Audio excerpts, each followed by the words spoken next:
Sir, you're charged with especially aggravated kidnapping. You're also charged with aggravated assault, and you're charged with theft of a firearm worth less than $2,500. You're talking about stuff that is not relevant. Hello and welcome to the Court of Public Opinion. I am the Recovery Addict, and boy, do I have a case for you today. Why is the dog chewing on this guy? I think they have got the wrong guy They there. got the wrong guy, and the dog was biting him. He roughing him up quite a bit. There's a lawsuit. 9 out of 10 judges prefer watching the Recovery Addict live stream in their courtroom. The fireworks are not done. Now we're getting commentary on the case. Dati mihi Anglican priest, Verbus Latin. Oh, for crumb's sake. Is that correct? Literally not true. I didn't ask you to interrupt me. Scratch all that. Oh, that was terrible. I apologize. All right, welcome to the Court of Public Opinion. I'm the Recovery Addict. I apologize for being late this morning. I told you 8:30. I was here, I was ready, but I've been on the phone with tech support trying to get a piece of equipment fixed, and I get to buy it again. Yay! Yay for Apple, though. They're going to give me my money back on the first one. All right, welcome, everybody. Happy Karen Reed 2.0 day, round two. Round two is about to begin, and I owe an apology. Adrielle Hillis, where are you at? Where are you at in chat? I need to find where you're at. Can you raise your hand here? We're gonna wait. We're gonna wait. We've got all the time in the world. All the time in the world.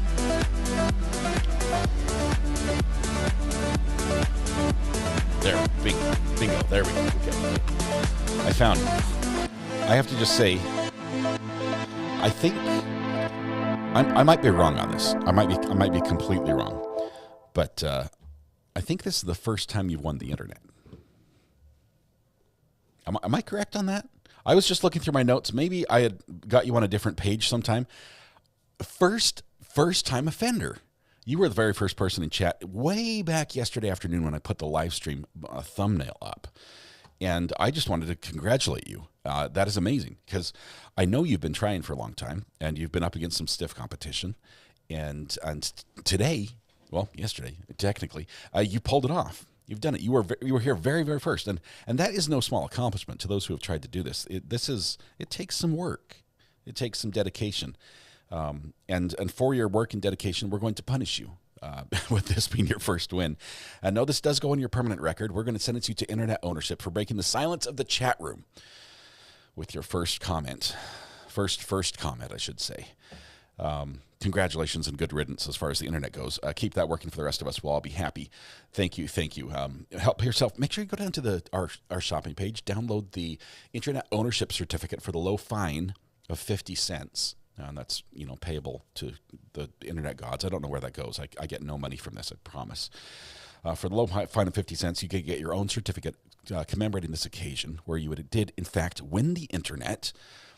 The certificate is pre-signed by myself and my boss, Mrs. R.A., and it just needs to be fill in the blank with your name. And it's suitable for framing or use as a cover sheet on your CV. So congratulations, Adrielle Hillis.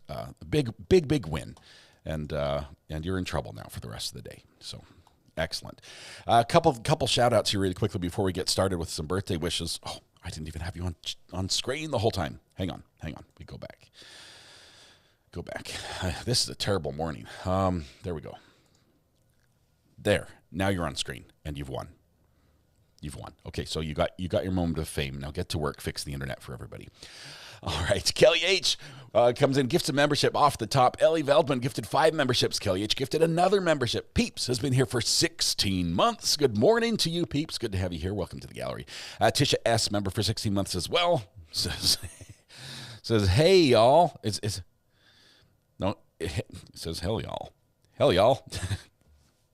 I think that's a good thing. Maybe it's a hello or just hell. Sometimes both are appropriate. Selena K. gifted a membership this morning. Thank you, Selena. Miss Lurker Extraordinaire is here. Member 15 months incognito in the blue dress, if you're looking. Welcome. Allison's here, member for 19 months. So ready for today. I'm so ready for this today. It is going to be a fabulous day. I'm excited as well, as we're going to be going to Canton. We're going to Canton with Karen Reed. Round 2 is coming up. Tony, thank you very much for your offer. I saw that. I apologize. I didn't get to respond back to you. I'm covered. I'm good today now that I've got my Apple TV issue fixed. Legally Blonde. I've been practicing these all night in front of the mirror. Greeners asked the question, what are we counting on this trial? I have a great question. Greeners, it's what are we counting in this trial? Thank you for asking that. I don't know. But tell you what, if you guys can think about it while we do the birthdays and celebrate the birthdays, that would be great. We're going to do it like this. Everyone stand up, take a deep breath, project your voice to the back of the room, blend your voice with your neighbor, warm up with me if you will. La la la la la la la. There we go. We're going to sing to Ellie Bug, Lindsay, Bobby, Meg, and Annette. I think it's Annette. Here we go. Happy birthday to you. Happy birthday to you. Happy birthday, dear Ellie Bug, Lindsay, Bobby, Meg, and Annette. Happy birthday to you. To everyone who is celebrating their birthday today, happy birthday. I realize there are a million places you could be, a million people you could have celebrated with, but you chose to be here with us. The privilege, the pleasure, the honor is ours. Hopefully we can turn some of that joy back to you, make your day a little more special, or begin by helping yourself to free pancakes at Denny's, IHOP, Village Inn, Waffle House, McDonald's, Tammy Dunlap's house, Bob Evans, and Andy's Grill. All non-participating sponsors. Non-sponsors. Possibly participating non-sponsors. There we go. Todd in recovery. I missed the date. 121? Heck yeah! That is awesome. That's worth the celebration right there. Todd, congratulations. 121 days of sobriety. That is awesome. Thank you for sharing that with us to kick off today. That's going to be good. All right. All right. Dancers are continuing with the high kicks. We are going to count the size. I forgot that we had the siren counter. I'm looking for it now. Is that it? Yes, it's the sirens. I think it's only fair that we start fresh. We start anew. With everything pre-trial behind us, you never know. Someone might turn over a new leaf and not sigh anymore. It's possible that the local police department and fire department will decide, that's really inconsiderate of us to ring the sirens right outside the courthouse. Maybe we just won't do that. We could have a counter of 0. I don't expect it, but it's possible. Don't count size. No, count sirens. We're counting both in one big thing. Oh, you hear the drums. It's time to do the air drum set. Big finish. Everyone grab your air drum sticks. Set down your air drum set. And pound the bongos here.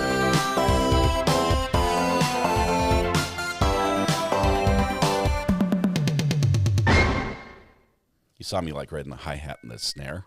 I sort of upped my game. I've been practicing. Annalise.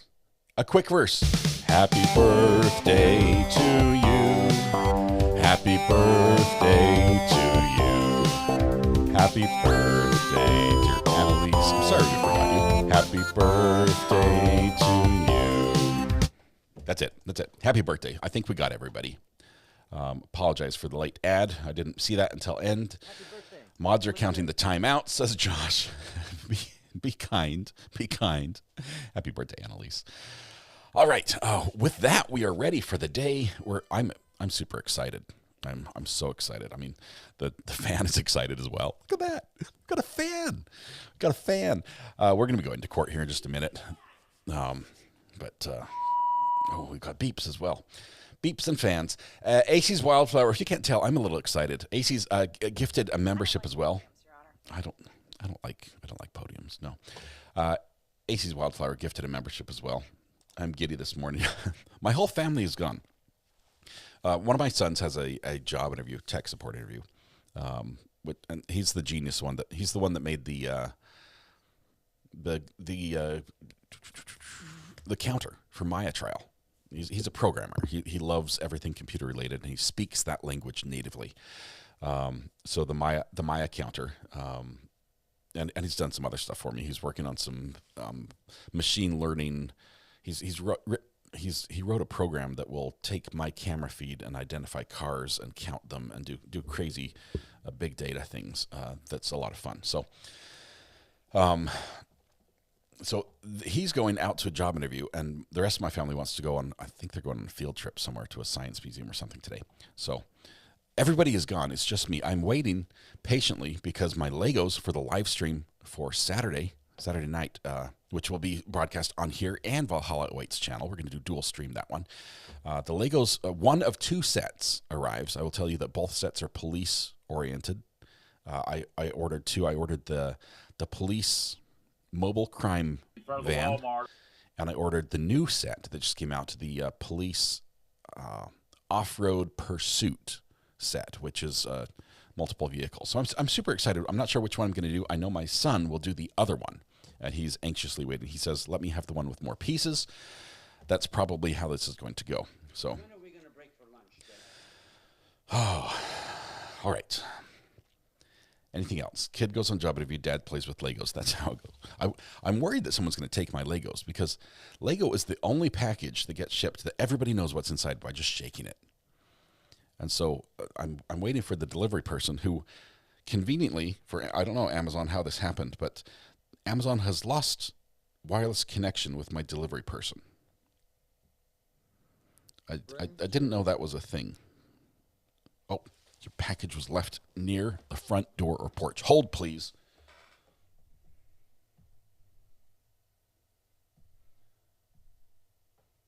Be right back.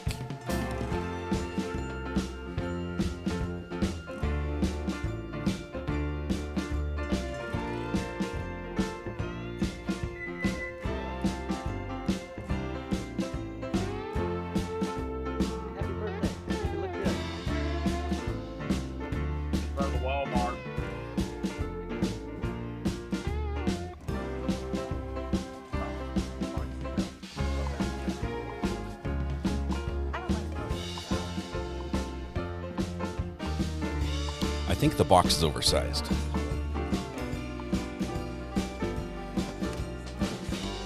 We're going to open it right now because we can.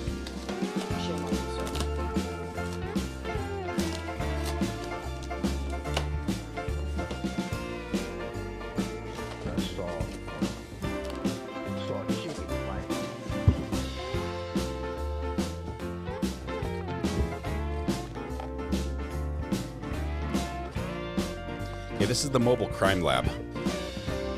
Manual focus, let's see.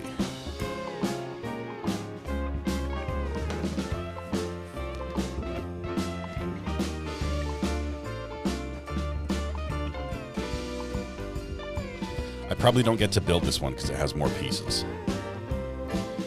Quite frankly, I was expecting a smaller box.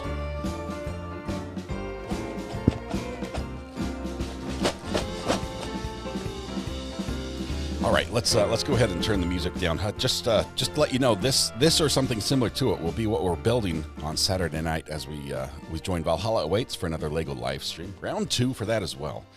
But that's not all this week. We also have an awesome opportunity tomorrow evening, Wednesday night. I'll be on with Josh Ritter from Courtroom Confidential. We're going to be talking about this trial and especially what's different this round on round 2. So let's set those right there. And, okay, I've missed a couple things. I apologize. See, Corey Hill, so excited for another trial. Thank you. Congratulations on 16 months, Corey. I'm a little crooked down here. I need to adjust my camera. It's a little higher than normal, too. That's why, does it show my bald spot? Is that showing? Thank you, Corey. Appreciate that. And Selena K says, I'm going to say stay in my recliner during this trial and no more flying through the air for me. Selena, that's a great idea. It's a great idea. Let me get the counter ready, as it's going to be the siren counter. Let's see, where does it go? It goes right there. Let's see if I can fit. Just a rough guess would look something like that. Is that pretty close? But 55 is a bit much to start with. That's probably what we had so far. Just one more time going over what counts as a sigh. It's a subtle difference, but you've got to listen carefully. No. No, still no. Yes. Wee, wee, wee, wee. Yes. Yes. Yes. Yes. No. Okay, is that pretty clear?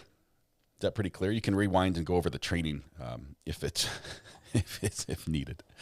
But aside from any individual, although there might be one individual that gives more than others, any individual carried on the microphones counts, except for me.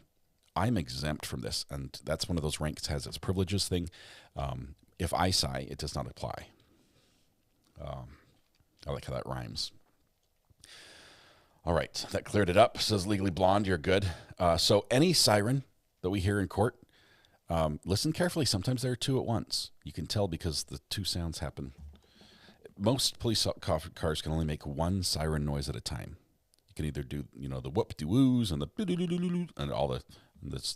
They can only do one at a time. They have to switch between them. So if you hear two at a time, we're counting two. Do klaxons count? What is a klaxon, DMB? And welcome, DMB. Good to have you here.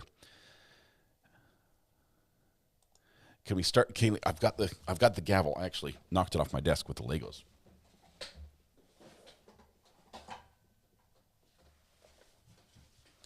I won't tell you how talented I am with my my bare feet, but I have it right here. The yes, no. I'm worried that it's too small to see compared to,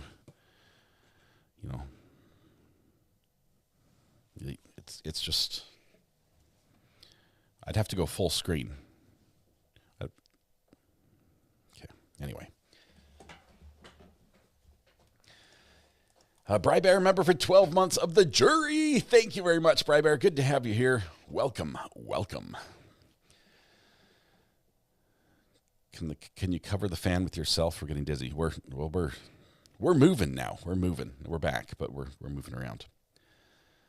Sirens are like obscenity. You'll know it when you hear it. This is very much true. Very much true. Smokey O'Leary, welcome to the gallery. Love that green courthouse by your name. Thanks for your continued support. Would not be the same without you here.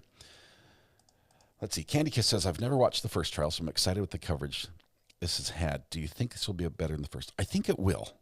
First of all, I think it will be different. In some ways, they're obviously, it's the same. Some of the fact pattern just does not change. We know who has passed away. We know the different players that were involved. That's not going to change. We're going to see some of the same people. I'm interested to see what differences there are in the state's theory going forward, because that for me, the first time around, was the biggest hurdle. It's like, and I take a lot of heat from this because I've never been like strongly on either side. But all I can say is the way the state set this out, the evidence does not match up with what they said the first time around. It can't happen. It's like against science to say that what the state says happened. And that for me was reasonable doubt. Now, I didn't say it's impossible that there was some sort of impact between John and Karen's car. I still think that there could have been something, but not what the state said. And, we've got all the dog bite issue stuff. So anyway, what I would recommend, though, is that we look at this trial, and we're going to try to do this and ask that you do this in chat as well. Look at it as a new trial. This is hard to do, but sometimes I used to be a scout leader, right? And sometimes you get that boy that joins the troop that needs a little more patience than others, and they have a very distinct and very vocal and very audible style about all their communication. You just have to learn to love them.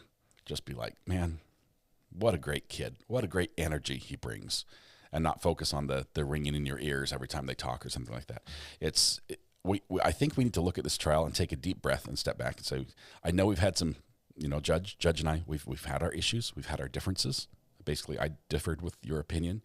And we didn't like what if any's from Mr. Lally. And, Hank's been more than a handful. And just say, okay, we're gonna set that aside for a little bit and look at this as a brand new jury is walking into this courtroom wide-eyed and bushy-tailed and seeing everything for the first time. And try to, although it will be interesting for us to see where the case differs from the prior case if we watch that. I want to look at this and say, how does this jury see this trial? This jury has no idea what Judge Cannoni has done in her rulings leading up to this. They have no clue what if any significance is. So let's try to do that. Let's try to look at this brand new with new eyes, and maybe even find a way to appreciate some of the things that we don't like about some of the characters in this trial. It's hard to do. I will try to be a good example in doing that, but we'll get there. Cachette gifted a membership. Thank you very much, Cachette. Appreciate having you here. Clear the counter. I will clear the counter now. It's on camera 3. Okay. The other Jules is here. Thank you. Apologizing now for all the snarky comments this trial might bring out of me. I don't know if I'll be able to help it. We ask that we be respectful. I think the easiest way to do that is say, let's not call names. Okay, let's not call names. Let's be respectful that way. And I know there are a lot of, because there's been so much online communication and coverage of this trial, the names flow easily. They really, really do. And sometimes it's a little fun, and the names are a little hilarious, but let's try. Let's do our best.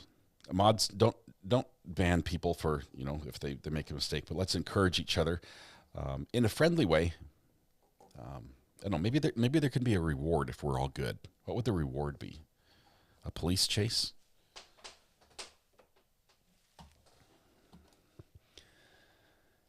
Could we do a pre and post poll for comparison? We've never done a pre-poll, and I say for this reason, Lisa, because pre-trial, the defendant is shrouded in a cloak of innocence, and that's something I firmly believe in.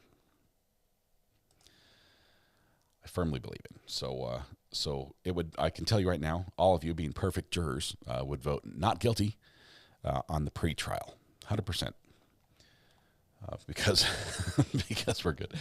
Melanie, you're good. I'm just saying.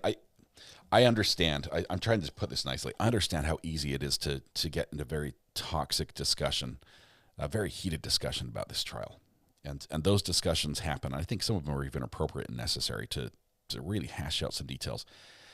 It's not a lot of fun for people who are here to watch court to have that happening in the background. So I realize there are people, and welcome, first of all, there are people who are here saying justice for John O'Keefe, build the gallows.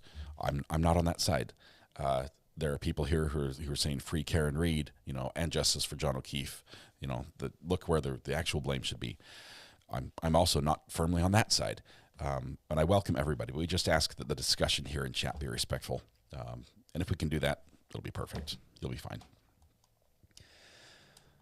All right. Somebody said something about a hoodie. Gaming Pad, welcome. Good to have you here. Two things can be true.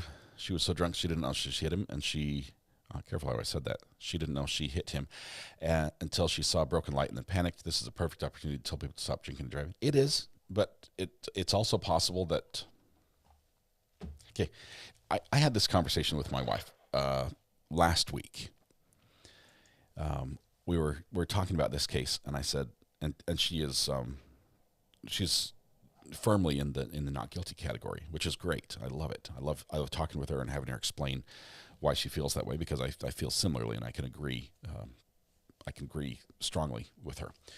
But I said, okay, so what if we said a hypothetical? What if she actually hit him, and for some reason, somehow that we don't understand because the state hasn't explained it, somehow it was true that this was like a stipulated fact that she hit him.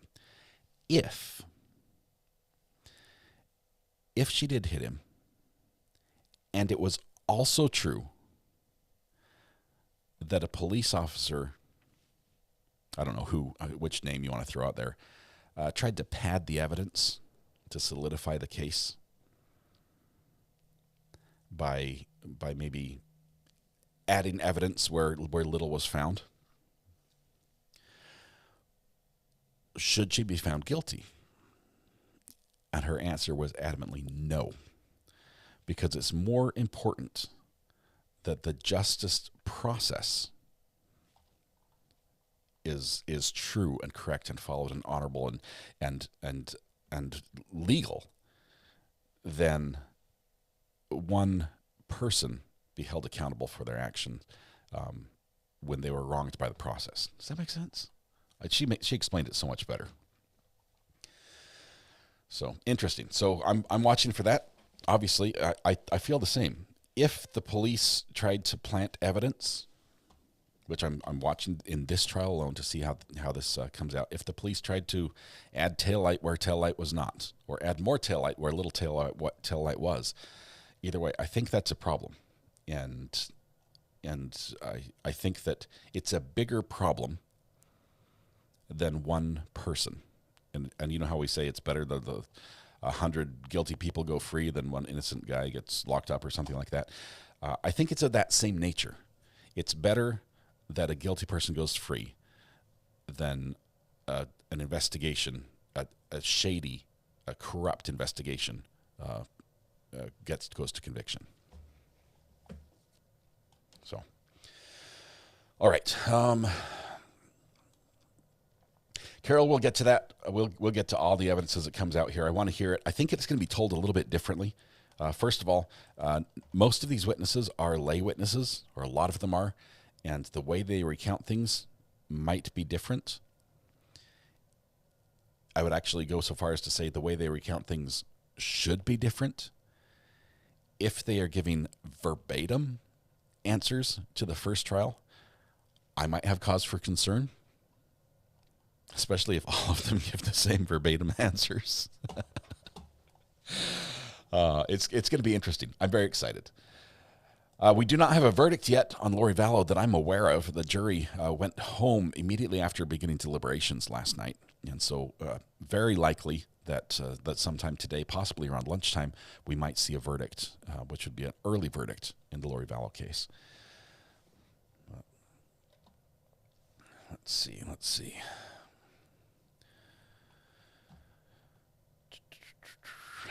All right. Welcome, Lady Draconis. Good to have you here. Awesome. Emily was awesome. It was nice of her to jump in chat the other day and pop in a little bit for the Lori Vallow yesterday. That was awesome to see her here. Thank you, Emily. Appreciate that. Will you do verdict music for Daybell? It depends where we are. I want to cover this from gavel to gavel. So I don't want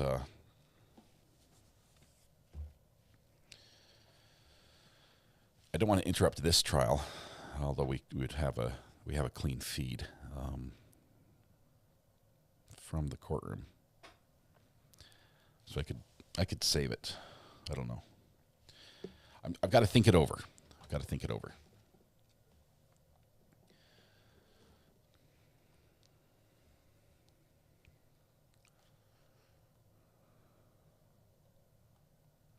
If we don't jump, it will be spoiled. I can tell you that.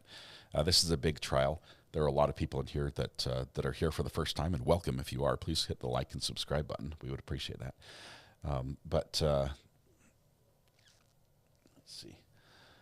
If we don't jump to it, it will most likely definitely be spoiled in chat. Okay, where's Future's note? Hang on one second. I'm so far behind in chat here. Kevin M. Count objections for year-over-year data. I think the sirens is going to be our, because anyone can sigh. So it's not like we're counting the number of times the judge says we did that on the burn pile case, and he called us out for that a little bit. He thought it was funny. We heard that through his wife. I'm not sure if that was public knowledge, but yeah, he thought it was funny. The judge thought it was funny. The evidence will show B, I love you all. Birdie, the evidence will show. Birdie B, the evidence will show. I see the Lori Vallow reference in there now. Sorry, it took a minute to compute. The other Jules, I'll apologize for the snarky comments. Thank you. No, it's going to be fine. You're going to do great. Birdie B, 7 months there. And look at this. We've also got Carolyn W., member for 22 months. OG. Says, slowly but surely, the elusive pink courthouse is getting closer. Love y'all. 2 more months.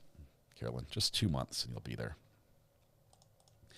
Misty Beard says, I missed yesterday. Did Lori Vallow put on a defense at all? She tried to testify a little bit in closings, but the state was on it like blue bonnet and would not allow it. There were plenty of objections there. I think every objection bar one were sustained that the state made during her closing. So she tried to put some evidence in. She tried to do some facts, not evidence. She tried to testify. I'm looking for Future's note.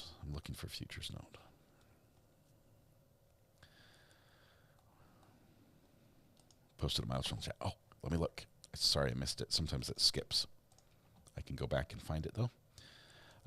Future, 24 months. Congratulations, 2 years. OG. Thanks for being amazing RA mods and chat. We have a great community here, and I'm thankful for y'all. Time flies when you're having fun. Thank you, Future. Congratulations, 2 years. Enjoy the pink courthouse because you're stuck with it for a while.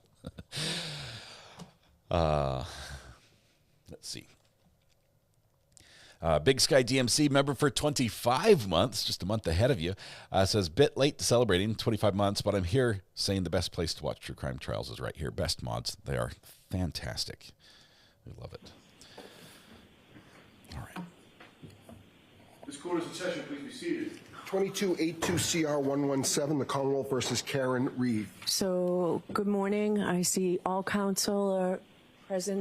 I see all counsel are present.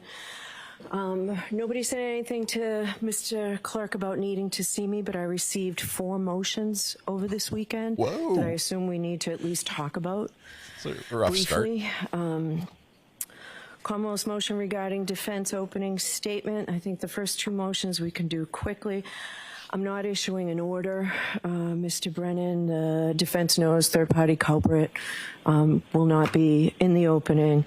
If you think that their opening goes beyond it, you can object. Defendant's opposition to the Commonwealth's request for use of independent readers, because there's an objection, the defendant's motion's allowed. So you will not have an independent reader. Is it fair to say that the 3rd and 4th motions, Commonwealth motion to enforce compliance with court's April 16th ACCA discovery order and the Commonwealth's motion to preclude new expert testimony or alternatively to continue the trial date, that those motions will take a little bit of time, Mr. Brennan? To continue the I don't trial think I'll be date. long in my argument. I think that I need more information on one of them, and I think we'll do that at the end of the trial. I mean, at the end of today, we'll hear both these motions. Mr. Jackson, I did see that a list of text messages, 100 or so, is in your response to my order on Friday. Did you provide the text messages themselves? No, Your Honor. All right. In light of that and the fact that we don't have time, this juror's been waiting for some as many as 3 weeks now, I'm going to prohibit you from mentioning ACCA in your opening statement. And then we'll deal with this later today. I ordered those text messages and they weren't delivered. So we're going to be bringing the jury in. I'll be in recess for 5 minutes. Heard on that, I think the court respectfully may be factually incorrect on a key assumption of what Your Honor is ruling. 5 minutes, Mr. Alessi. Mr. Jackson couldn't give the facts. I would like to hear the law. That's more than 5 minutes. I'll see you at sidebar. Come up here. Okay. It's starting with fireworks already. The Commonwealth filed 4 motions, mostly limiting what the defense can say in their open. They also asked for a continuance, which would mean push the trial date out, which we'll hear at the end of the day today. They've had they don't want any mention of a third party culprit in the open. Does that exclude the famous Karen Reed was framed? Because that's an implied third party culprit. That is. Wow, that's a lot. And then also they've got the judge ruling that because 100 text messages were not provided to the court is going to prohibit the defense from mentioning anything about ARCA in their open. because she ordered those text messages be turned over, which for some reason were not turned over. I'm curious about that. Probably what they're talking about right now at sidebar. But we started with a bang, for sure. We've got 2 sides in already, and we might be pushed. The trial date might push, but not till the end of day, which is weird.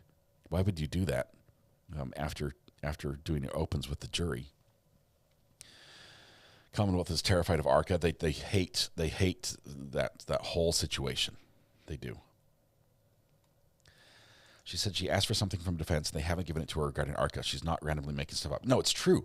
Lizzie, it sounds like she says, have you provided the 100 text messages? No.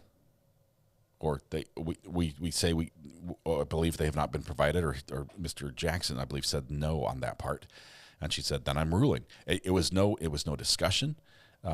They fought for Mr. Alessi stood up and he was like, before you go, Judge, sidebar, please, because there may be your understanding might be different than my understanding.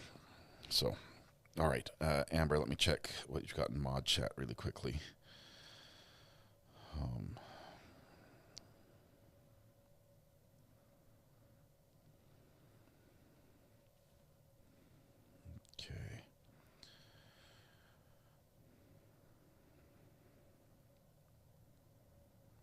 Amber, I'm looking here. Okay.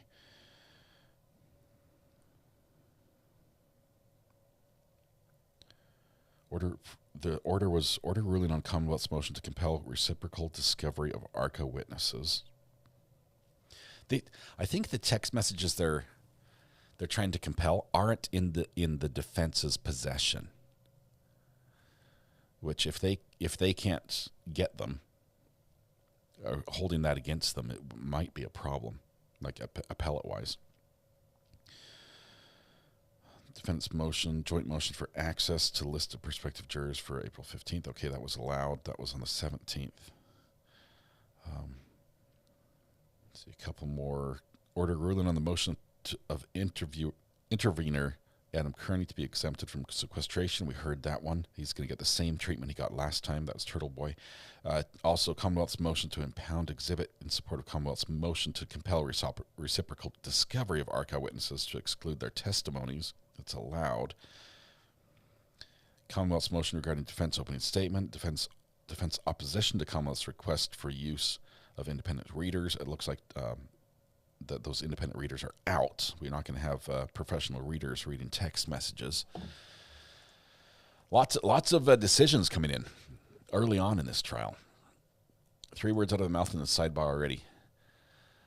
First word out of the judge's mouth. So, did you hear that? So, let me see if I can get. I need to plug that in. To bypass that. Having issues. We'll get this squared away. Where's my mouse for over here?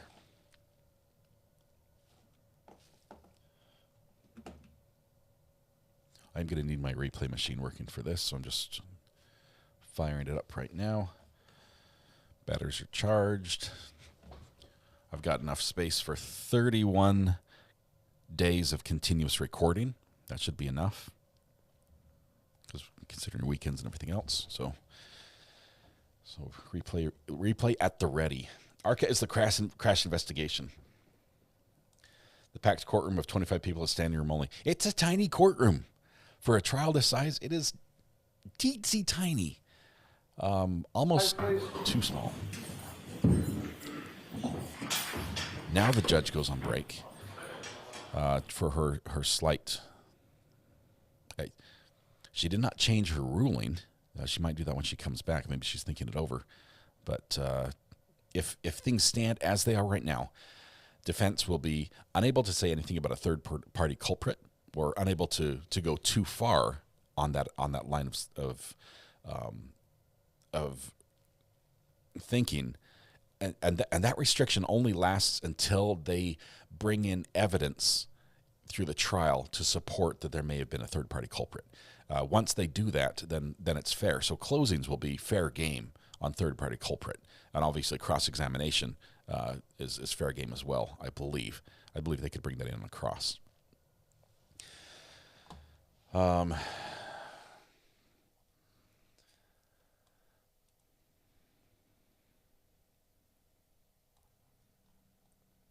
think the 100 text messages, the communications back and forth, I think they're in possession of in ARCA's possession. I don't know why both sides would not have that. I'm just a tiny bit confused as to why the judge ordered that turned over and they weren't, apparently, according to Alan Jackson. I want to know a little bit more.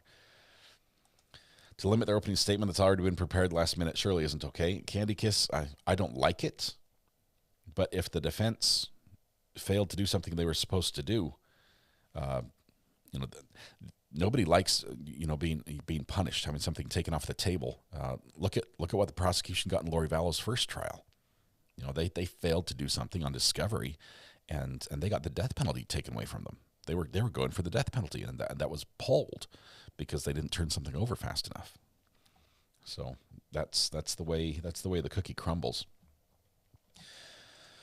All right, Legally Blonde comes in with a super chat saying, "Can we do a poll for who we think will do openings for defense?" Let's just put it in chat. Who would? Well, let me see. I say that because I'm going to spell their names wrong. Who would you like to see? Would you? I'm pretty sure it's probably going to be. Well, you've got three options. I don't think it's going to be either of the two ladies. Although I think they would do a fabulous job, especially Miss Little. Oh my goodness, her grasp of the facts in the case is unbelievable, and she is an incredible resource that way. But I think her. I don't think it's going to be the new lawyer who was a juror before,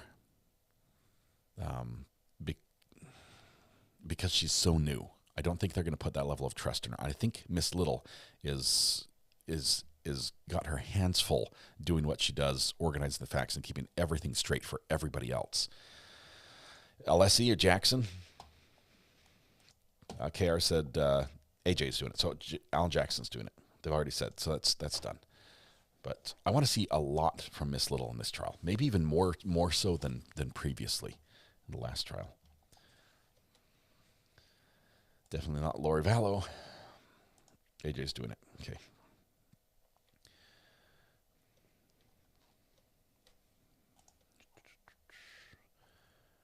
Do you think he's going to say Karen Reed was framed? Is that going to be this? It worked. It set it up so well last time. Standing up, Karen Reed was framed. I mean, it's swinging for a homer. It's not bunting, right? It's not saying we're gonna hold the state to their burden to try to prove this because we show they don't have evidence. It's not that. It's literally swinging for a grand slam from the get-go, and then never letting up the pressure, which is what they did last time. Someone's already been arrested in the buffer zone. I don't know. Why would you get in a ego battle with a judge? I would not pick that hill to die on about the buffer zone. It sucks. I think it's a poor ruling. It might be overturned later on down the road after it's too late. But I don't know. Maybe the person wants to be arrested so they can have standing in a case against the judge, saying that that's unconstitutional. Katie Rustin says, "I'm pretty sure it's Alan Jackson." I'm pretty sure it's Alan Jackson. It is. We found out. Thank you very much. Allie B from Tennessee says, "Sorry, I can't spell today. Blame it on my fat thumb." It's all right, Allie. Welcome. Good to have you here. Thank you. Buffer zone is a great idea. Did you see some of the shouting out of order? I agree. If it disrupts court, I don't think it's appropriate, because you could stand right outside a courtroom door and disrupt court. We know this because of the sirens. You don't have to be in the courtroom to cause a problem. So being right next to the courthouse, being like honk, honk, honk, honk, honk, honk. Yeah. First of all, we're going to hear that. There's going to be horn honking. Doesn't count as a siren. But but I don't think it's right to interrupt the process. I have a ton of respect for the legal process, for how it works, for the system that is set up in this country. It's not perfect, but I think it's the best one I've seen anywhere. And trying to thwart it, it's equivalent in my mind, no matter what the reason, to like chaining yourself to barrels across the freeway because you're protesting oil or something. It's the wrong place for that protest. It hurts the wrong people. And honestly, I don't think you should hurt people. In front of the Walmart. Walmart's a better place. What is a buffer zone? A buffer zone is an area that's the court ordered, the judge ruled that there's a specific area outside the courtroom where there will not be protesters. You can't, be picketing and everything, because there are people on both sides of this case who are trying to express support for the people who do go in, whether it's the lawyers, the defense, the families, the victims' families, defendant, public. The news cameras that are outside, and I guess some of them probably want the jurors to see it. But it's an area that you can't do that outside the court.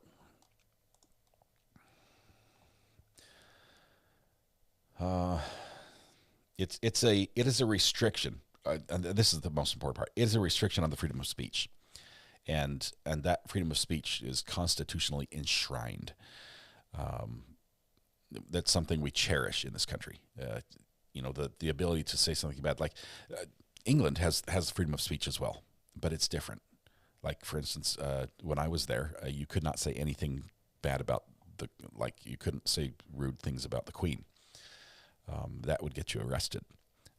Here we have the ability to pretty much say rude things about anybody we want, which doesn't always add to the discourse.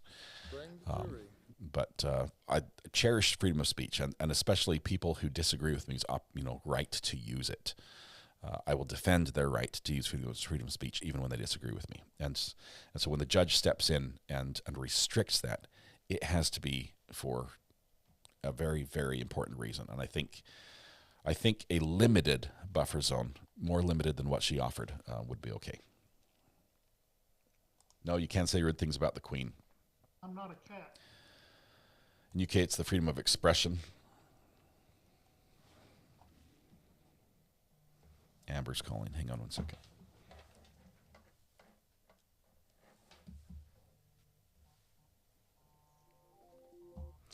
Hey, Amber, how's it going?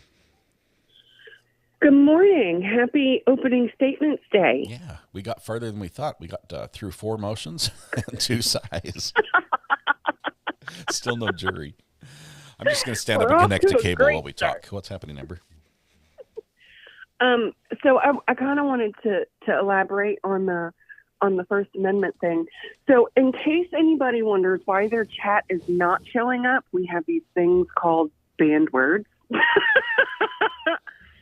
So please don't feel like your messages are preemptively being removed or you're timed out, because that's not the case. So some, not very many, I promise, commonly used terms have been added to the banned list. Let me tell you, when I started on this on YouTube, I placed George Carlin's 7 Dirty Words on that list and thought I should be good. I should be done. I have 180 words on the list now. Words I did not know existed, words I did not know the meanings of before. Guys, don't. Yeah, don't Urban Dictionary most of those. Yeah, it's rough. There are 180 words on there.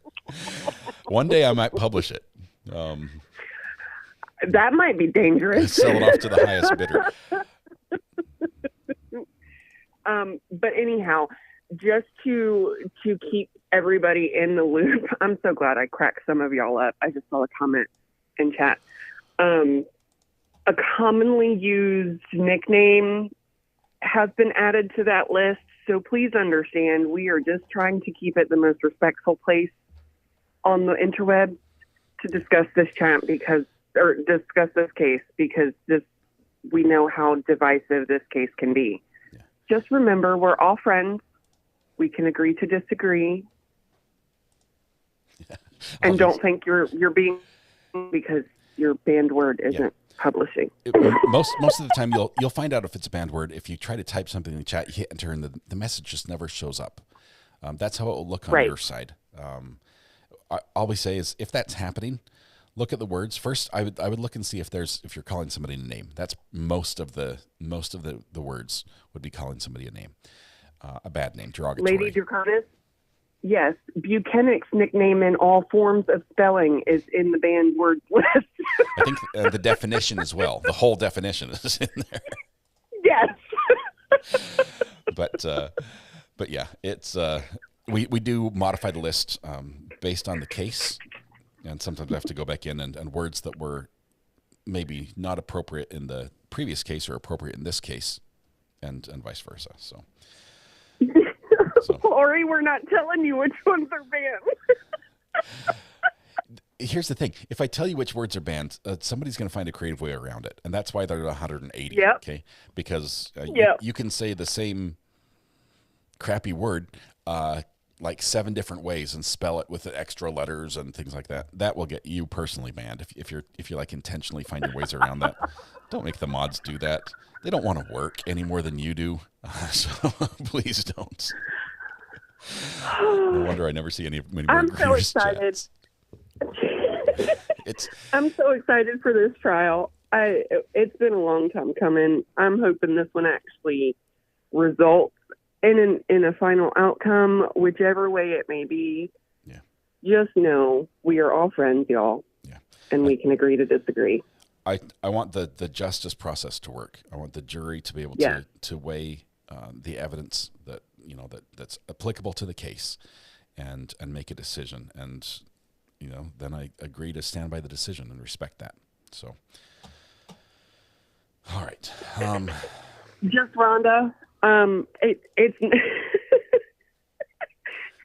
it's nothing major. It's just the most commonly used, maybe not so nice nicknames for people have been added to that list. So just because we don't call names of anybody on screen, on the phone, or in court, we try to keep up with that same rule and be fair across the board. So no derogatory nicknames. Anti-Bev, I think, is okay. Scott, correct me if I'm wrong. Yeah. That doesn't seem necessarily too derogatory. That's not been on the list. I don't mind the Bev name. It's not the most respectful form to address her, but Beverly Canoni is her name. It's we're not that strict. Okay, we realize that there's different ways to express ourselves and everything, and that's great. But just don't be rude. Like if you wouldn't say it to their face, or if you would, but you would do it while you showed them your middle finger, probably don't say it. Just like that, and we'll be good. Yeah. Okay, back to Amber, letting that go. Have fun, everybody. We'll see you. Bye. Bye. Maybe one day we'll publish the banned word list. I will say this. I love the dialogue that we have here in chat. I love this community. This community, this corner of YouTube is different than any other corner. This is not Reddit. This is not 4chan, whatever. It's not anything goes. Hide behind your keyboard. It's respectful, and honestly, I learn from you guys. I learn because I listen, and we don't, we might disagree, but I talk and you listen, and you talk and I listen, and I might change my mind. So I appreciate the respectful conversation because that helps facilitate me learning. Let's see, somebody else is calling here. Hello.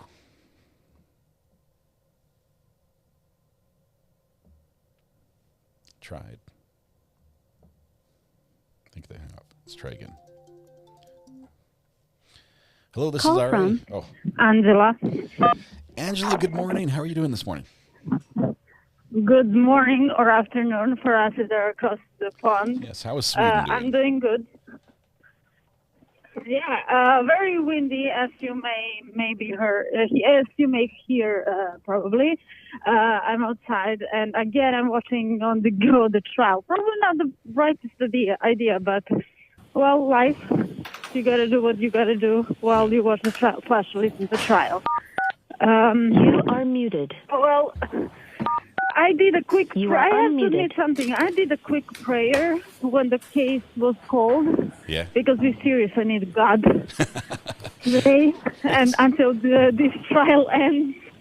Seriously. It's a rough one. We're going to get through it. I think we'll get through it together. Thank you. I think they just unmuted us. They might be coming back into court right now. Okay, yes. Well, may the force be with all of us and stay all together and friends after this whole case ends. Yes, that would be great. Thank you, Angela. Appreciate that sentiment. Yes, bye-bye. Bye. Hear ye, hear ye, hear ye. All persons having anything to do before the Honorable Beverly Cannoni, the Justice of the Superior Court, now holding in Dedham within and for the County of Norfolk. Draw near, give your attendance, and you shall be heard. God save the Commonwealth of Massachusetts. This court is in session. Please be seated. 2282CR117, the Commonwealth versus Karen Reed. Can I have counsel identify themselves for the record?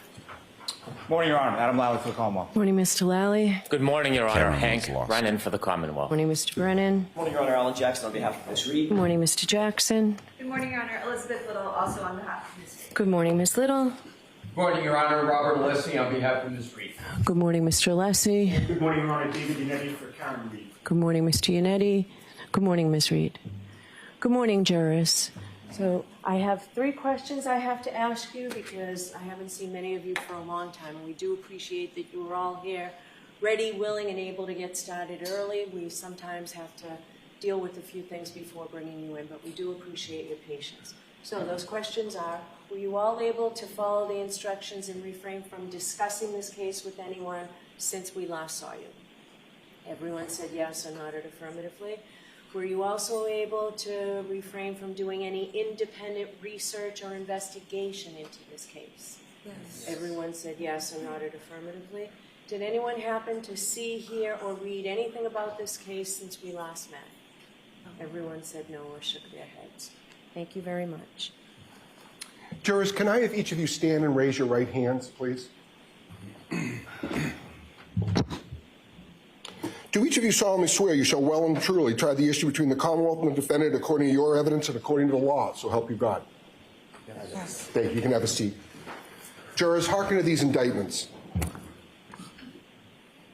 Karen Reed of Mansfield in the County of Bristol, on or about January 29, 2022 at Canton in the County of Norfolk, did assault and beat John O'Keefe with intent to murder such person, and by such assault and battery did kill and murder the said John O'Keefe, and is guilty of murder in the 2nd degree and not in the 1st degree in violation of Massachusetts General Law, Chapter 265, Section 1.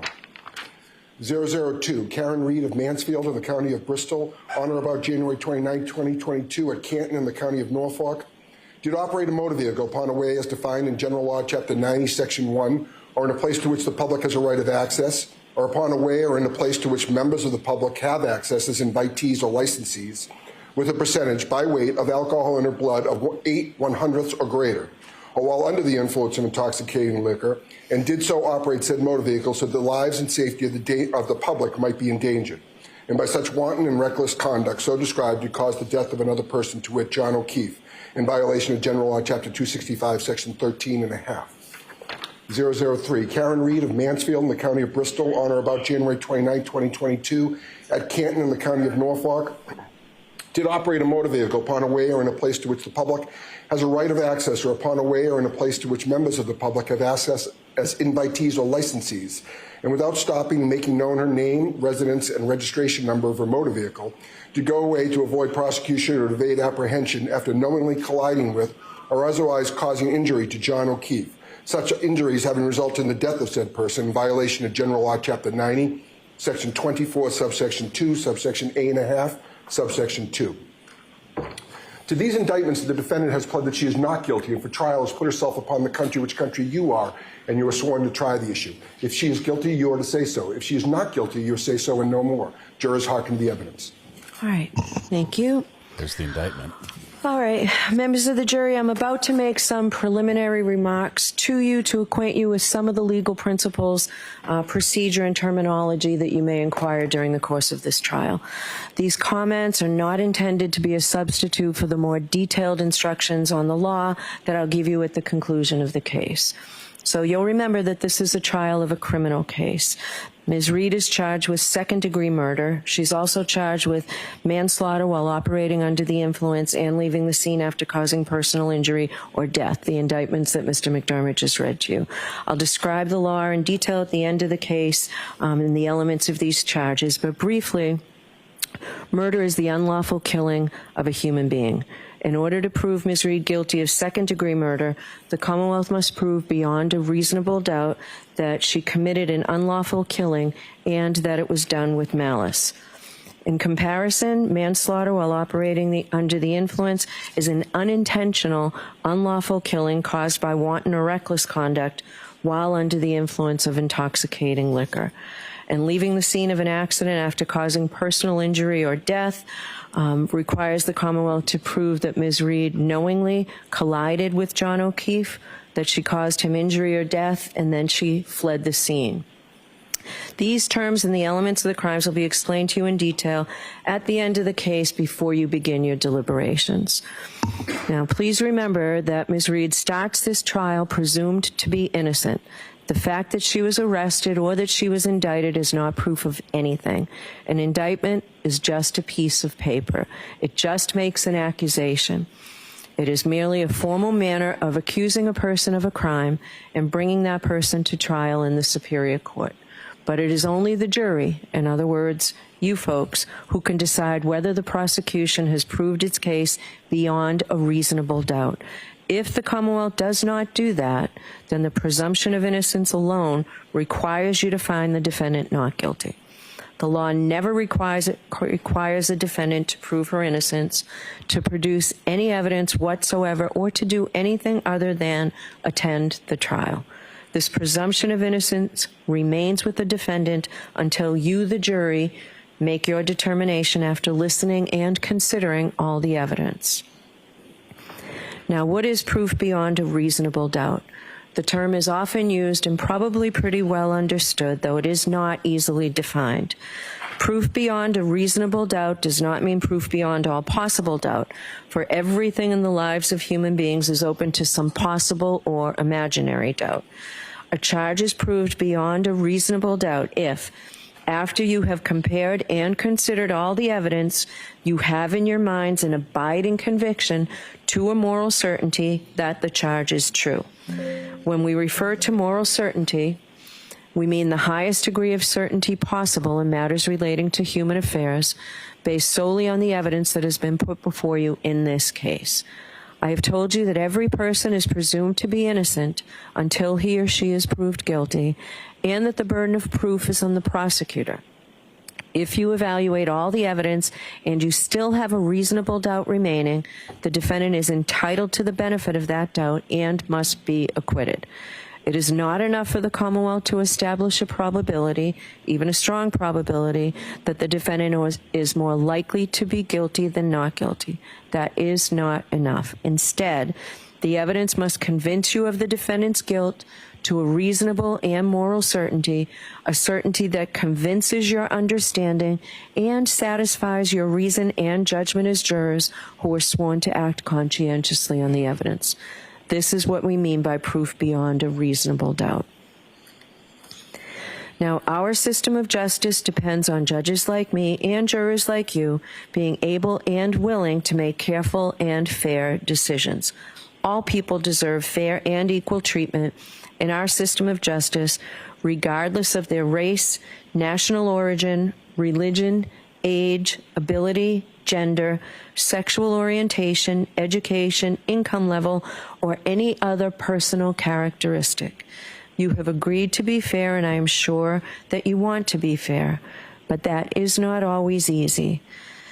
One difficulty comes from our own built-in expectations and assumptions. They exist even if we're not aware of them and even if we believe we do not have them.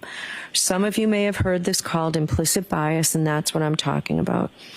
Of course, we judges have the same problem as everyone else, so let me share a few strategies that we have found useful. First, slow down. Do not rush to a decision. Hasty decisions are more likely to reflect stereotypes or hidden biases. Second, Keep an open mind. Avoid drawing conclusions until the end of the case when you and your fellow jurors deliberate. Remember that when you deliberate, you will have all the evidence and all the time you need to make a careful decision. So there truly is no need to stop making up your mind before then. Third, you should listen closely to all the witnesses. That is the best way to ensure that you decide this case based on the evidence and the law instead of upon unsupported assumptions. Fourth, as you listen to the testimony about the people involved in this case, please consider them as individuals rather than as members of a particular group. And finally, I might ask myself, would I view the evidence differently if the people were from different groups, such as different racial, ethnic, or gender identity groups? At the end of the case, I will remind you of these strategies and ask you to focus on the evidence instead of any unsupported assumptions you may have. All we ask is that you, individually and as a group, do your best to resolve this case based upon the evidence and the law, without sympathy, bias, or prejudice, to the best of your ability as human beings. Now, when I finish these initial instructions, the Commonwealth, Mr. Brennan, will make his opening statement, then Ms. Reed's lawyer, Mr. Jackson, can choose to make an opening statement or not, because again, remember, the defendant has no burden of proof and doesn't have to prove anything. Her lawyer does not need to make an opening statement.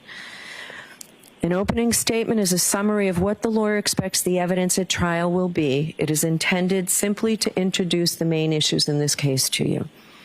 Next, the prosecution will introduce evidence in support of the charges in the indictments. After that, the defendant may present evidence on her behalf if she wishes to do so, but she is not obliged to do so. Remember, the burden of proof is always on the Commonwealth to prove that the defendant is guilty. The law does not require any defendant to prove her innocence or to produce any evidence at all. After all the evidence, each side will have an opportunity to offer you closing arguments about what conclusions you might draw from the evidence. Like the opening statements, the closing arguments are not evidence.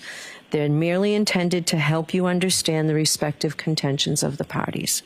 Finally, after all the evidence and the lawyer's arguments, I will instruct you in detail on the principles of law which you are to apply in your deliberations when you retire to consider your verdict. Your verdict must be unanimous. Let me speak briefly about our respective roles in this case. As the judge, my responsibility is to see that this case is tried orderly, fairly, and efficiently. It's also my instruction to decide any questions of law that come up during the trial and to instruct you about the law that applies to this case. It is your duty to accept the law as I stated to you, whether you agree with it or not. Your function, you folks are the most important people in the courtroom. Your function is to determine the facts. You are the sole and exclusive judges of the facts. You alone determine what evidence to believe, how important any evidence is that you do believe, and what conclusions all the believable evidence leads you to. You will have to consider and weigh the testimony of all the witnesses who will appear before you, and you alone will determine whether to believe any witness and the extent to which you believe any witness. You can believe all of what a witness says, some of it, or none of it. It's entirely up to you. It is part of your responsibility to resolve any conflicts in testimony that may arise during the course of the trial and to determine where the truth lies. Ultimately, you must determine whether or not the Commonwealth has proved the charges beyond a reasonable doubt. The lawyers have their own important role in this trial. They are, of course, advocates. Their job is to bring to your attention the evidence and arguments that best support their position. They may also object to evidence offered by the other side that may not be admissible under our rules of evidence. Similarly, we may engage in sidebar conferences out of your hearing. These sidebar conferences are not intended to keep secrets from you, but to allow the lawyers a little more time to argue their points so that I may rule on what you may consider as evidence. If I agree with an objection to a question, the term I will use is sustained. You are to disregard that question, and you're not to speculate as to what the answer might have been. In the same way, you're to disregard any evidence that I tell you is stricken from the record. If I reject or overrule an objection, I'll permit the witness to answer. This happens a lot. You'll find this during the course of the trial. If I let the witness answer the question, but you're not allowed to give the answer any more weight than you would have no objection had been made. Please do not hold it against the lawyers if they make an objection. That's the important part of the lawyer's job. The lawyers have to let me know when there is a potential issue about the admissibility of certain evidence under our law. You must decide this case solely on the evidence presented in this courtroom. This will include the sworn testimony of witnesses and may also include any exhibits that are admitted into evidence, any facts that I tell you have been agreed to by both sides, and any facts that I indicate to you may be taken as a matter of common knowledge. Questions to witnesses, no matter how artfully phrased, are not evidence. Only the answers which you receive from the witnesses who are testifying under oath are evidence. So if a witness is asked, isn't it true that after you learned that your uncle left you money in his will, you poisoned him? And the witness's answer is no. Based solely on that question and answer, there is no evidence that the witness has an uncle, that the uncle had a will, that the uncle left the witness money, that the witness knew that he did, or that the witness poisoned him. Any information that you may have read, heard, or seen about the case outside of the courtroom is not evidence. My instructions to you and any other comments I may make, the lawyer's openings and closing arguments, and any comments they may make are not evidence. I will emphasize this point because it's crucial to your understanding of your role.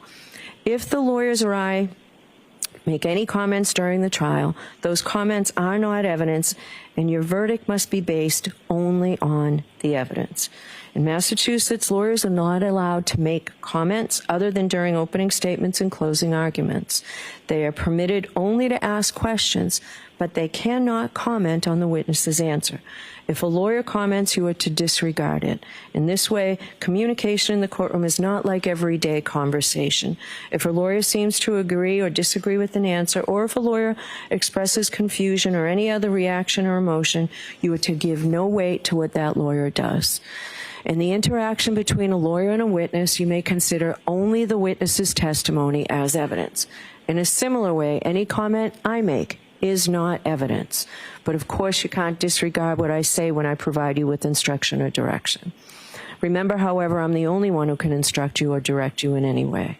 Finally, on this topic, if one of the lawyers or I refer to some part of the evidence and that does not coincide with your own recollection, it is your collective recollection which you are to follow in your deliberations. Now, in this case, I anticipate that we will go by bus to an area that you'll hear about during the trial. You may consider as evidence anything that you observe about the layout of the area, including the scene of the alleged crime when we do go there. I will give you further instructions prior to our leaving for the view. Now, in this case, I'm going to allow you to take notes. Any jurors who wish to take notes during the course of the trial, except during opening statements and closing arguments, because remember, those aren't evidence.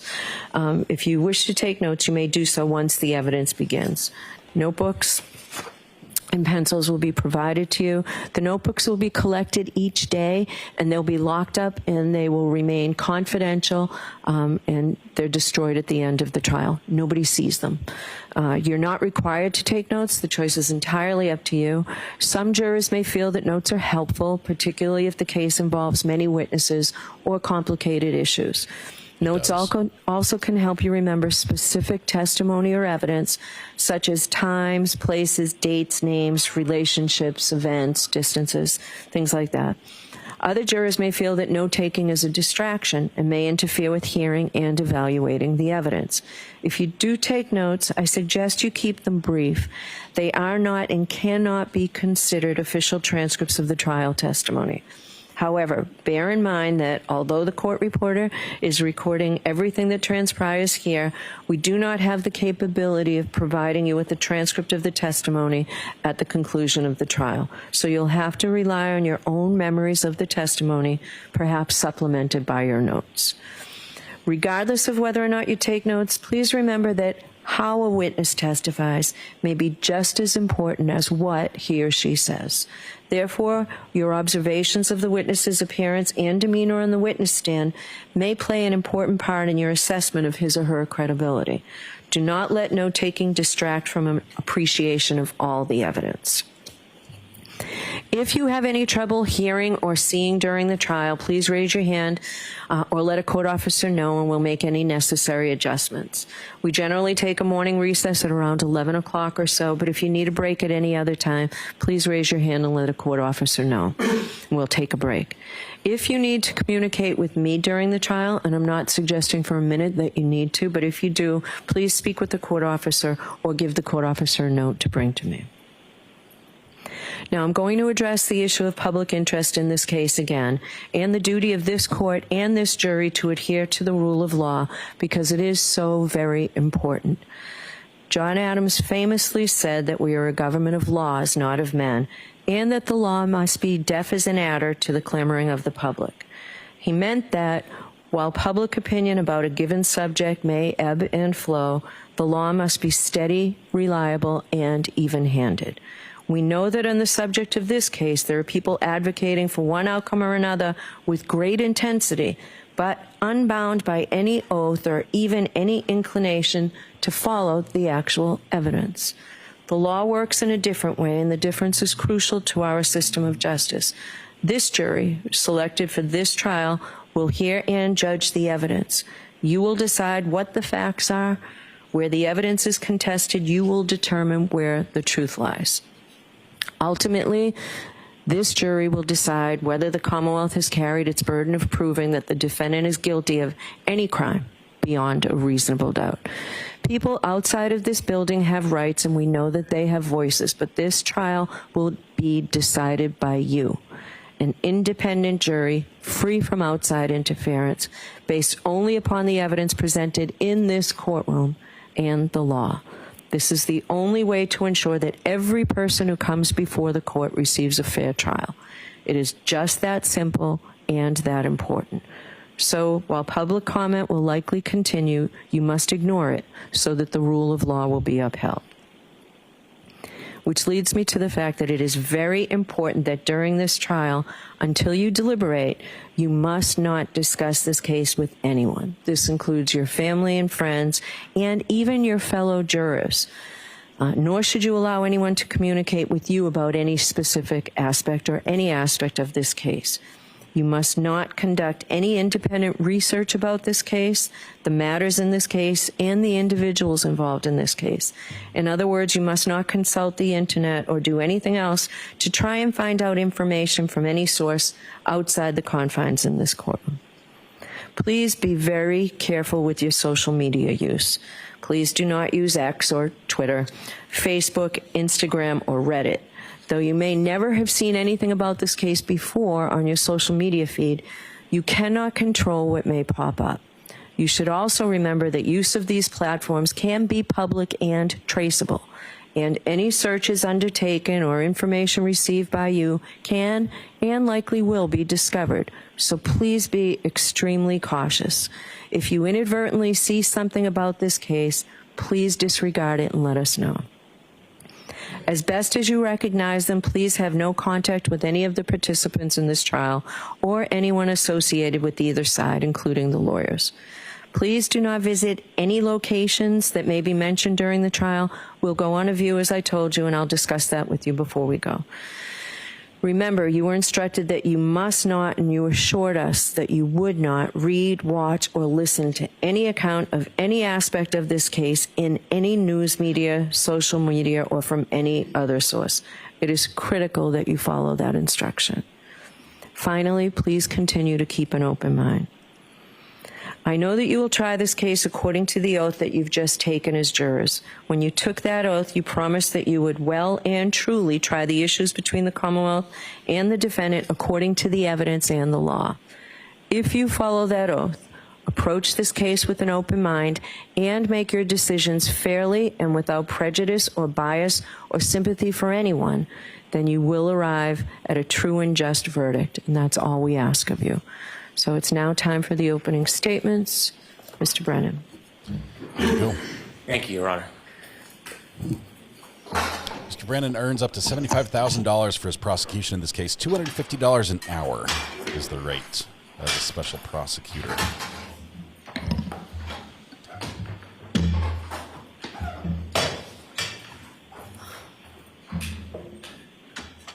At 6:04 a.m. on January 29, 2022, the alarm bell sounded in the Canton Fire Department. Firefighter paramedic Timothy Nuttall knew what that meant. His heart skipped a beat, he raced to his equipment, and he picked up his bag, which was meticulous. There was a sign and a signal, and then there was a voice commanding that there was cardiac arrest.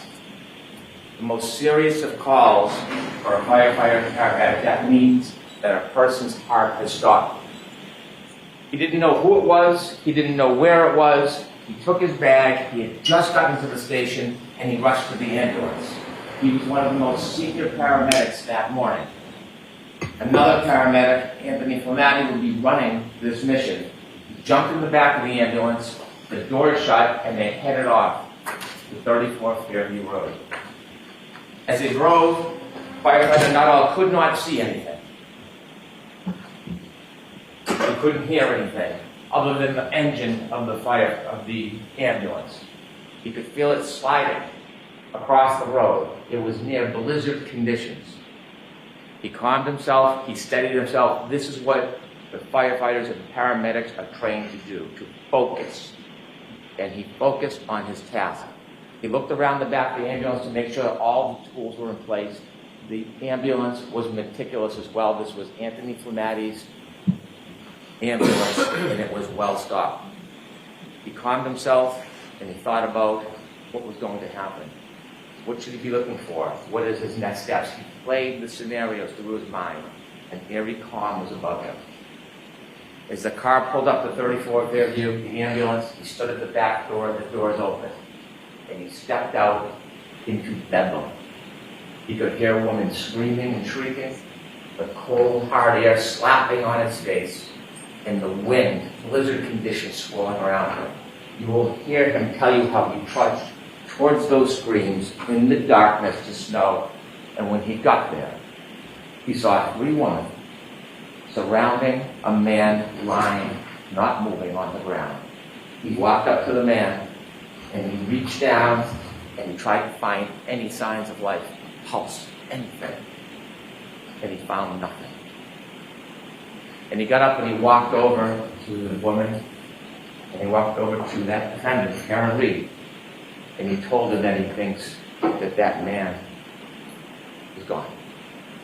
And then he heard the yell from Anthony Flamati, the chief, and he said, "Come back, let's go." Because you'll learn that in the cold, even if somebody's heart stops, even if they are presumed to have passed, sometimes you can still save a life. So you'll see on a dash cam video, you'll hear through testimony, he went back to that man, who's John O'Keefe. He went back to him, and that crew, coordinated effort, they did everything they could to save his life. They got on their knees, they began CPR, and firefighter Nuttall will explain as he kneeled over John O'Keefe. He looked up, and the defendant approached him, and you'll see it on the video. Now, he wanted any information, because when you're trying to save someone, you want to know, are they on drugs, medication, do they have a heart condition? And he looked up at Miss Reed, and he said, "What happened?" And you'll hear her words to firefighter Nuttall. She said, "I hit him, I hit him, I hit him." And it was at that time, with the words of the defendant, that she admitted what she had done that night, that she hit John O'Keefe. Now those words didn't mean anything to firefighter Nuttall. They weren't in context, they didn't reconcile with the injuries, it didn't help him in his treatment, so he ignored it. Now, firefighter Nuttall is not a police officer. He is not an investigator, he is not a detective. He's a first responder. And so he takes that information, it was useless to him, he continues to work on John O'Keefe trying to save his life. You'll see the team put him on a stretcher, and when they lift him from the ground, even though there is snow accumulating, underneath John O'Keefe is simply grass, hard, brown, frozen, and beneath his body lay his cell phone. They bring him to the ambulance, and while they bring him to the ambulance, you'll see on the videos that other first responders speak to the defendant. One first responder, Mr. Flamati, she will say, "I hit him, oh my God, I hit him."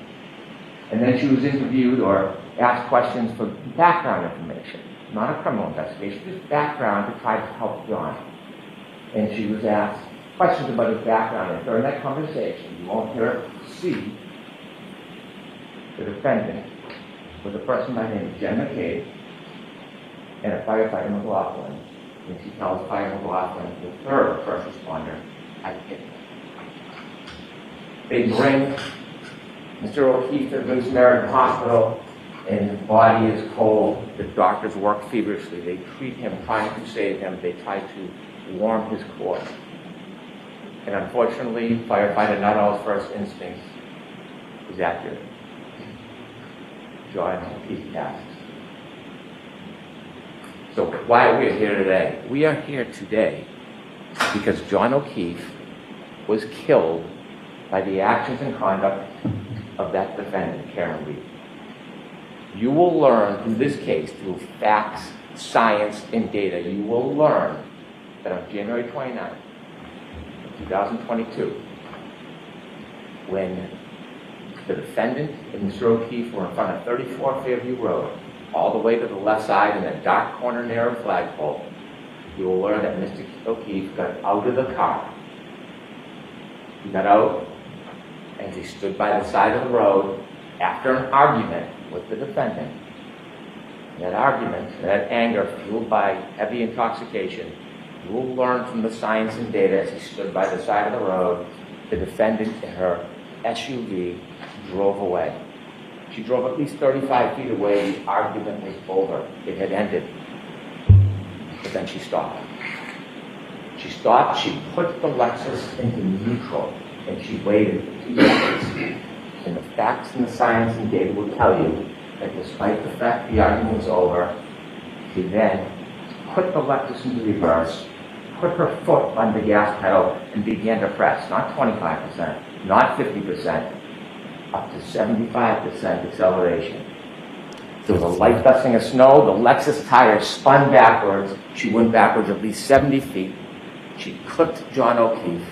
He fell backwards, hit his head, broke his skull. And there he lay at the corner of Fairview Road, on the ground, lying on top of his cell phone, alone.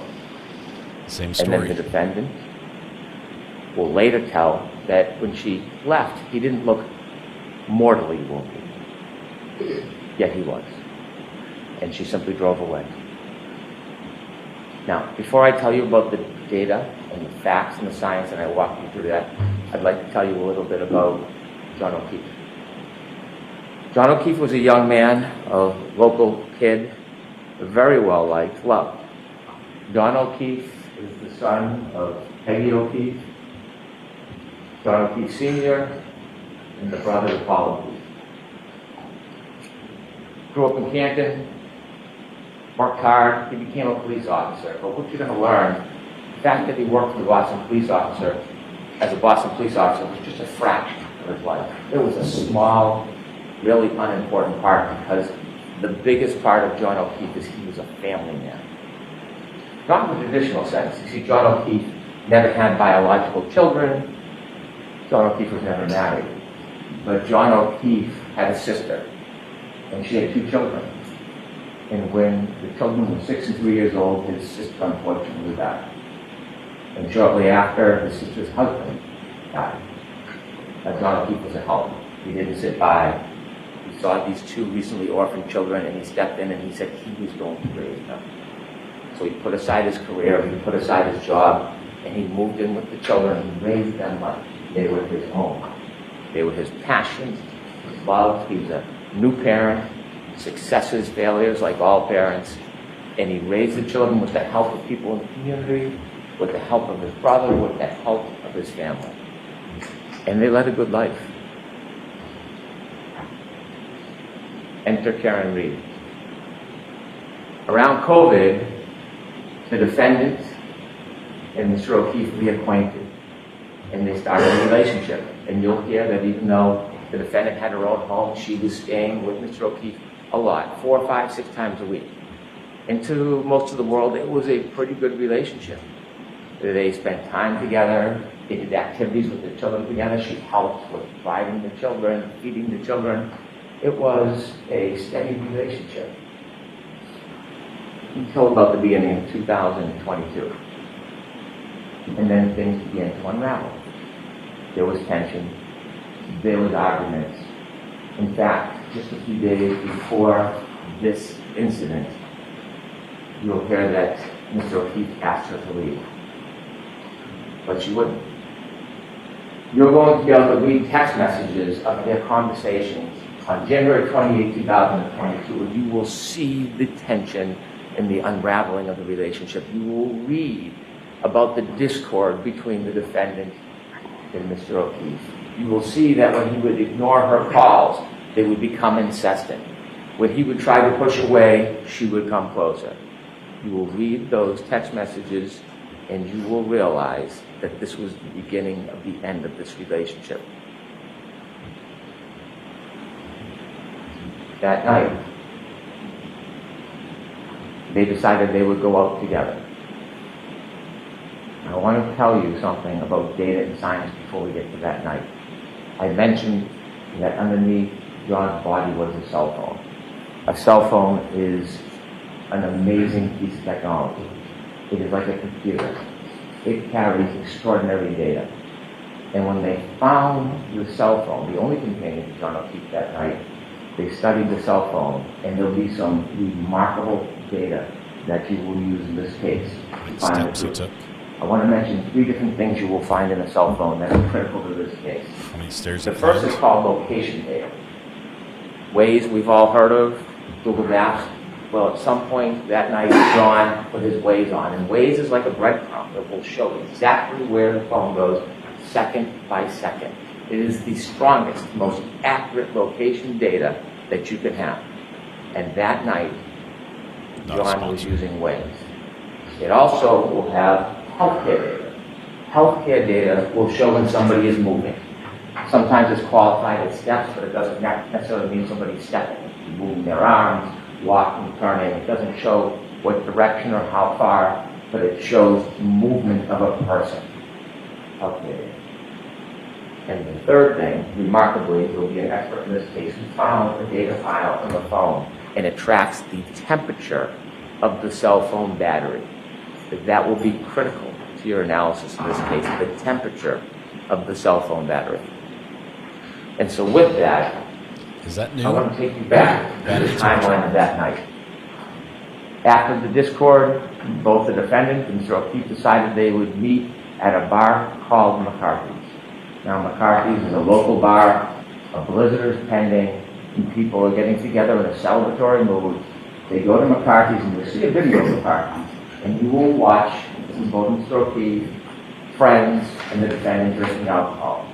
And you will count 8 vodka drinks that the defendant drank. They arrived at 8:50, they stayed till 9:45. She consumed at least 7 of those drinks in less than 2 hours. The last drink, you'll see when they leave the bar, she puts it under her jacket, and they walk out and they go to another bar to meet other friends called the Waterfall. They reach the Waterfall sometime around 10 p.m. And when they go into the Waterfall, you'll see a video. And when I said celebratory mood, you will see a group of friends of John O'Keefe, many who are friends with Karen through John, and you'll see them clapping and happy and joyous as they're there. You'll see many hugs between John O'Keefe and his friends and the defendant and many of the people there. And they spend some time together, they're drinking, and they all do a shot. And that will be at least the 8th drink within 3 hours that you consume. You will see from the data, not just the cell phone data, but there's some other very important data. And the other piece of data that goes hand in glove with the cell phone is information on the defendant's Lexus vehicle chip. Black box in an airplane, or there's some type of event that captures a small amount of time. Well, that was captured in the defendant's Lexus. That black box information with the cell phone data will tell you everything you need to know in this case.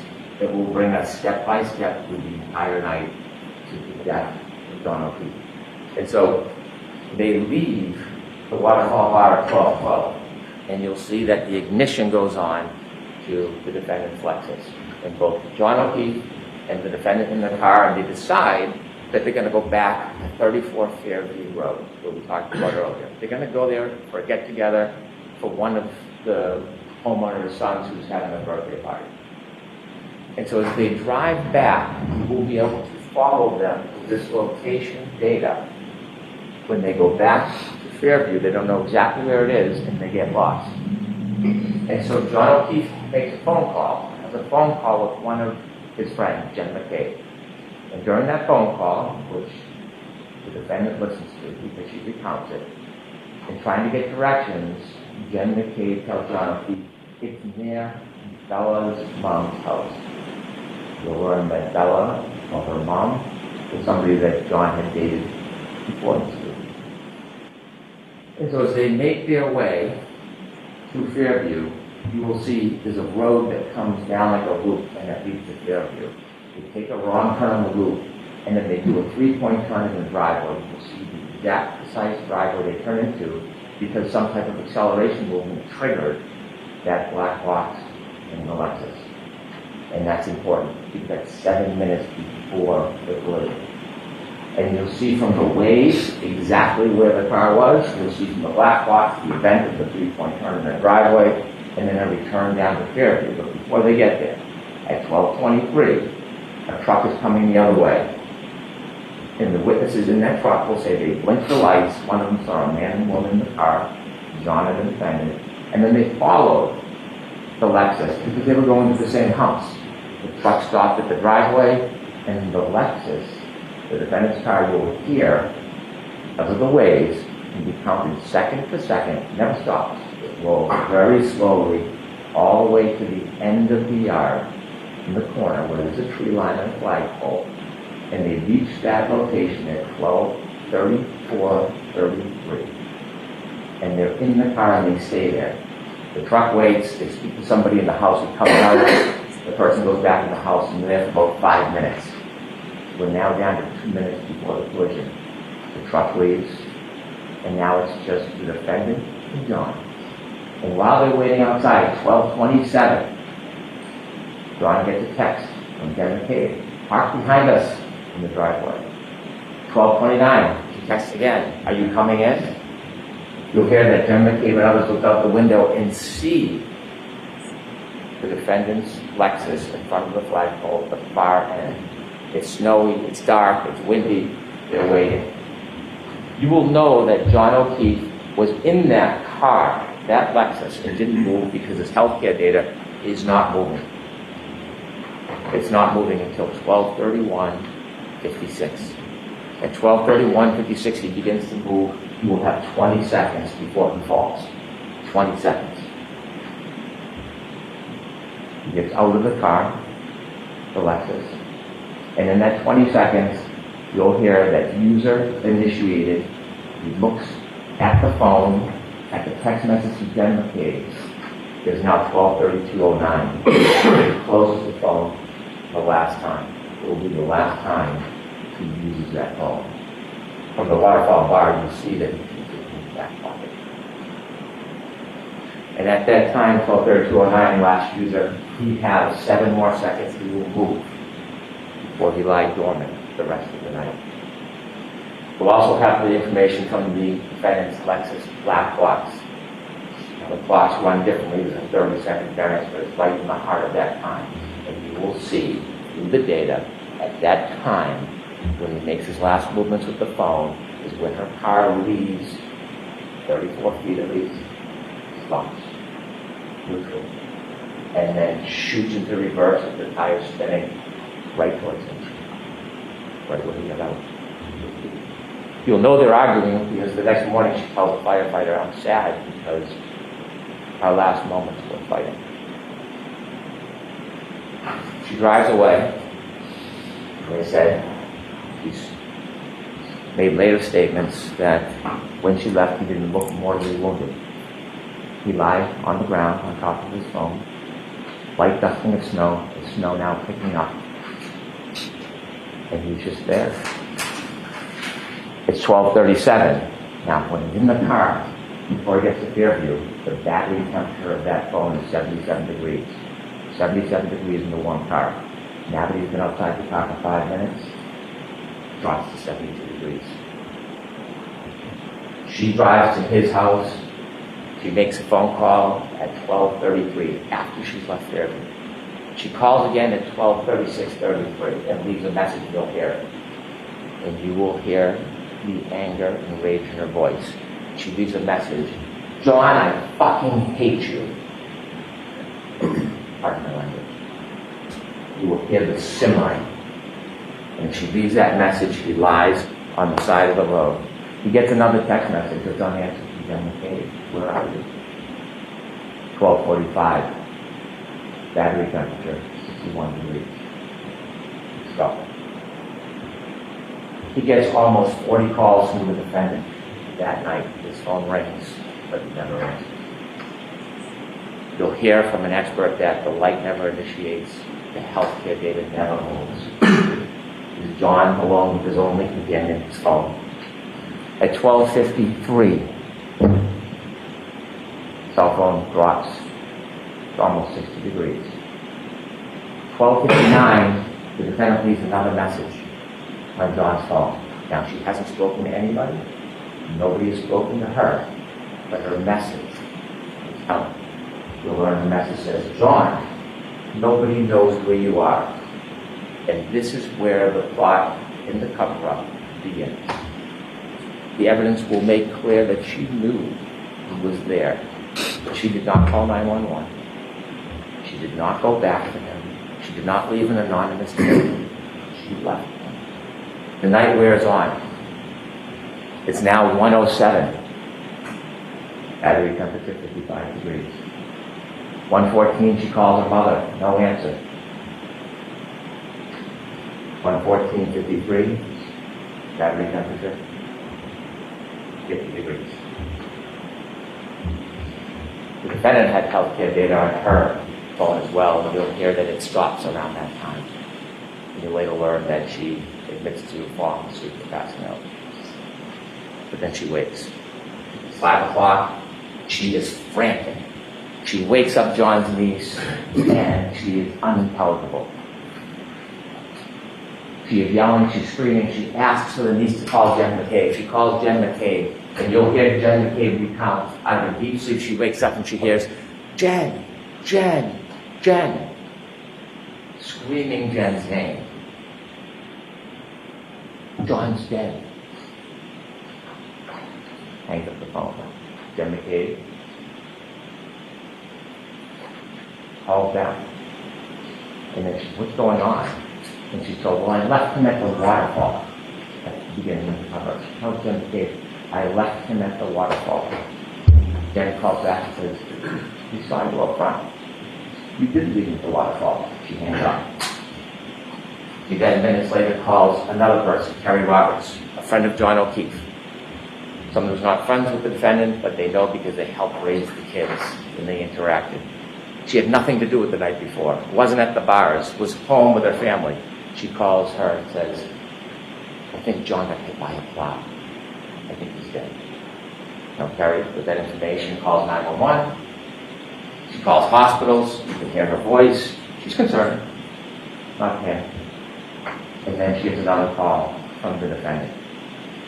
And she tells the defendant, come to my house. I will help you look for him. And the defendant says, I was so drunk last night, I don't remember anything. Waiting for her to arrive, she learns she doesn't arrive. Instead, the defendant goes to Jen McCabe's house. Terry Roberts, the other friend, then goes to Jen McCabe's house, pulls behind the car. And when she does, she's on Bluetooth, and she can hear the defendant say, my taillight's broken, my taillight's broken. And she looks, and the snowpack in the right taillight, she can see a piece of the taillight missing. The defendant desperately wants to go to 34th Fairview Road, but Terry Roberts takes over and says, we're going to go back to John's house. Maybe he's in the house and you didn't see him. So both cars, driven by Terry Roberts and then Jen McCabe, with the defendant, go back to John O'Keefe's house. You'll see a ring video where you see them go into the house and they look around, and you'll hear about the woman, Jen and Terry, enlisted into this task. Look for John O'Keefe. They cannot find him. And then when Terry Roberts comes into a room, she sees, rather than looking, the defendant simply standing there, staring at the wall. At that point, the defendant insists they got to go back to Fairview Road. They decide they'll take one car. Carrie Roberts is taking charge. She's going to drive. They leave Miss Reed's Lexus and John Keith's driveway, and they drive back towards 34 Fairview Road. You'll hear it is blizzard-like conditions. It is dark. They can barely see a thing. And when they get close to the edge of 34 Fairview, you hear the defendant start to scream, "There he is!" Both women look and they can't see anything. She starts kicking the door. The defendant's kicking the door. "Let me out!" Carrie Roberts stops the car and lets her out, and she sees the defendant run exactly to where John O'Keefe is in the darkness, just where she left him. Carrie gets out of the car, starts to walk towards where the defendant is, and she sees the defendant lying on a body. She can't tell who it is because the face is still covered with snow. And she comes over and looks, and she wipes off the snow from John O'Keefe's face. She realizes it's one of her best friends in the world is John O'Keefe. And she starts to try to do first aid. They start to move him, and coincidentally at 6:06 when they start to move him, the cold air hits that cell phone battery. It drops from 50 to 43 degrees. And they try, Jen McCabe calls 911. And that's when a police officer arrives, firefighter Nuttall and his crew. And when they lift him, that cell phone battery that is shot down to 37 degrees, Carrie Roberts picks it up and puts it in her pocket, and it immediately starts to warm as she moves the healthcare data showing movement starts again. At that point, nobody knows what happened. The Canton Police Department come. You can see the police cars and cruisers. They're not sure, so they look in the area where John's body is and find a glass from the bar near his body. They find blood spots. They try to put the blood spots in plastic containers. They don't know what they're looking for at this point. There's no information. They don't believe or know that there's a crime. They just know that John O'Keefe somehow ended up here with the broken glass and the blood. And so that morning, you can see the work of the Canton Police Department try to uncover a little bit around his body to see what they could find, which was very little. And then, Carrie Roberts goes and picks up Peg O'Keefe, tells her the news, and they go to the hospital. They go to the Good Samaritan Hospital, and Carrie Roberts is walking, and Peggy O'Keefe is going to go see her son, with her husband. And as she walks down the hall, Karen Reed is also at the hospital. See, there was some reports of maybe she was upset or suicidal, so they sectioned her. They put her in for evaluation to make sure she was safe. And you'll hear Peg O'Keefe tell her she walked down the hall to go see her son. The defendant was screaming, "Is he dead? Is he dead?" As she walked by Karen Reed, she stopped and she said, "Karen, what happened?" And you'll hear that Karen was excited and yelling, "Is he dead?" She stops her excitement. He becomes stoic. He doesn't say a word.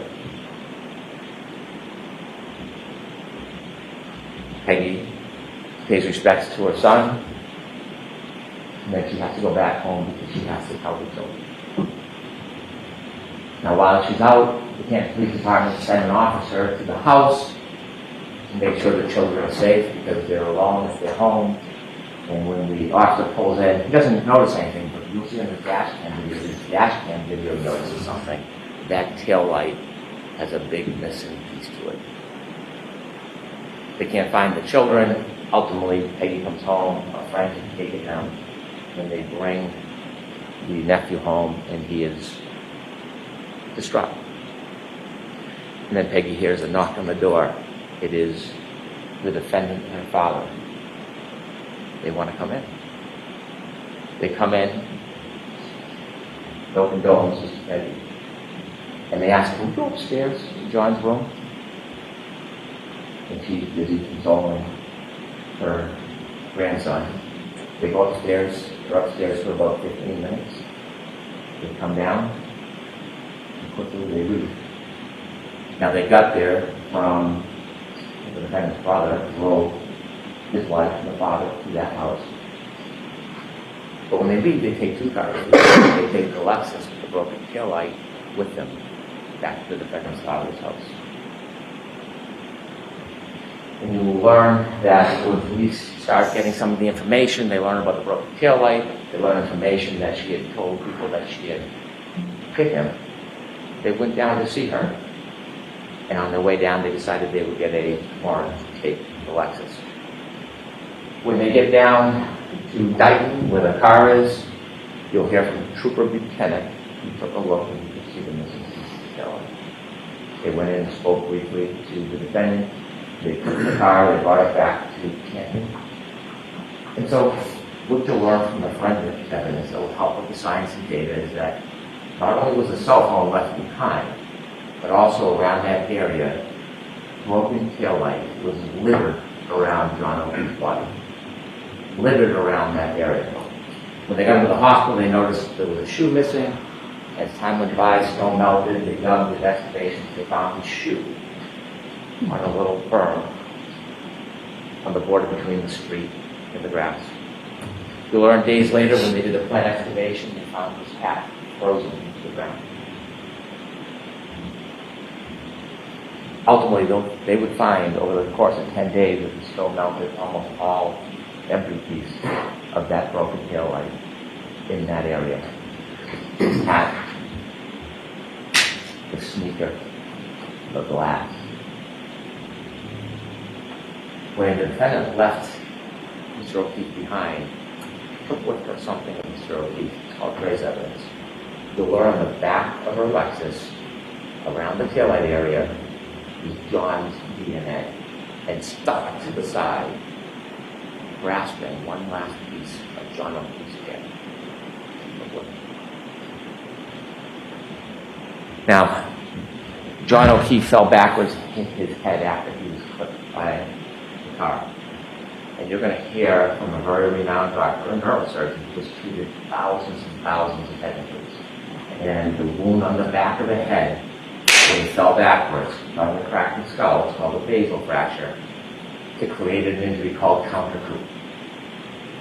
After he was clipped by a car and fell backwards and hit his head on that hard rock ground, remember there's no snow, it's just a dusting at this point, the back of his brain hits the back of his skull and bounces up. When it bounces up, it leaves marks showing that impact.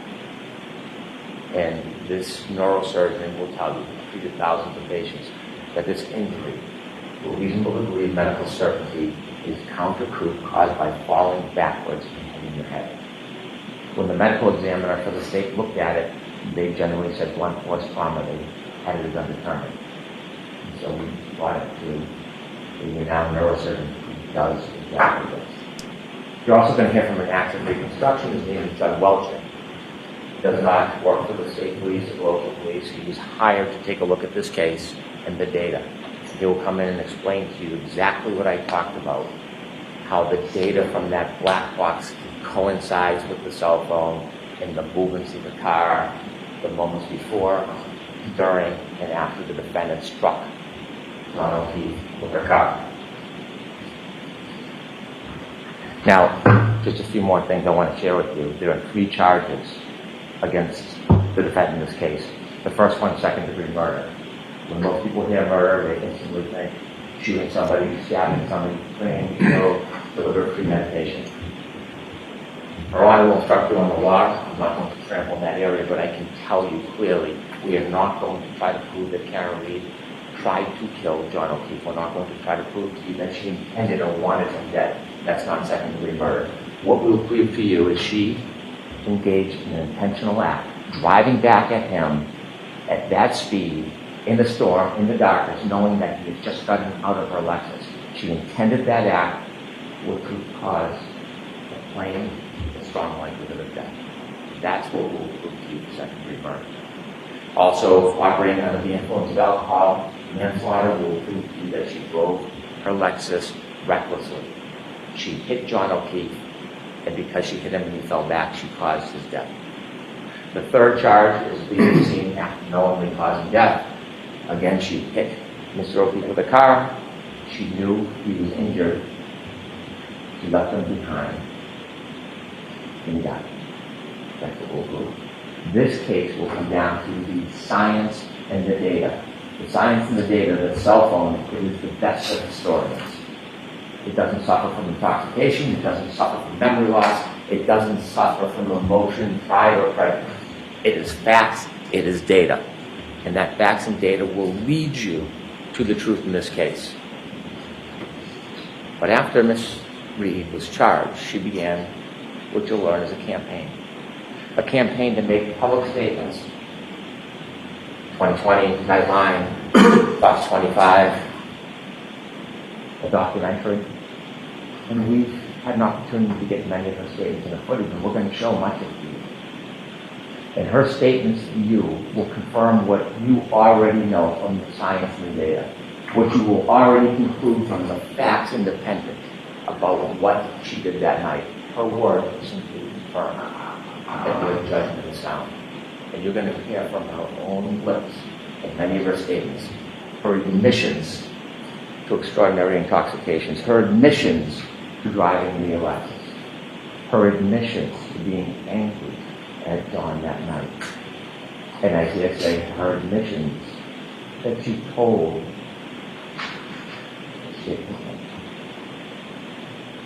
I'd like to play for you clip one. You're going to hear the first of the statements that she made after she was charged. This is the clip that they said they were going to play here. I mean, I didn't think I hit him, but could I have clipped him? Could I have tagged him in the knee and incapacitated him? He didn't look mortally wounded as far as I could see, but could I have done something that knocked him out and in drunkenness and in the cold didn't come to again? And this would have been the moment you dropped him off at the party. Yeah, would have had to.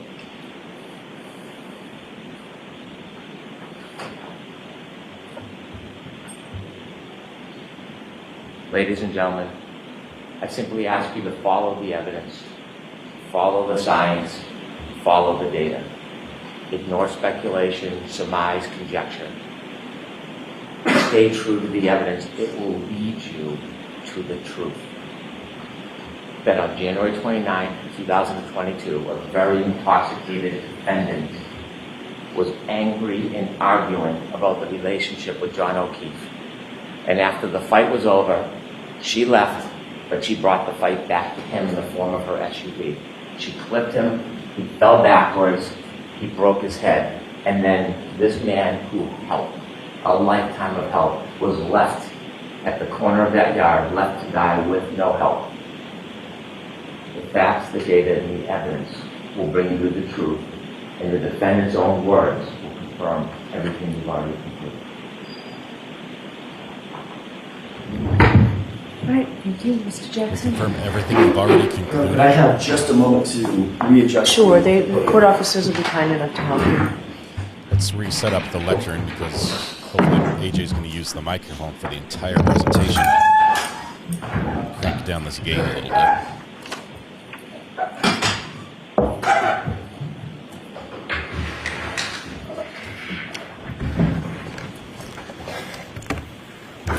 May I? The evidence in this case will establish above everything else 3 points. There was no collision with John O'Keefe. There was no collision. There was no collision. 3 times. John O'Keefe did not die from being hit by a vehicle. Period. The facts will show that. The evidence will show that. The data will show that. The science will show that. And the experts will tell you that. You'll learn that the Commonwealth has pinned its entire case on a brazen and a flawed assertion that is untethered, unconnected to the facts and to the evidence. And their assertion is contrary to science. Because at the end of the day, folks, there was no collision with John O'Keefe. So how did we end up here? How does Karen Reed end up sitting in that chair on trial for something, for an event that literally never happened? Well, the evidence is going to explain it. And it can be summed up in the following text message at the very beginning of this investigation. a text message of a now fired Massachusetts State Police officer named Michael Proctor. He was the lead investigator on this case, and he was talking about a fellow officer, a fellow cop, who owned the property where John O'Keefe's body was found. Text message with a buddy. Question, is the homeowner going to catch any shit? Answer, nope. He's a Boston cop too. That quote defines the lack of integrity of the Commonwealth's entire case, its entire investigation, and this prosecution. During the course of this trial, you'll learn much more about Mr. Proctor, why he said that, and what it really means. What you'll see and hear in this courtroom in the coming weeks is not just a story of a tragic loss. And make no mistake, John O'Keefe's death is and was a tragic loss. But the story you'll hear is about an investigation that was riddled with errors from the beginning, a rush to judgment, conflicted and corrupted from the start. Corrupted by bias, corrupted by incompetence, and corrupted by deceit. Finally, it was corrupted by a deliberate effort to avoid and to cover up the very truth that you are seeking. You'll find when you hear the evidence that the Commonwealth's case is the literal definition of reasonable doubt. They won't be able to talk their way out of it. They won't be able to explain their way out of it. They won't be able to excuse their way out of it. And they can't meet their extreme burden of proof, which the court will tell you is beyond any and all reasonable doubt and to a moral certainty. Members of the jury, Karen Reed found John O'Keefe dead on the front lawn of a Boston police officer, Brian Albert, at 6 a.m. on January 29th, 2022. Picture the scene. Blood-curdling screams, ambulances, emergency lights on, fire engines, ladder trucks, paramedics, patrol vehicles, patrol cruisers, police officers, first responders, firefighters, all swarming all over Brian Albert's lawn. Literally feet under his bedroom window. Yet Brian Albert, a sworn peace officer, a first responder himself, never came outside. Never went outside to see what the chaos was about, never went outside to see if he could assist a man in need, never walked outside his house to see if he could help a fallen fellow officer on his own front lawn. More shockingly, you'll learn that lead investigator for the Massachusetts Police, Michael Proctor, never set foot inside Brian Albert's house that day. Never engaged in any investigation inside that house that day, even though a party with much alcohol had just occurred in that house, and even though a Boston police officer was found dead or dying just mere feet from the front door on that lawn. He never secured the crime scene, never separated and secured witnesses. He never properly collected evidence. He never secured the evidence. He never searched for signs of a struggle inside or outside the home. He never properly canvassed the neighborhood. Michael Proctor never did any of these things, even though fellow officers of Michael Proctor's actually mentioned, in their words, not mine, that it looked like John O'Keefe may have been, quote, in a fight. You'll have questions about that conduct. During the course of this trial, you'll find that the Commonwealth will not have answers. You'll see from the evidence in this case that this case carries a malignancy, one that is spread through the investigation, it's spread through the prosecution from the very start, from the jump. A cancer that cannot be cut out, a cancer that cannot be cured. And that cancer has a name. And his name is Michael Proctor. Now, you didn't hear his name in the prosecution's opening statement. Not once. And I suspect that was probably by design. But make no mistake about it. The evidence will show in this case that Michael Proctor is the very definition of the Commonwealth's case. and he's also their Achilles heel. He was the lead investigator on the case officer, the architect of the entire prosecution. You'll learn there's not a single part of this case, folks, not a single part that he didn't touch, that he didn't direct, that he didn't orchestrate personally. Every single bit of it has his fingerprints on it. You'll learn that Michael Proctor was a longtime family friend, even the taillight, of the Alberts. And he's been disgraced by his own agency, not by us, by the Massachusetts State Police. Investigated, suspended, and fired. The evidence will show that Massachusetts State Police found him guilty, found Michael Proctor guilty of bringing dishonor to the department for his conduct, not in some other case, not in some tangential case, in this case. The investigation of Karen Reed. Conduct that included bias in favor of his friends, the all-powerful Albert family, and bias against my client, Miss Reed, the outsider. Do you have any idea how hard it is for a state trooper to get fired? Well, the evidence is going to show that Michael Proctor earned it. Every bit of it. You'll hear that within hours of a Boston police officer being found dead on Brian Albert's lawn, Michael Proctor, the lead investigator, who had investigated exactly nothing up to this point, right at the beginning, made an early pronouncement that Brian Albert himself was not going to, quote, catch any shit, end quote. And that was for one reason, and one reason only. He's a Boston cop. The evidence will show that Michael Proctor made this statement in a text conversation with his high school buddies. A text he never thought would see the light of day, certainly never thought we would get a hold of. And when he thought no one was looking, he actually said the quiet part out loud. He's a cop too. We'll give him a pass. You'll learn that in Michael Proctor's world, rank has its privileges. And the evidence will show that's privileges that you don't get and I don't get.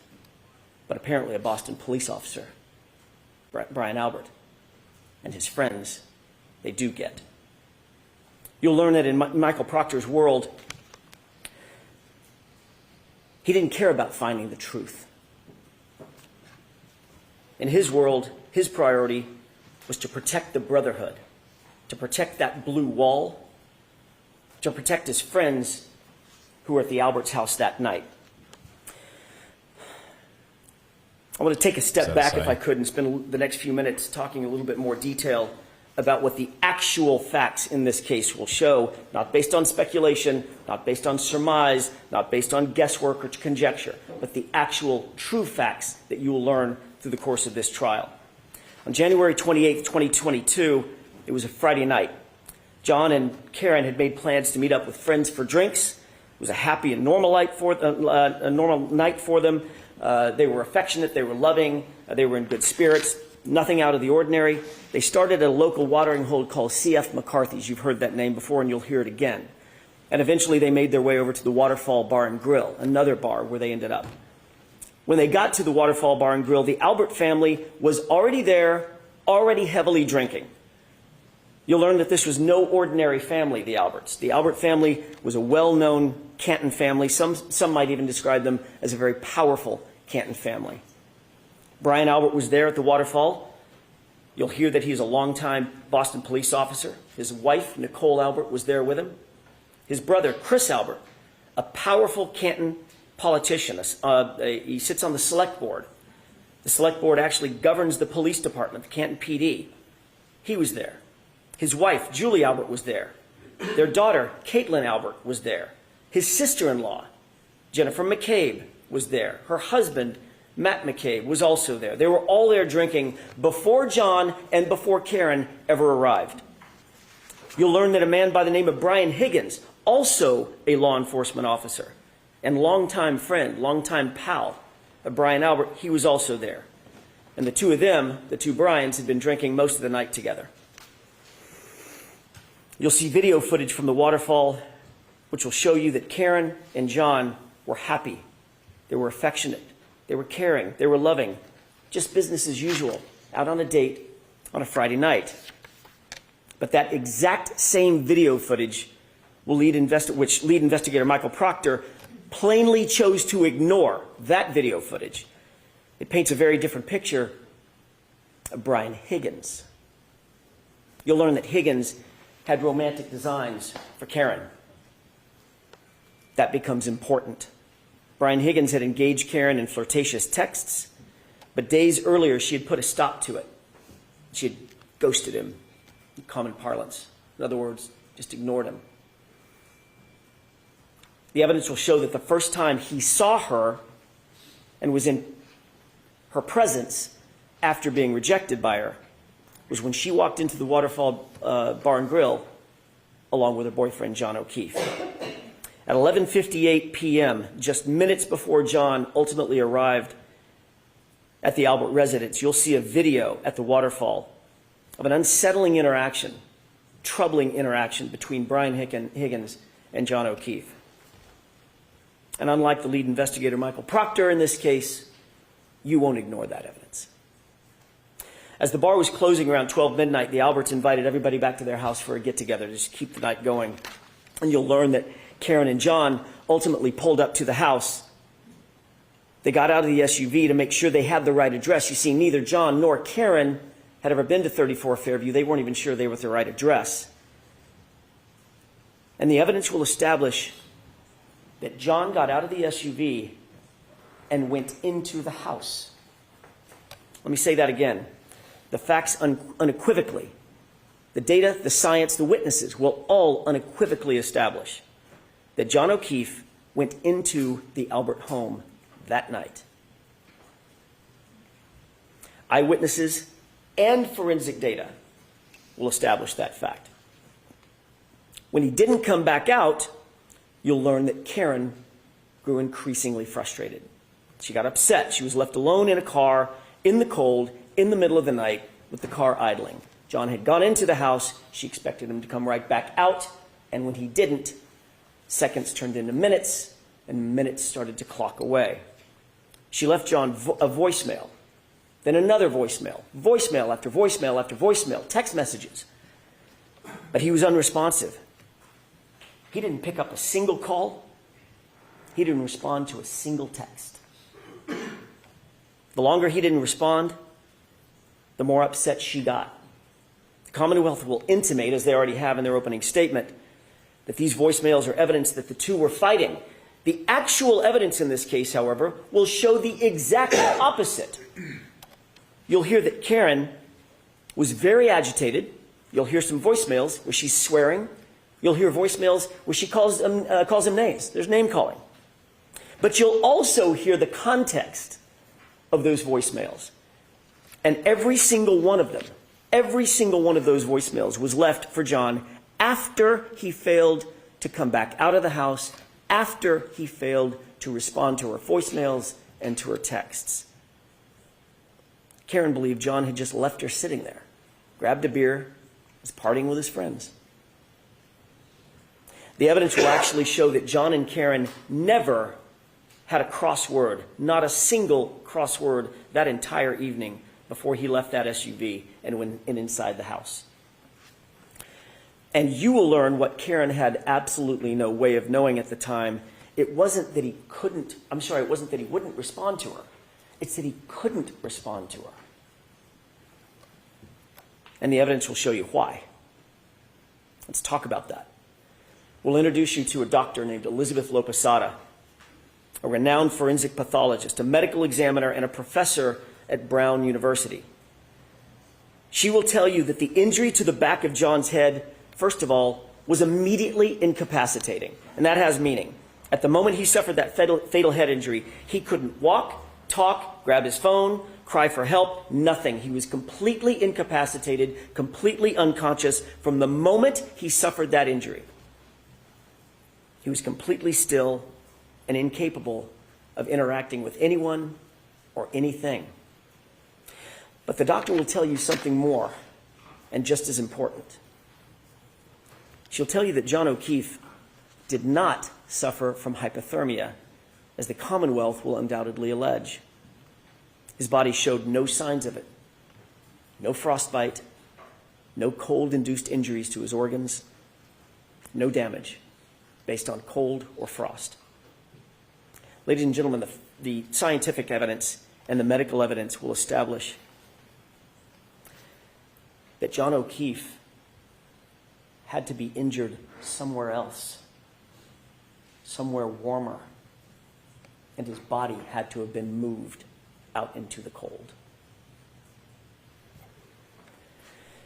And that's where, ultimately, at 6 a.m., Karen found him the next morning. You will learn that John did not have a single injury consistent with being hit by a car. Let me say that again. The evidence will establish that John did not suffer a single injury on his body consistent with having been hit by a car. Not one. You'll learn that John's torso, his ribs, his chest, his arms, his hips, his legs, his knees, his ankles, his feet, all of them, no broken bones, no fractures, no contusions, no torn ligaments, no internal injuries, not even a bruise. Nothing consistent with a car accident, despite the Commonwealth's contention that he was slammed into by a 6,000-pound SUV. Not a bruise. Dr. LaPosada will tell you with medical certainty that, in fact, John was not struck by a vehicle. Medically and scientifically, he could not have been struck by a vehicle. Therefore, as I said, there was no collision. She will tell you that the patterned abrasions on John's right arm, the patterned abrasions you see over my left shoulder, they're not the result of being struck by a car or a taillight. You'll take one look at these injuries and you'll agree with Dr. LaPosada. The evidence will show that these injuries are from an animal, like a large dog, like the large dog that was inside the Albert house that night. You'll learn that Brian Albert has actually admitted that his large dog, the family dog, is, quote, not good with strangers. And of course, John, never having been to the house before, was a stranger that night. You'll also learn that oddly, very oddly, after having their family pet for 7 years, a short time after this incident, the Alberts got rid of that dog. They called it rehoming her. But she was gone. Dr. LaPosada will also tell you that the injury to John's head was not the result of falling backward onto a flat lawn, cold or otherwise. Rather, Dr. LaPosada will tell you with medical certainty that the injury pattern to his scalp was produced by an impact from a raised or ledged surface, a surface that does not exist on Brian Albert's front lawn where John was found. The medical evidence will establish no hypothermia, no injuries from a car strike, no collision with a motor vehicle. And forensic analysis of John's cell phone, Mr. Brennan mentioned that in his opening statement. The Commonwealth's own expert will ultimately support the exact facts that I just told you, including the temperature data. John O'Keefe was injured someplace warmer, and he was moved. That alone is reasonable doubt, but there's much more. You'll also learn that there were many people at that after-hours gathering at Brian Albert's house who would have left by the front door just feet from where John O'Keefe's body would have ultimately been, had he actually been there, right after 12:30 a.m., which is what the Commonwealth's claim is. There were nearly a dozen people who walked out that front door directly adjacent to the precise spot where John O'Keefe would have been lying. Not a single person, not one, not a single person, saw a 6'2", 216-pound man laying sprawled in the front lawn in dark clothing on a light white dusting of snow. Not one. Then the evidence will also show that every one of those same people drove by that same spot, not walked by it, drove by it to leave the house, and still not one of them saw John laying in the yard when they left between 1 a.m. and 2 a.m. in the morning. But you know who else you'll find never saw a body on that lawn? The snowplow driver, a completely independent witness charged with plowing the streets in Canton that night. You'll hear that Michael Proctor, oh, he's not done yet, Mr. Proctor. You'll hear that Michael Proctor wrote a report where he claimed that Fairview had not been plowed that night. You'll learn that that was completely false. That was a lie. Michael Proctor did not want any more witnesses. He didn't want the truth, and he falsely claimed that the road was never plowed. You'll learn that he wouldn't look for the plow driver, but we did, and we found, and we'll introduce you to, Brian Loughran. He plowed Fairview that night, and what he's going to tell you is that there was no body on that lawn at 2:30 in the morning. You'll learn that Brian Loughran passed by 34 Fairview, traveling right next to Brian Albert's front yard, and at 2:30 a.m., John O'Keefe was not there. But you'll see that the plow driver also provides some other troubling information, troubling testimony for the Commonwealth. You'll learn that after making that pass at 2:30 a.m., he showed up with his plow an hour later. He stopped at the entrance of Fairview. He was looking up Fairview to decide whether or not to plow it, but he saw an obstruction. At 3:30 a.m., he looked down the street, and in the very spot precisely where Karen would later find John's body laying at 6 a.m., there was a car parked in front of it, a Ford Edge. You're going to ask yourself, who's moving a car at 3:30 in the morning into a blizzard on the side of the road? You'll learn that Michael Proctor, the lead investigator, intentionally ignored this fact as well. He did no investigation to find out who owned a Ford Edge, but again, we did. And the evidence will establish that Ford Edge happens to be a favorite model of the Albert family. More than one Albert owned a Ford Edge at the time. You'll learn that those facts will add to the mounting and the overwhelming evidence that there was no collision and John O'Keefe's body was moved onto that lawn. You'll find that this is yet additional reasonable doubt in the case. You'll be introduced to science and physics, even from the Commonwealth's own experts. That science will establish that Karen Reed's SUV was not damaged by hitting a pedestrian, and conversely, John O'Keefe's injuries did not come from being struck by a vehicle. The Commonwealth mentioned triggering events, but what you'll actually learn from the experts, some of them the Commonwealth's own experts, is that a triggering event is not evidence of an accident. It does not evidence a collision. That's why we're here. A collision. And there's no evidence of one. Zero. You'll also find that those exact sort of triggering events that the Commonwealth will rely on are relatively commonplace on Karen's SUV, and none of them are associated with a claim of a collision. Folks, the science will not lie, and the physics cannot lie. And that science will tell you with certainty there was no collision with John O'Keefe. You'll add that to that rising mountain of reasonable doubt. I want to take you back to the night in question, January 29th, for just a few minutes. Remember, Karen had gone home after dropping off John and John walking to the house. While Karen was asleep at home with John's 13-year-old niece, what were the people who had been at Brian Albert's house that night? What were they doing? While she slept, what you'll find and what the evidence will show is that they were extremely busy. You'll learn that after a long night of heavy drinking, Brian Higgins left the Albert residence, but he didn't drive home. Rather, he drove over to the Canton Police Department, where he kept an office at about 1:25 a.m. Not a Canton police officer, but he kept an office there. Why go back to his office at 1:25 a.m.? Why go back to the Canton Police Department at 1:25 in the morning on the night of a blizzard? You'll learn that while there, Higgins made a call at 1:30 a.m. Higgins will later deny that he made that call.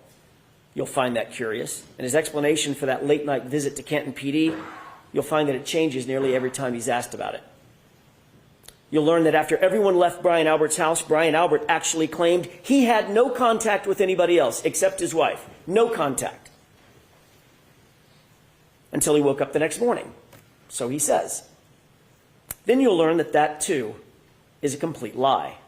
His phone records established that he placed a call to none other than Brian Higgins at 2:22 a.m., shortly after Higgins completed that late-night visit over to Canton PD.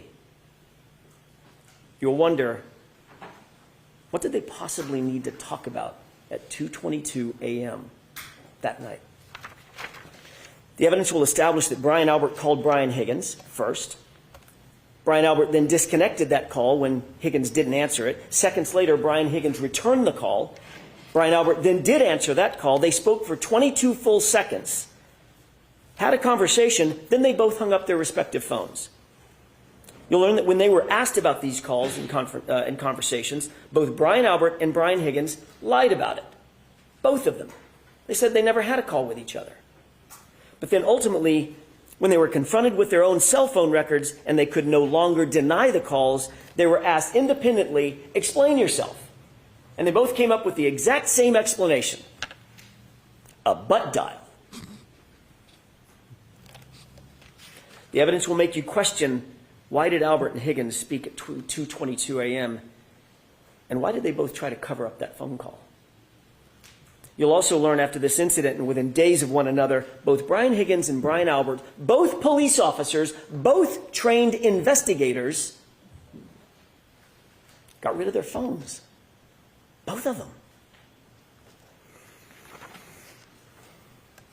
And what else you'll learn Brian Albert got rid of?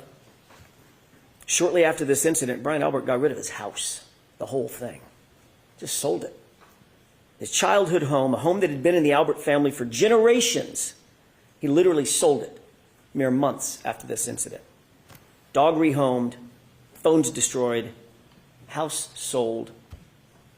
You'll learn that all these things happened shortly after the incident where John O'Keefe was found unresponsive and dying in Brian Albert's front lawn. And you'll also learn that Michael Proctor looked the other way. He did not investigate any of what I'm telling you. He pre-selected Karen Reed from the start, and he ignored everything and everyone else. Let's get back to what was happening with the others while Karen slept. What you'll learn during this trial is that Brian Albert's sister-in-law, you've heard her name before, Jennifer McCabe, she was at the waterfall that night and she was over at the Alberts' house that evening as well. She left the after-hours gathering about 2 a.m., a little before 2 a.m., got home around 2 a.m. And you'll learn that according to the Commonwealth's own evidence from a forensic software program called Physical Analyzer made by Celebrite, it's considered the gold standard for forensic tools, you'll learn that a Google search was discovered on Jennifer McCabe's phone. A Google search that Michael Proctor and his investigators never revealed to us, but we found anyway. A Google search that was time-stamped, according to their own data, at 2:27 a.m. 5 minutes after that 2:22 a.m. call that Higgins and Albert denied having. And that Google search on Jennifer McCabe's phone read, "Hoslong to die in cold." Hoslong to die in cold. Now, she misspelled the first word. Hos is supposed to be how, but the meaning's the same. How long does it take to die in the cold? Time-stamped 2:27. And then that search was also noted by the same Celebrite program as having been deleted. The evidence will force you to ask, why is there a search on her phone? Why is it logged at 2:27 a.m.? When the Commonwealth claims that she first learned of John's death and where his body was hours later at 6 a.m. So what you'll learn is that while Karen slept, here's what was actually happening by some other very busy bees. 1:25 a.m., Brian Higgins makes an unexpected visit to Canton PD. 1:30 a.m., he makes a phone call that he later denies ever making. At 2:22 a.m., Brian Higgins and Brian Albert talk. They both deny and lie about having made that phone call. 2:27 a.m., 5 minutes later, a Google search appears on Jennifer McCabe's phone, Hoslong to die in cold, hours before John's body was ever discovered. a Google search she denies making, and that she later, or at least it was later logged as deleted. Meanwhile, at 2:30 a.m., the plow driver confirms that O'Keefe's body was not on the lawn of Brian Albert's house, not at 2:30 in the morning.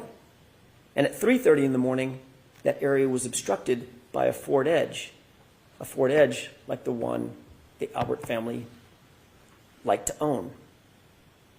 The evidence will show in the meantime, Karen dozed in and out of a fitful sleep for the rest of the night, only to awaken just before 5 a.m., and that's when she realized, in a panic, John had never come home. And you'll see, it wasn't like John to not come home. That morning, you'll see and hear evidence that Karen's emotions had morphed. It'd gone from frustration and anger, which you'll hear in the voicemails, to abject fear. Fear that something bad had happened. The evidence will establish by this time Karen was panic-stricken. She had a feeling something was very, very wrong. She was unable to get a hold of John. Karen went to go look for him. She got in her Lexus and she backed up to leave her garage at One Meadows. You'll hear a lot about that address, One Meadows. That was John's house where Karen was staying. She backed out of the garage, and during the course of the trial, you'll hear that she actually struck another car with that right rear taillight. During the course of this trial, the Commonwealth is going to desperately claim that Karen Reed's taillight was actually damaged by hitting John O'Keefe. They'll have no evidence of it, mind you, none. But they'll make the claim. We'll show you a video of exactly how that taillight was originally damaged, or exactly what happened at 5:07 in the morning. The facts will show that it was damaged in John's own driveway at 5:07 when Karen backed up and made contact with another car in the driveway. This is 5 hours after she dropped John off and he went into the Albert residence. As a result, the taillight was minimally cracked, but it wasn't completely shattered or damaged or broken. And that's the condition of the SUV when Michael Proctor got a hold of it. That becomes important. You'll hear from an independent police officer, an eyewitness to the damage on that SUV, someone not connected to Michael Proctor or under his control. And he'll tell you that he saw the taillight damaged before it was in Michael Proctor's possession, but it was not completely shattered. And you won't have to speculate how that taillight got cracked originally. You'll see it for yourself. It's on video. You'll learn that part of the reason that Karen's Lexus hit that car at One Meadows is because she backed out looking for him at a time when she was absolutely panic-stricken and grief-stricken. Where was John? Why hadn't he come home? What had happened to him? Is he hurt? Is he passed out somewhere? Her mind was reeling. The evidence will establish she wasn't giving anything away. Everything was on the table. What could have happened to John? You'll learn that when she woke up and he still wasn't home, she was just racking her brain for what could have happened to him, and she was worried about possibly the worst. He had gotten out of the car, he'd walked to the house, she was confused, and later, when she found him at 6 a.m. on the lawn, where she last saw him going toward the house, her mind started reeling, oh my God, did a plow hit him? Did I hit him? Could I have hit him? What could have happened to him? And that video clip that you saw, out of context, when she said the words, he did not look like he was mortally wounded, she's not talking about at midnight. She's talking about at 6 a.m. when she found him. That's what she was talking about. Your job will be to make sure that the evidence isn't presented to you too cute by half. She was saying all those things. Did a plow hit him? Could I have hit him? Did I hit him? She was saying that to herself and to other people. And the Commonwealth, very obviously, will try to seize on that panic and twist this into some admission. But here's the actual truth. That's not a confession. Could I have hit him? Did I hit him? Could a plow have hit him? That's a person trying to make sense of an unexplainable circumstance, a natural concern of a bereaved significant other. A woman desperately trying to piece together what could have happened on this tragic night. John didn't come home. And the evidence will show that Karen Reed never said, I hit him. Never. Not in the background of the 911 recording, not on any dash cam video, not on any audio, not on any police body cam, not to a first responder. It's never mentioned in a single report. It's never reported in a single report from January 29th, not by one person, because it never happened. The evidence will show that the evidence will show that there were at least 13 members of law enforcement or first responders and 2 civilian witnesses that were intently focused on what was happening at that scene. They were all over the lawn. They were all over Karen. Officer Sarath, Mullaney, Good, Lank, EMT Nuttall, Flamati, Kelly, Walsh, Woodbury, Whitley, Becker, Robery, McLaughlin, Carrie Roberts, Jennifer McCabe. They were all there, watching and listening. On January 29th, when John O'Keefe was found, not one first responder reported having heard Karen Reed say the words, "I hit him." Not one. Not one civilian reported having heard Karen Reed say, "I hit him." The facts will show that the first time this improved statement was ever claimed to have been made was some 24 hours later by a single EMT in an interview. Now listen to this. In an interview coordinated by a Canton police detective named Kevin Albert. Brian Albert's brother. And remember, Chris Albert, the other brother, is a board selectman to whom the Canton Police Department reports. And what's more, you'll learn that Katie McLaughlin, that's the EMT, that's the single EMT, the first person to have claimed to have heard this unrecorded and unreported statement, is years-long close personal friends with a young woman named Caitlin Wait for it. Albert. You heard that right. It's Brian Albert's daughter. During the course of this trial, you'll become familiar with and you'll realize that the Alberts are indeed a powerful and indeed an influential family. And that will mean something. You'll learn that there are other major problems with the prosecution's case. The evidence will establish that Michael Proctor himself, the lead investigator and architect of this entire case, has a long-standing and personal relationship with the Albert family. Yes, that same Albert family. His sister was close friends with Julie Albert. He personally sat at head tables at weddings, or at a head table at weddings with the Albert family. He entrusted the Alberts with babysitting his own children. You heard that correctly. And yet he was the lead detective assigned to investigate the circumstances of a Boston police officer laying dead on the Alberts' front lawn. That's not just bias, you'll learn. That's not just coincidence. That, folks, is corruption. And you'll see how far it went. Michael Proctor was alone with all the critical evidence in this case, alone with Karen Reed's phone, alone with John's phone, alone with video footage, alone with the taillight material, alone when he claimed to recover evidence from 34 Fairview. He wrote the search warrants. He transported the evidence. He secured it. He submitted it. He did it all. That's Michael Proctor. And he did it without any reasonable oversight. You'll see during the trial that he intentionally lied and fabricated evidence during the course of this investigation. He lied in reports, warrants, he lied under oath. He lied about the time that he actually secured Karen Reed's vehicle. Why? Why would he lie about that? The evidence will give you the answer. He lied because he did not want it revealed that he had access to that vehicle and he had access to that taillight before any taillight fragments were found at 34 Fairview. Appreciate that. He had access to the vehicle before a single piece of taillight material was ever found at the scene. You'll find that there were 2 searches. The first and second search found 0. Nothing. Nothing around John's body. Nothing in the street. Not one piece of taillight fragment.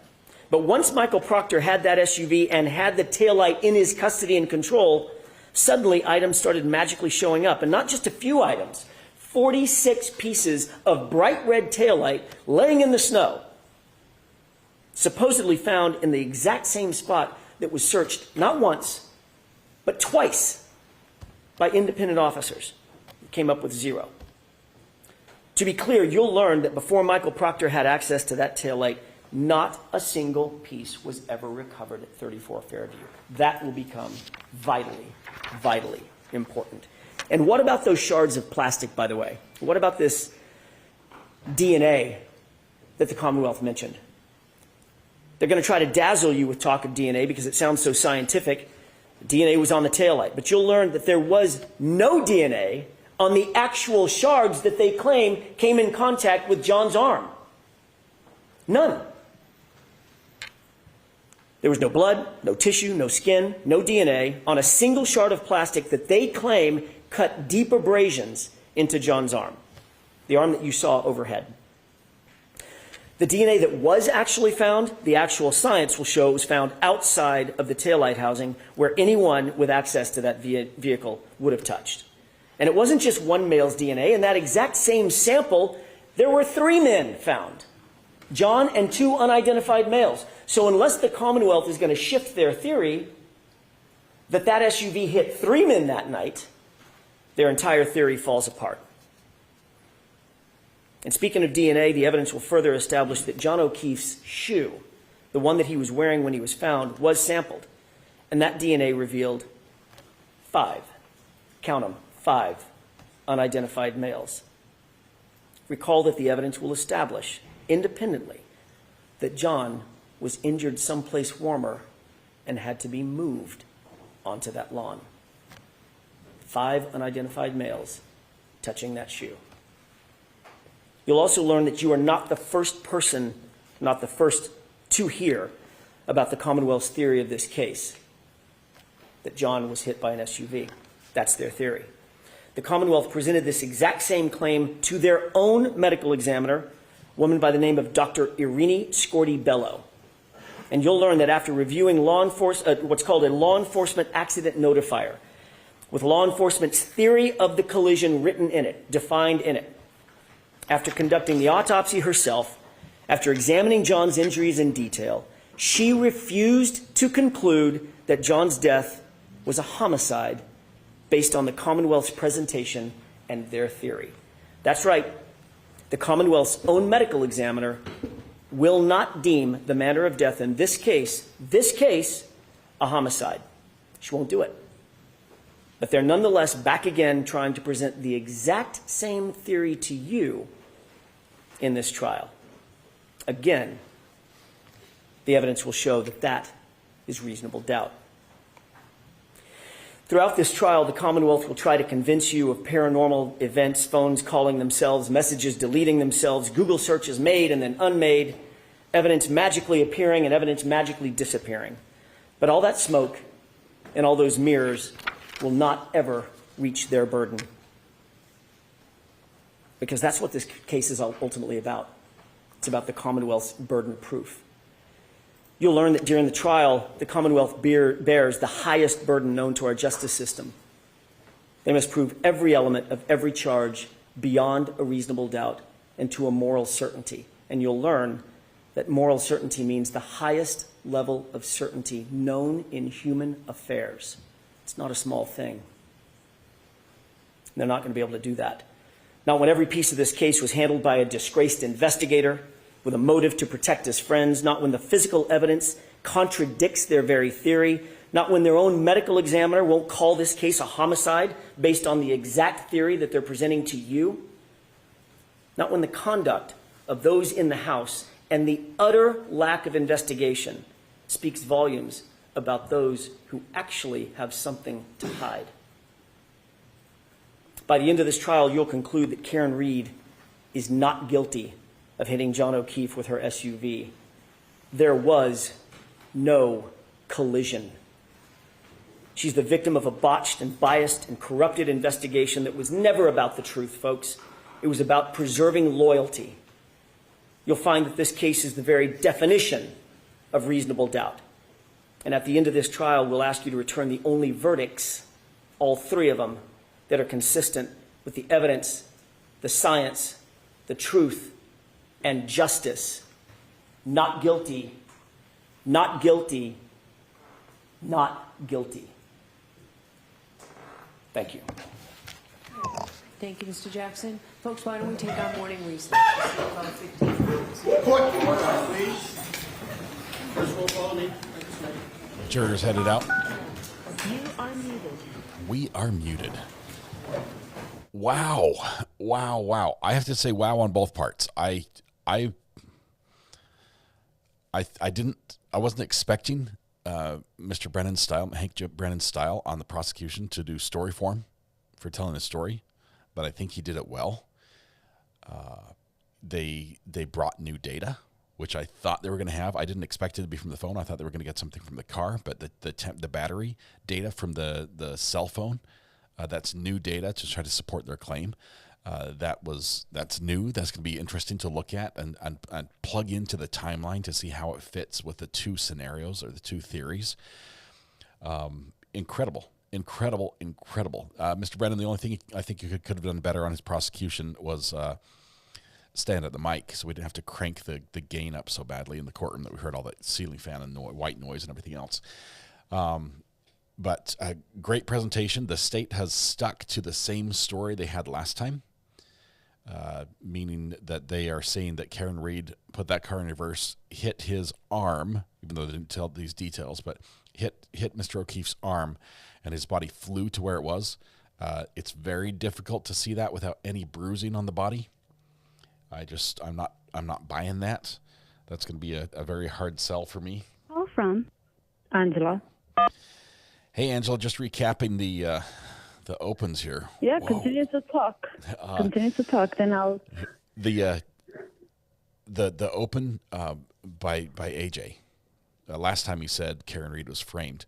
He was prohibited from using that third-party culprit in his open until they introduced evidence to support that. He came close. He didn't point the finger of blame, but he just listed whose house it was and listed the inconsistencies and listed the lies and listed the concerning bits of evidence that are found in phone records and everything else. Amazing job. What did you think of that, Angela? Well, first and foremost, please don't kill me for saying this, but I have to say it. I have been a WhatsApp ambassador for since 2015 until 2024, so that's about 9 years. And through that, I have read more fan fiction and more fiction books than you can ever imagine. I have read better and more believable fan fictions than what just was presented by Mr. Brennan. It's not the best writing. I wouldn't read the book if it were a fiction book. But as far as deliveries go in a state's prosecution, okay. I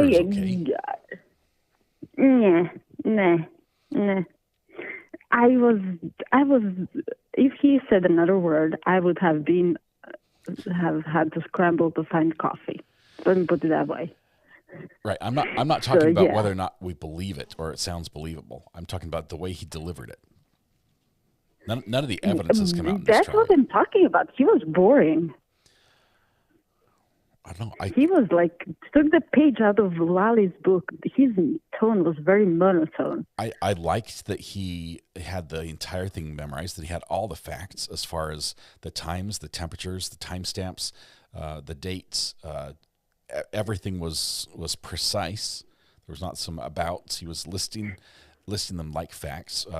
AJ, on the other hand, nearly read his. It was scripted, and I think it was scripted on purpose because there are some areas he could not go into, and he could not afford incurring the wrath of the judge for him in doing that. But speaking of timelines, let's go back to that. Excuse me, he did say about 12:32. Excuse me, if she indeed hit him at 12:32, how exactly was she connected to his Wi-Fi at 12:36? Please, Brennan, explain that logic to me. The timeline, Please. I think the timeline's going to be very important in this case. As we get more and more pieces of data to plug in, the state's already conceded that the time stamp on the car is like 30 seconds off from what they think. I think it's going to be very important to build a timeline and plug each piece in with the time to say, John's phone says this, Karen's phone says this, the Wi-Fi router says this, the temperature probe says this. It's going to be very important to match those all up, because if they don't match, and if we can definitively prove, say like by location for Wi-Fi, which has a limited range, definitively prove a location that makes the other parts not fit, that's definite reasonable doubt and acquittal. As someone who has 5G data Wi-Fi router, which is very powerful, that makes the whole house of 140 quadrat meters have really good coverage of the internet. I do not need like an extra router in order to cover the whole house. Someone please put that in feet, the square footage, so I can catch my Wi-Fi from like 2 houses at most from my house. I've had my days doing war driving around looking at Wi-Fi's. I can't tell you more than that. I'm not sure what the statute of limitations is, but there's some great software you can play with. One's called Flying Squirrel that the government likes to use to look for even Wi-Fi's that are not broadcasting SSIDs, things like that. There's some fun stuff out there you can play with. But Wi-Fi, the range is limited. The FCC limits Wi-Fi transmissions on the broadcast side to limit the power so that purposefully it doesn't just go everywhere. I have a ham radio license. My license allows me to use some of those same frequencies that are covered in those Wi-Fi spectrum, and I can boost that signal. I can do something that would be much more powerful that possibly could make a connection that far. But Karen Reid and John O'Keefe did not have Wi-Fi connections. You can't just have open Wi-Fi internet and things like that. There's all sorts of rules. It doesn't add up. The Wi-Fi timestamp. No, it does not. We need to verify the timestamp first of all to see where that comes from, and is it accurate or was it verified? And if it is, that is an anchor point we can use on the timeline to say now shuffle everything else accordingly. Also, I looked up from 34 Fairview to One Meadow by the route from if she were to drive by the library, it takes 6 minutes to drive. So she had to have left the 34 Fairview around 12:30, at latest 12:30. Yeah.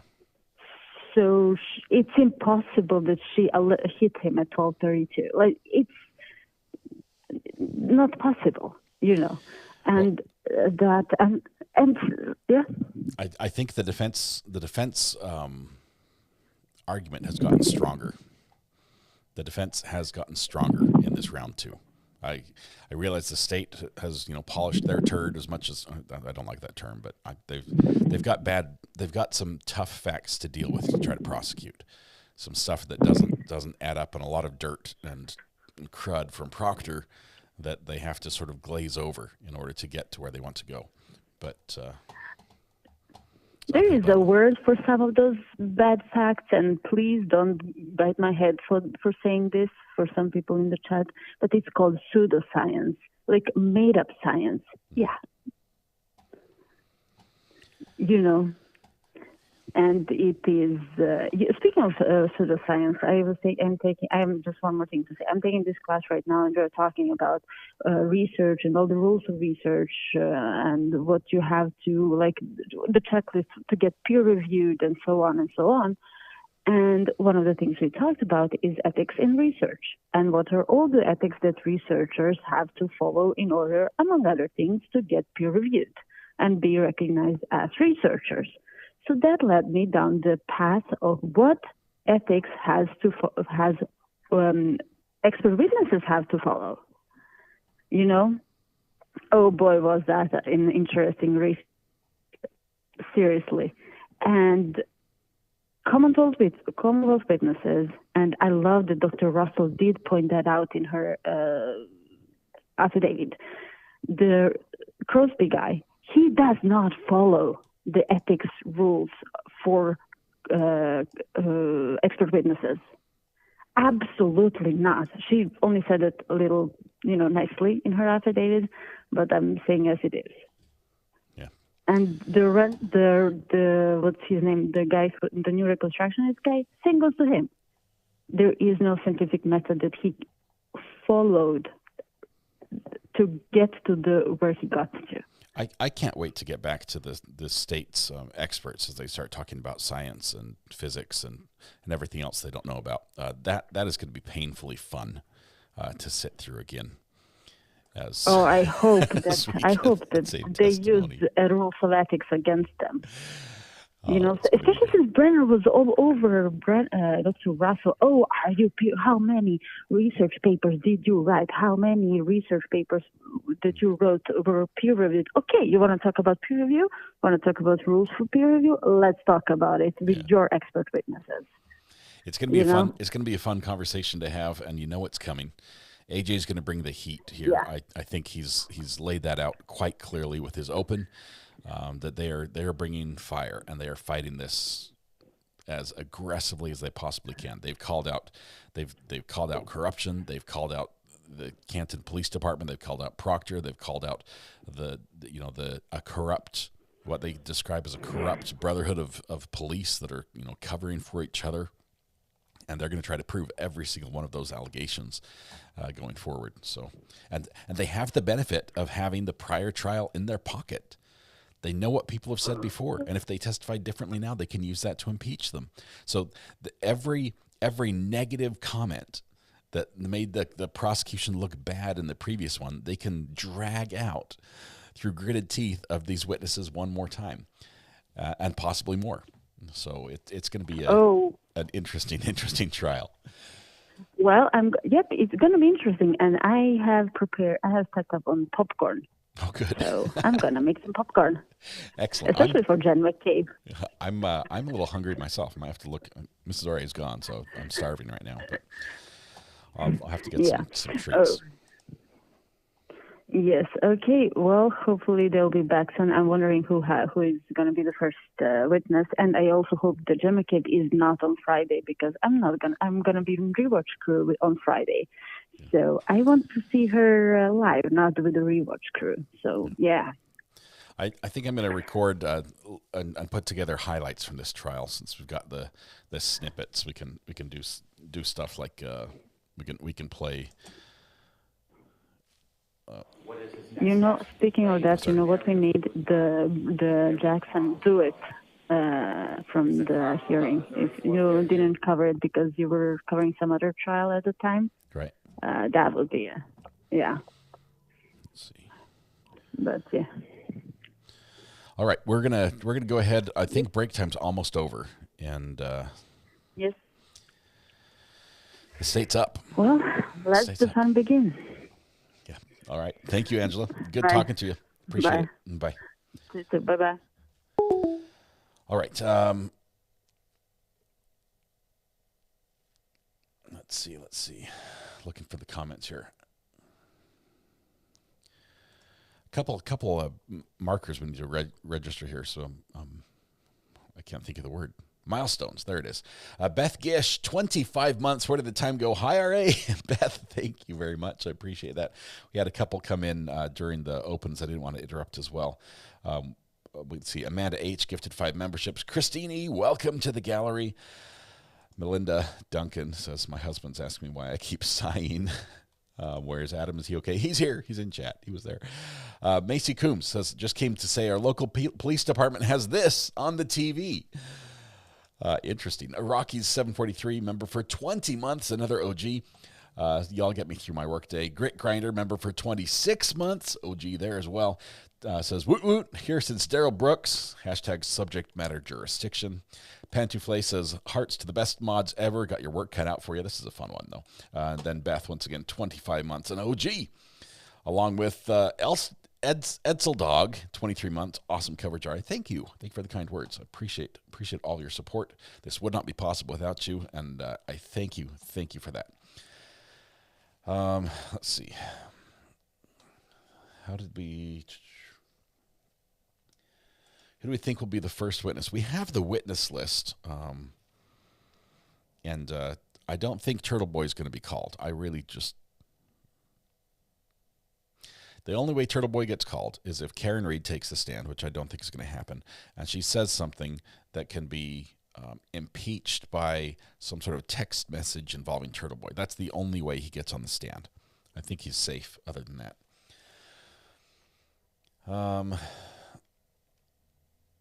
All data can be manipulated. I learned this in ethics class along with why forcing the data into a theory is wrong.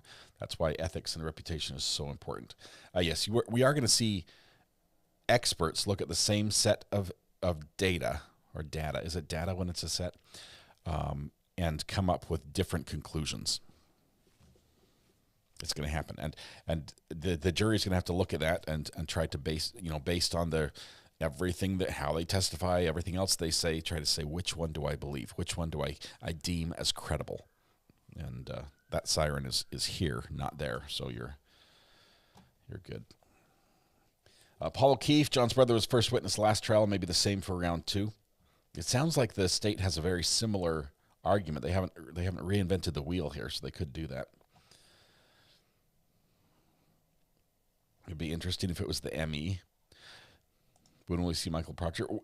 Are they just going to get him out of the way? Are they just not going to call him? What do you expect the defense to do? Does he not show up in this trial at all because he's been fired?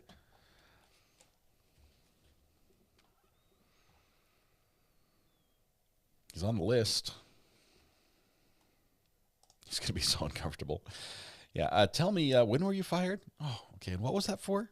Oh, in this case? Those questions. The state's going to have to get ahead of them. There's no way they're going to let the defense get that gotcha moment in front of the jury. So they're going to have to just lay all the cards on the table if they call him. They have to call him. All right. Read these text messages. Yeah.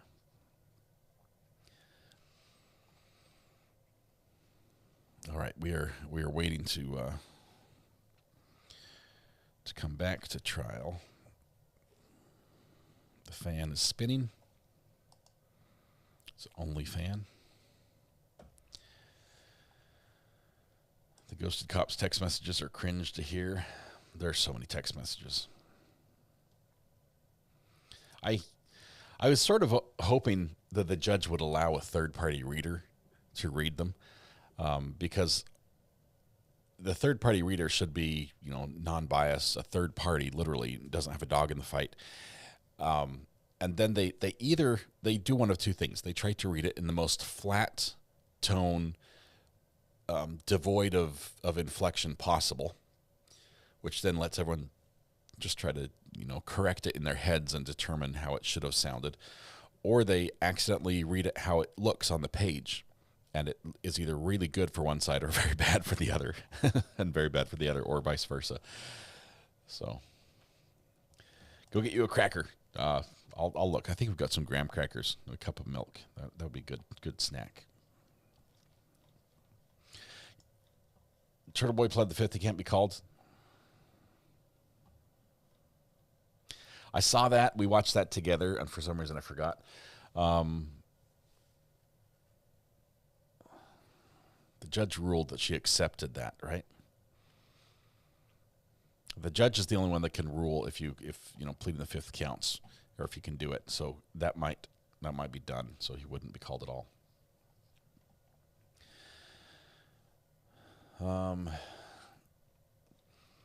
It'll be flat because they will fuss about it otherwise. It'll be flat, but when the cops are reading the messages and they're the bad messages from them, like their own messages, they read them in a tone that's just like, it's clearly not how they said it. It's clearly not how it was meant. Especially when we start looking at some of the the messages that were sent about Karen Reed, so the derogatory things were said. Wait till you hear them read that, and just pay attention in your head, because the person who sent the message will most likely be the one reading it into the record, and they're going to say it haltingly, with a strange tone or inflection, emphasis on the wrong words, and not at all the way they play in your head when you read it.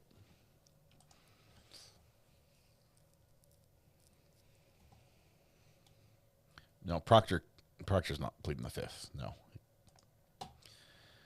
Turtle Boy did, or through his lawyer said he would. 17 months. It's still incredible to be part of the most awesome community of the world. Sending out love to everyone here. Thank you, Luca. Appreciate that. Welcome to the gallery. I think they had the ghosted cop read his own texts. Oh, the shame. The shame. Why won't you text me? Why won't you reply? Karen, are you still there? Karen? ... Crickets. I'll play the cricket sound when he does that, just for you guys.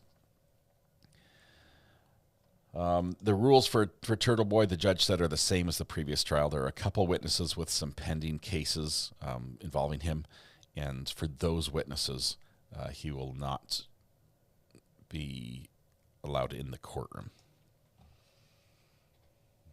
I think it should be read in a Homer and Marge Simpson voice. Plug it into AI. Just have AI assume what the tonality was. The butt dial excuse is awful. It's a butt dial. Okay, so I hate that we have to go here, but I think it was a butt dial during romance, and then a return butt dial that was answered while still being romantic for 22 seconds. Then both hung up, also a butt hang up. It's there's a lot to that one. I mean, I'm not sure if we want to have somebody reenact this for science purposes, fully clothed, of course, but maybe it can happen. Oh my goodness, screeners! I'm not clicking on that.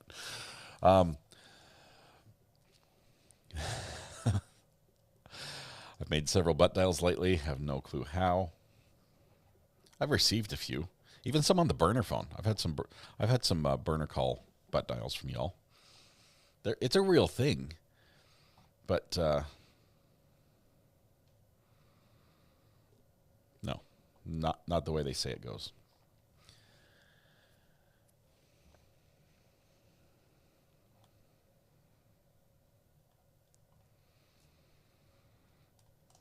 All right.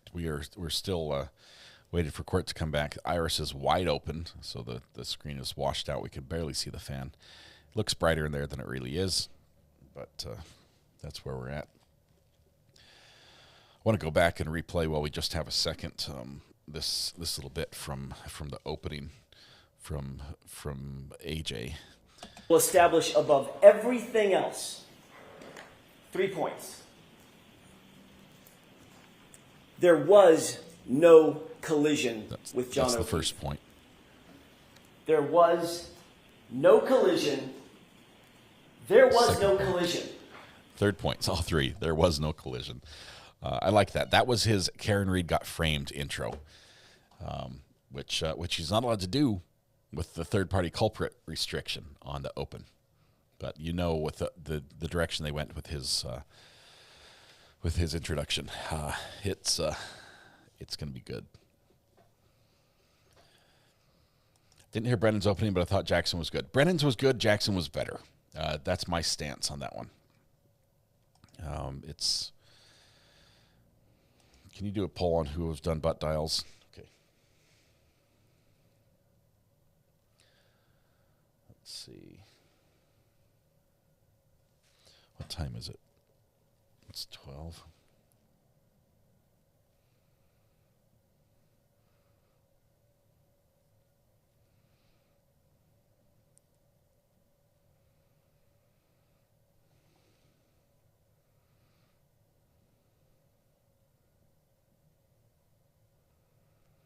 Okay, quick poll.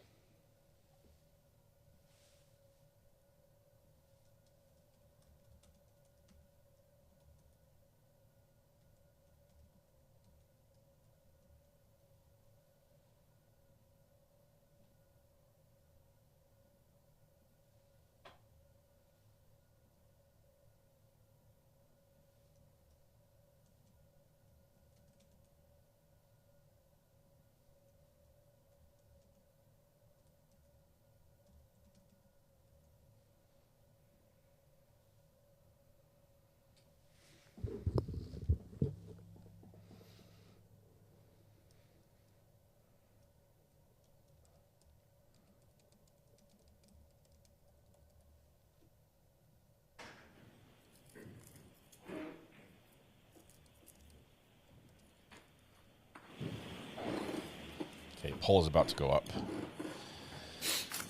I think there's the honk in the horn. I told you we'd have that. The poll is up. What is your butt dial experience? Answers are: I've made a few. I've received a few. That is how I call people, or I didn't know you could do that. Those are your options. So please weigh in. See what I did there? Weigh in, butt dial, and we'll see where it lands. Obviously, a couple. Put it back in session. You may be seated. Couple answers could be right at the same time.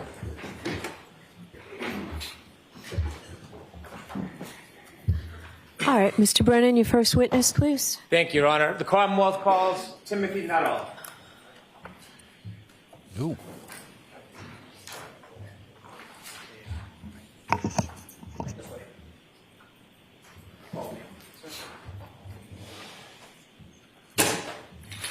Start with the cop.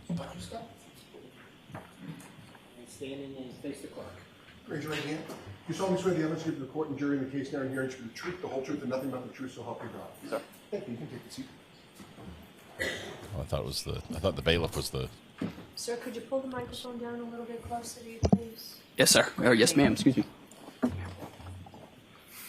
Is this the All right, EMT? whenever you're ready, Mr. Brennan. Thank you, Your Honor.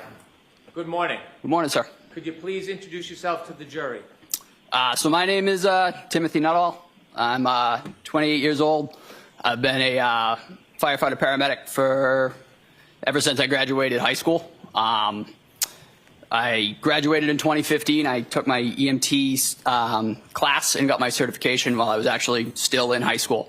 From there, I moved on to the BLS transfer side of EMS. There's 911 EMS, and then there's transfer, which is basically back and forth from hospital to hospital. I was brand new and very young, so I started on the transfer side, kind of learning the job. I started primarily in the city of Chelsea, Everett, Malden, Somerville, up there. And then after a little while, I got my feet wet in the 911 side. So I was running BLS 911 in those cities as well. And then I progressed on to become a paramedic. So. Why do you have such an interest in being a first responder at a young age? I kind of grew up in a first responder household. My father was a firefighter in a local town, so we spent kind of a significant amount of time at the station when he was on shift. It's just kind of how I grew up, kind of learning the ins and outs of public safety. That's just kind of how I came to be interested in the profession, and then I took it from there. So. I want to take us back just a little bit. When you first became interested in training to be a first responder, did you share with us your first training was as an EMT? Yes, sir. Can you share a little bit with the jury what that entails? So to become an EMT, there are two sides of EMS, and then there are two sides of providers. There's EMT basic, and then there's paramedic. To answer your question, sir, to start as an EMT, it's about a 4-month process. You take classes. I believe mine was Tuesday, Thursday, every other Saturday. Learning just anatomy and physiology, basic pharmacology, and kind of how medications interact with the body and different disease processes. From there, you start learning basic interventions, backboarding, C-collars. As part of your work in learning to be an EMT, are you active in the field? The initial training is, that's mostly classroom-based, but once you sit your national written tests and you're able to pass all that and pass practical, then you're able to progress into the field. And did you succeed through the EMT training? Yes, sir. At that point, did you decide you wanted more training? You want to proceed through the profession? Yes, sir. So after a little while, I worked for about 1.5 years in the field and decided that I genuinely enjoyed the work that I was doing. I then made the decision to progress to the paramedic level. That's a significantly more challenging academic portion. And can you briefly share with us a little bit of the training that you needed to complete to be a paramedic? Yes, paramedic training is about, I would say, generally takes people about 2 years to complete. There's about 1 year of classroom. It delves far deeper into not only diseases, but how they interact with multiple body systems, multiple different treatment modalities that we can pursue, multiple different interventions, a whole host of medications, far more medications than a BLS. As a paramedic, I have a much wider range of drugs that I would be able to select to treat different patients. As you worked through your training and got this experience, did you ultimately become employed by the Canton Fire Department? Yes, sir. What did they hire you as? They hired me as a firefighter paramedic. And so you were both a firefighter and a paramedic? Yes, sir. Does the Canton Police Department, in their units, do they include paramedics and firefighters in the same division?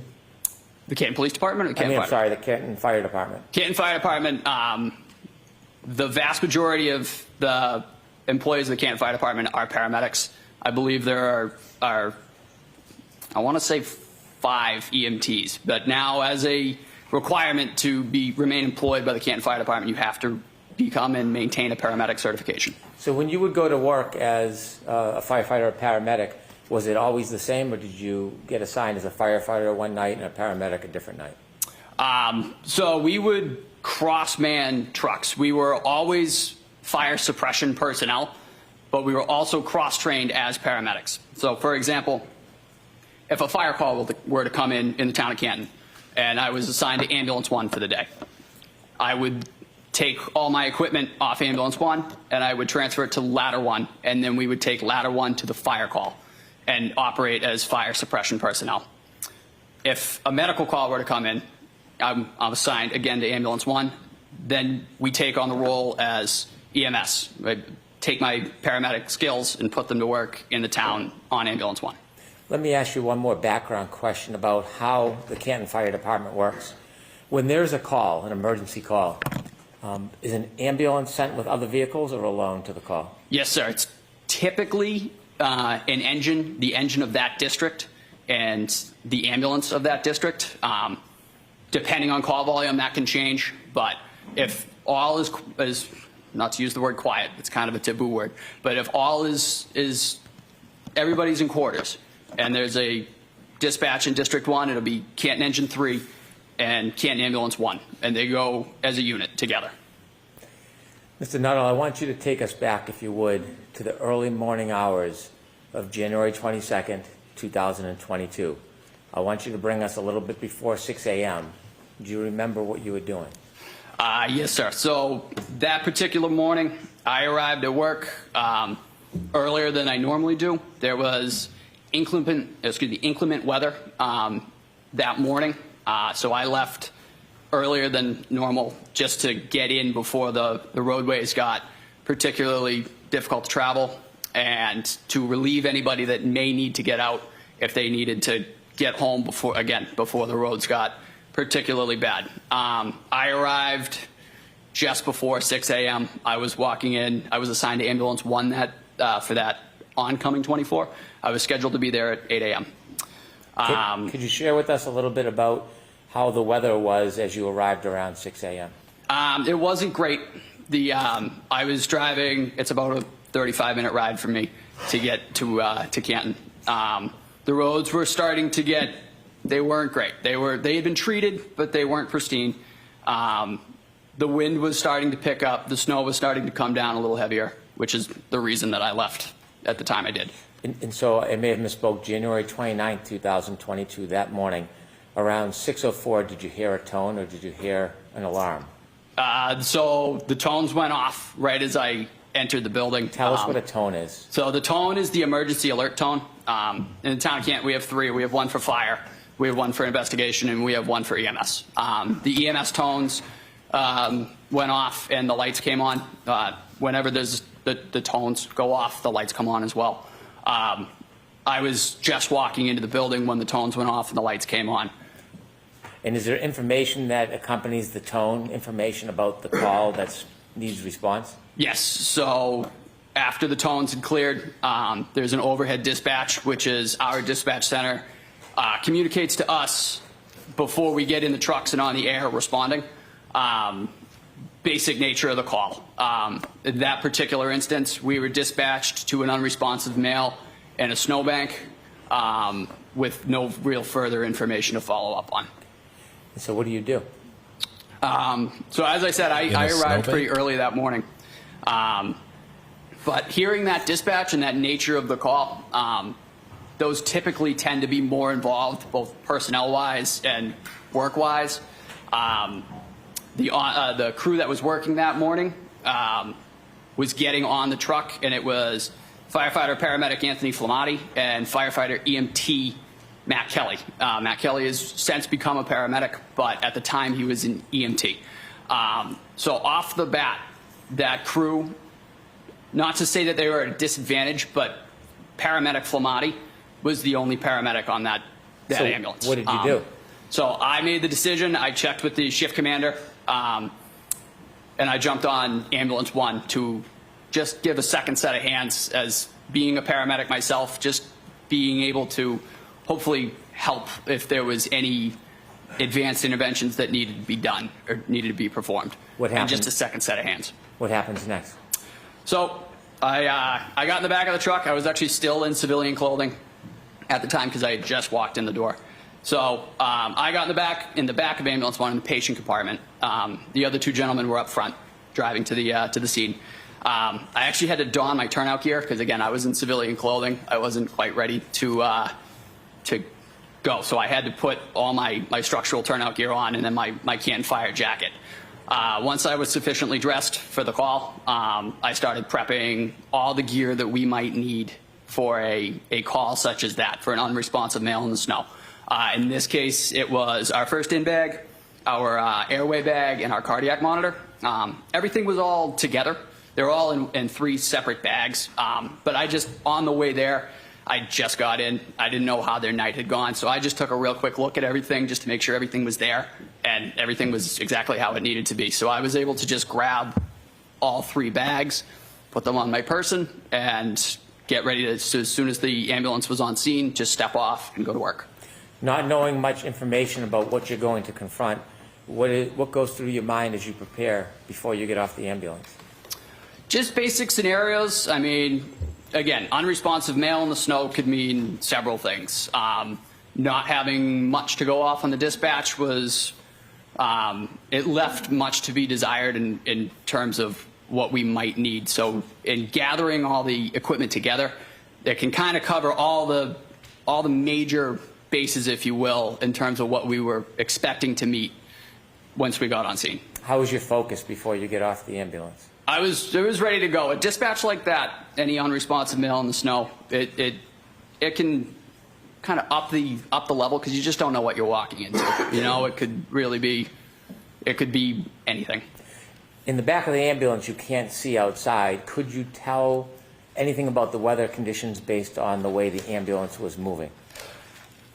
Again, being in the back, as you noted, it just seemed to be taking a little bit longer than normal. I really had no visibility at all. Like I said, I was in the patient compartment. It's very limited visibility in the back, and it's limited visibility. There's like a peephole that's maybe 1.5 feet by 1.5 feet to kind of peek up front. But again, I was so busy getting everything together, I really didn't notice. But I did note it took a little bit longer. We were going not slow, but we were going cautiously. When the ambulance finally stopped and the doors open, tell the jury what you see. So as I mentioned, I had the 2 bags and the cardiac monitor, so 3 pieces of equipment with me. And I stepped out of the back of the side of the truck. There's a back compartment, or a back door, and a side door. I stepped out of the side door. And I immediately noted the wind had picked up and the snow seemed to be heavier. And I could hear like a distant screaming off in the distance. Wasn't exactly sure where it was coming from. What was the visibility like?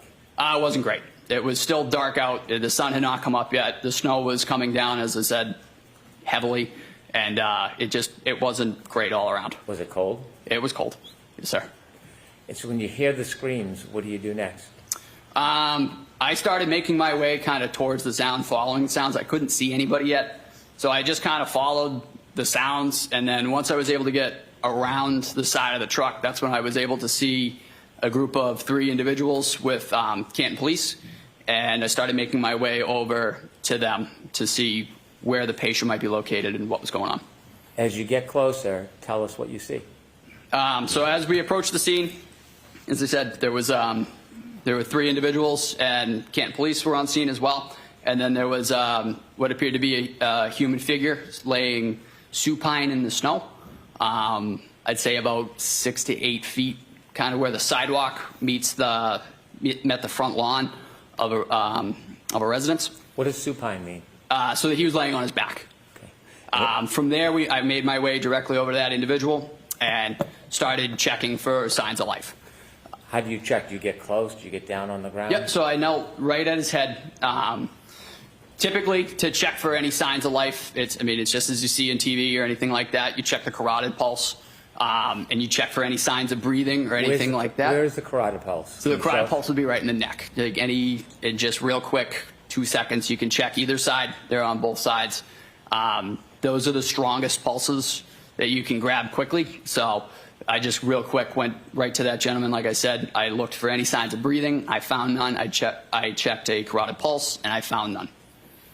How was his skin to the touch? He was very cold to the touch. He wasn't warm? No. So after you touched his cold skin and you felt the carotid artery? Is that how you Yes, sir, carotid artery. Did you come to any initial quick... Sorry. Did you come to any initial quick assessments or conclusions in your mind? So I found, like I said, I checked for signs of life, the carotid, the signs of breathing. I found none. From there, we had ascertained that there is no signs of life. As I was checking that, the other 2 individuals on the ambulance came and met me, and they began doing the same thing, just to check. I mean, sometimes you can look and you can miss. So the other paramedic, Anthony Flamati, started checking my work, and then we kind of went from there. But I found no signs of life in my initial. So firefighter paramedic Flamati arrived to this person after you did? Yes, sir. I was the first one to actually put hands on the individual and check for signs of life. Did you later learn the name of this man? I did. And what was that? John O'Keefe.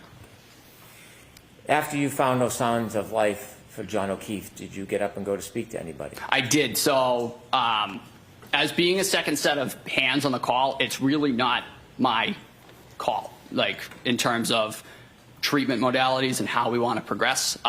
So after I found no signs of life, I kind of got up to kind of look around real quick. I went over to the individuals, the 3 individuals that were there, and just said, hey, I just have found no signs of life.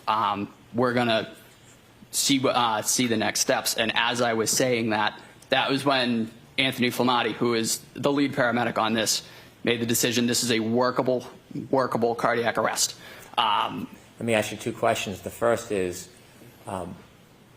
as a paramedic firefighter, are there times when you're the lead paramedic on a call? Yes, sir. And so it changes call by call, but this one was firefighter or paramedic Flamati's lead? Correct. He was the lead paramedic on this call. There are other times when you're the lead and firefighter or paramedic Flamati is on your crew and you lead? Yes, sir. So we typically switch off. We'll do one, and then once my rotation is complete, we'll do the next one. So it's patient for patient, typically. When firefighter paramedic Flamati called you back and said it was a workable situation, can you explain to the jury what that means?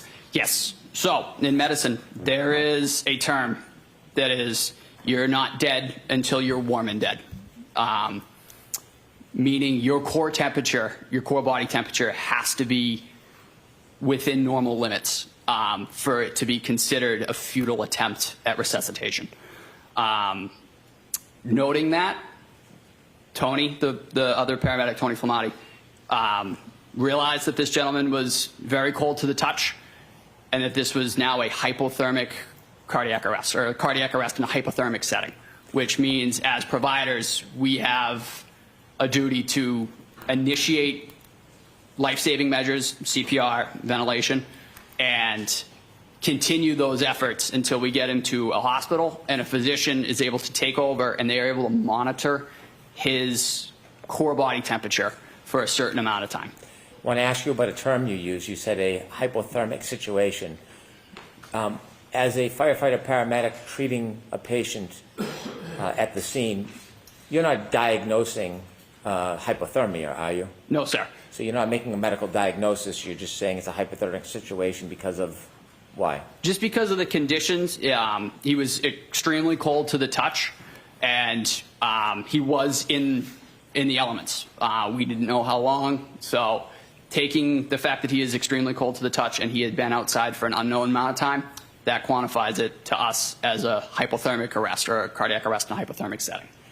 Is there anything about Mr. O'Keefe's fingers or hands or his face that gave you any indication if he had been there just recently or had been there for a while?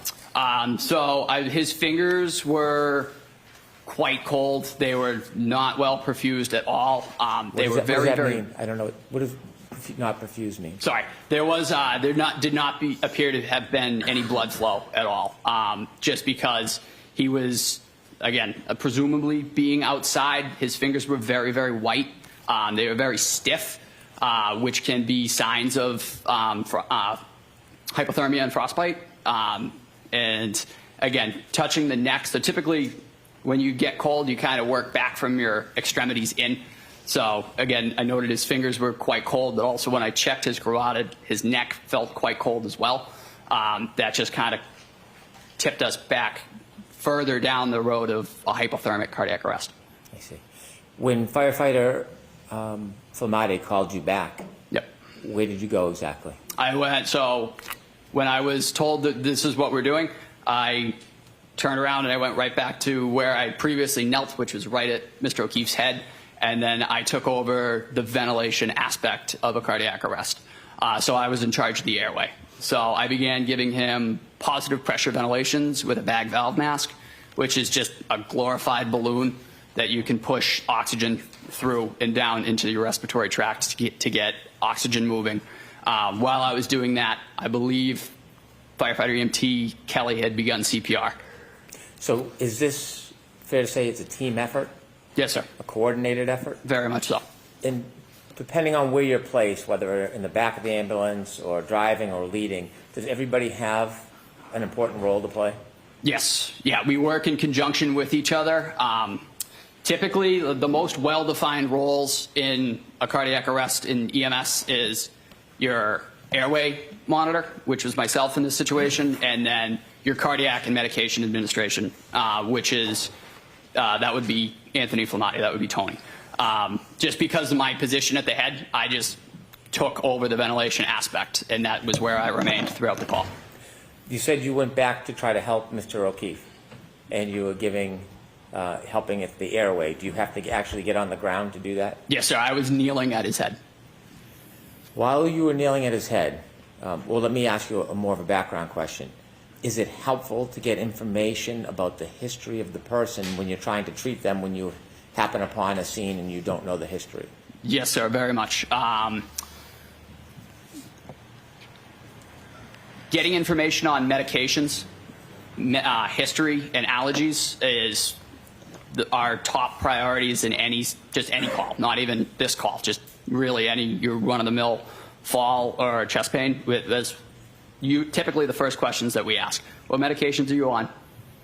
What medical history do you have? And do you have any allergies? The medical history is important because if you've had heart attacks in the past, or just using a generalized example, if you've had heart attacks in the past, does this feel like a previous heart attack? Kind of gives us something to go off of. As you were nailing, I want you to take us to that moment. As you're nailing, trying to help Mr. O'Keefe, did you have a chance at any point to look up? I did. And when you looked up when you were trying to help Mr. O'Keefe, can you tell us who you saw? I saw a middle-aged middle-aged female with blood on her face. And real quick, as I was in the process of providing ventilations, I said, do you know this person? The person that you looked up and saw that was standing over you with blood on her face, do you recognize that person in this courtroom? Yes, sir. With the court's permission, sir, could you point out that person that you looked up and saw? In between Mr. Jackson or next to Mr. Jackson. I see. And when you looked up and saw that person and asked about any background, what did she say to you? I hit him, I hit him, I hit him. How clearly do you remember her words saying to you, I hit him, I hit him, I hit him? I remember it very distinctly.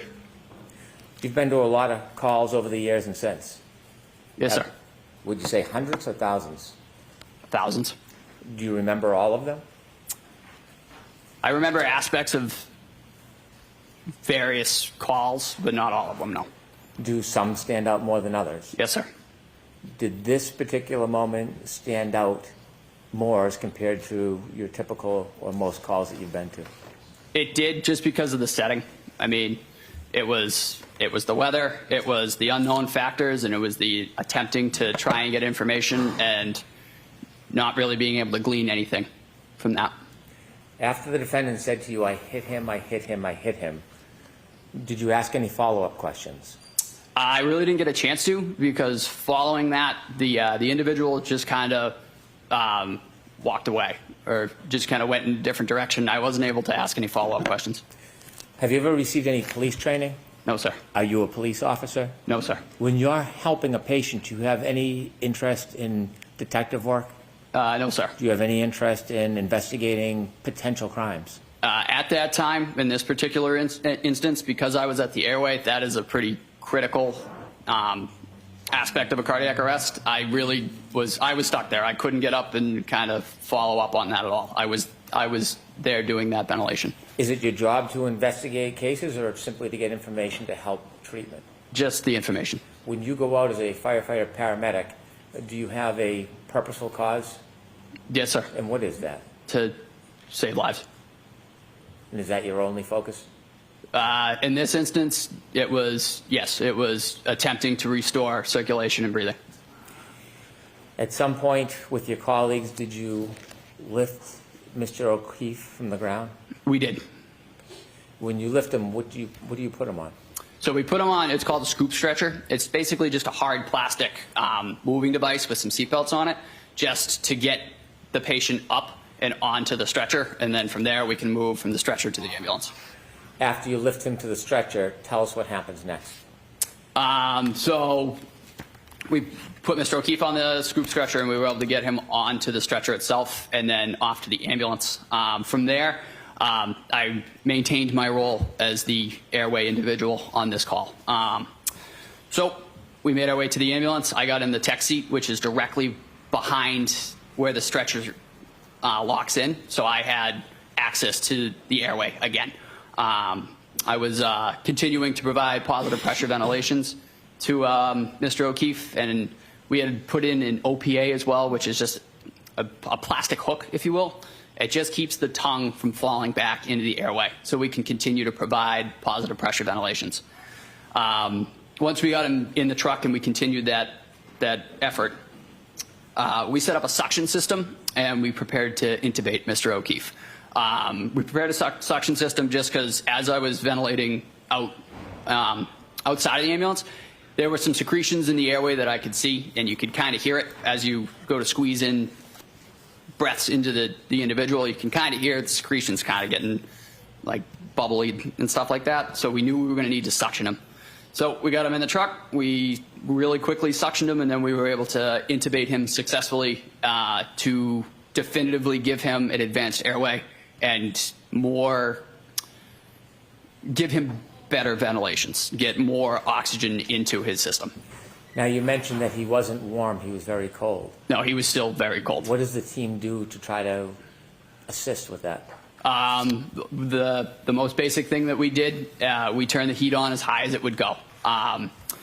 We also stripped all of his clothing off, just getting all of that wet clothing off of him. I didn't really have a role in that particular part of it, just because once you're on the airway, that is kind of yours. Nobody can breathe for him, so every time I squeeze that bag, he gets a breath.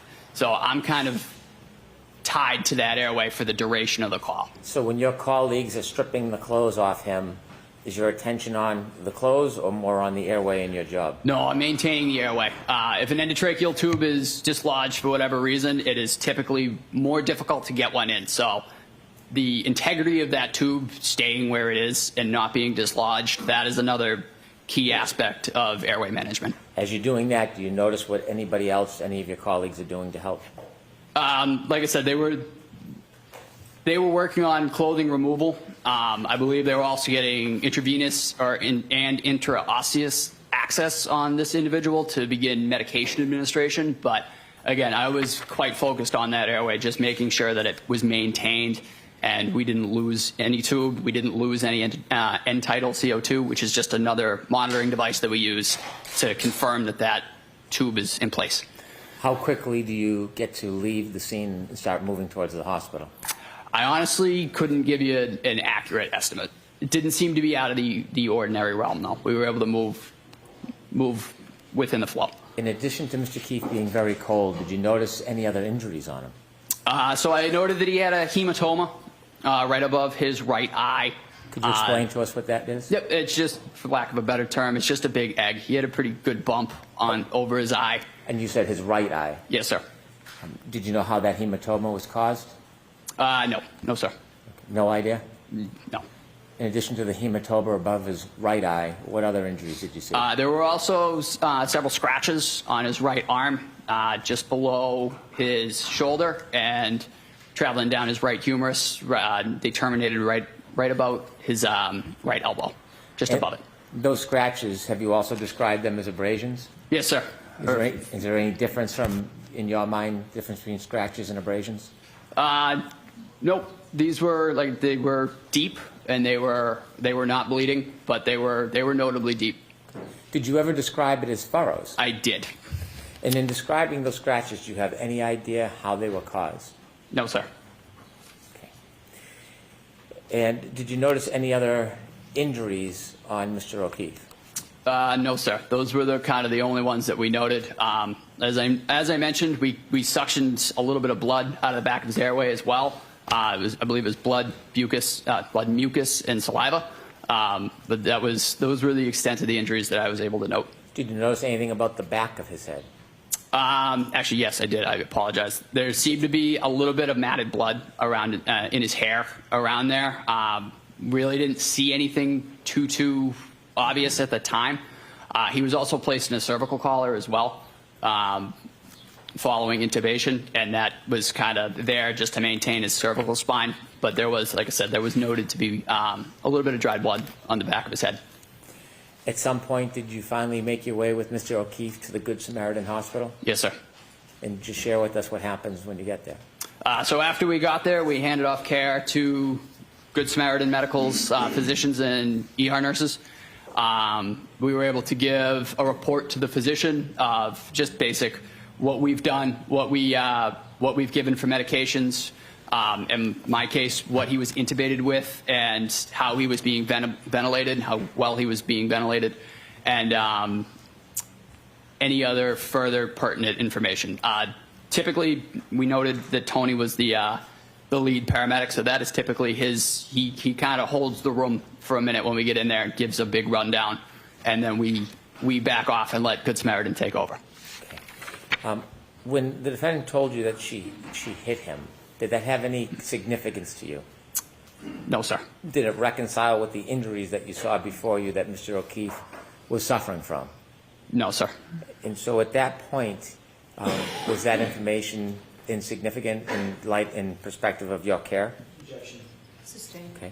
What role did that information play in your care after the defendant told you she hit him? How did that contribute or not contribute to what you were doing? It really didn't help at the time.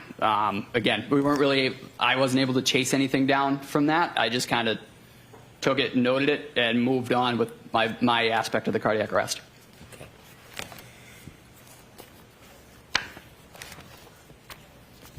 Have you had an opportunity at any point to see any video of that morning taken from any source, a police car, dash cam? Yes, sir. Okay. Your Honor, I'd like to introduce a video stream. Okay. So this will be in evidence? There are agreements with some of the evidence already? I believe there's no objection, but I don't want to speak for the defense. There's no objection. Okay, thank you. Yes, you can show it. And for the record, if I may note, this is Cruiser 683 Stream 2. I'm sorry, what? I'm sorry. It is Cruiser 683 Stream 2. I'm going to ask to play a portion of it that's relevant to Mr. Nuttall. Ms. Gillum, if you would please move to 6:11 a.m.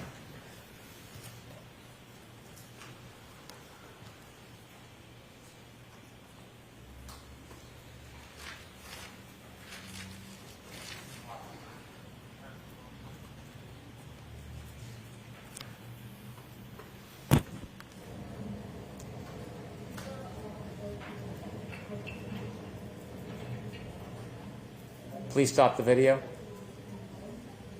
Mr. Nuttall, do you see the red lights reflecting on the left? Yes, sir. Do you know what those red lights are? Presumably those would be ambulance 1.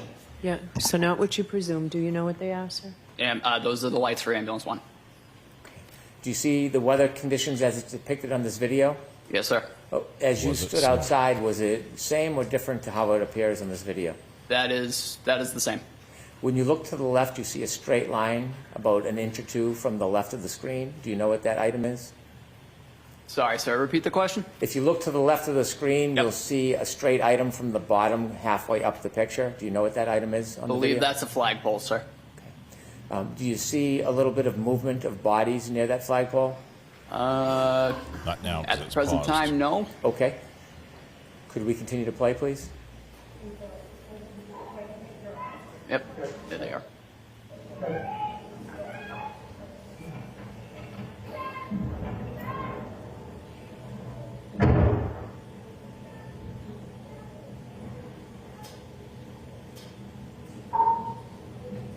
Could you stop, please? Did you see the first person in line now behind the person with in front of the person with the blue hat? I'm sorry, sir. Could you back it up like 10 seconds? Certainly.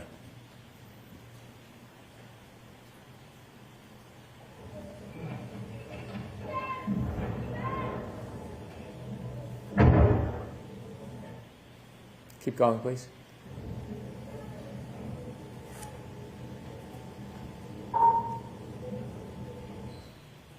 Do you know who that person is? I believe that's me, sir. Okay. Could you please continue?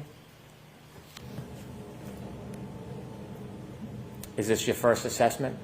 Yes, sir. This is ascertaining any signs of life or breathing. Is that you approaching? That was quick. Yes, sir.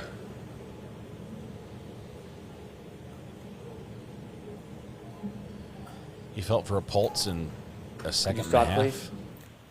After informing you return, is that after firefighter Flamati called you? So right after that, when I turned around, that was when Tony said, "Hey, we're working this." Okay. Please continue.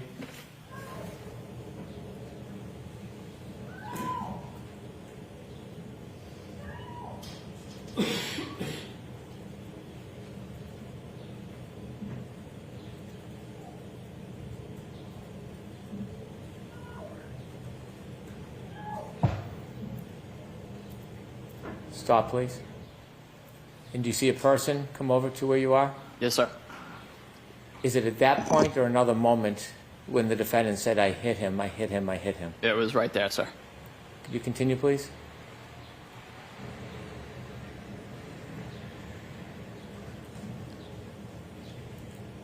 Could you stop for a moment?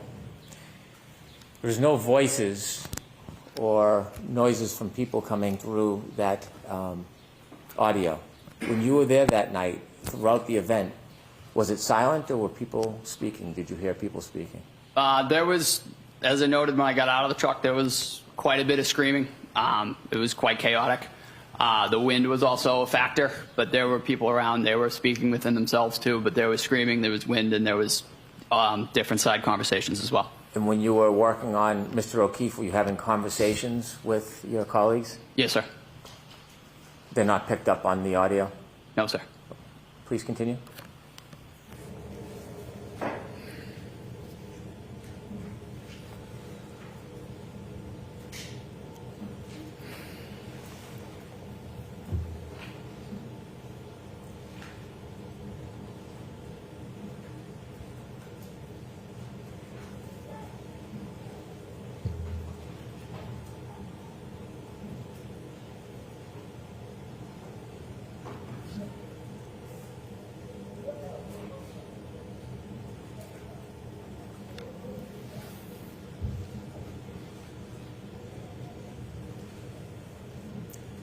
Sir, are you still at the flagpole?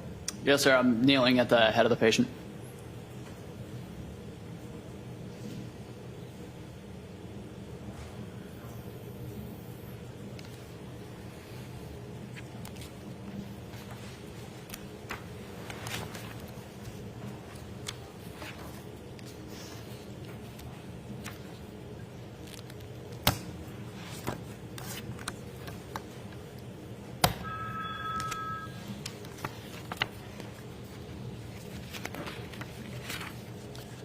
Phone was in court.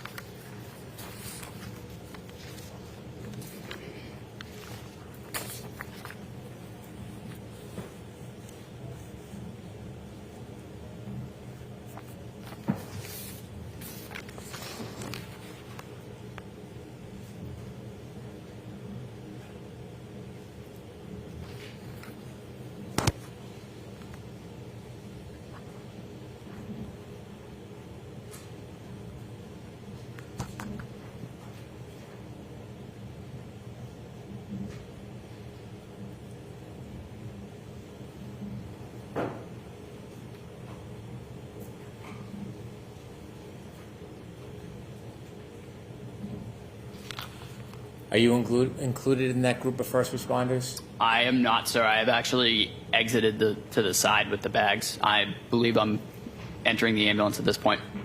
Okay. Thank you. We can conclude the viewing.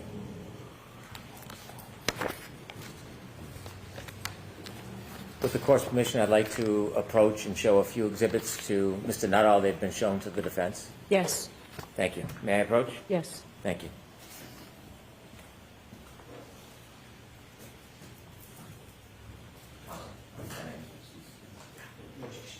No objection. Okay. I'm going to show you a photograph. Yes, sir.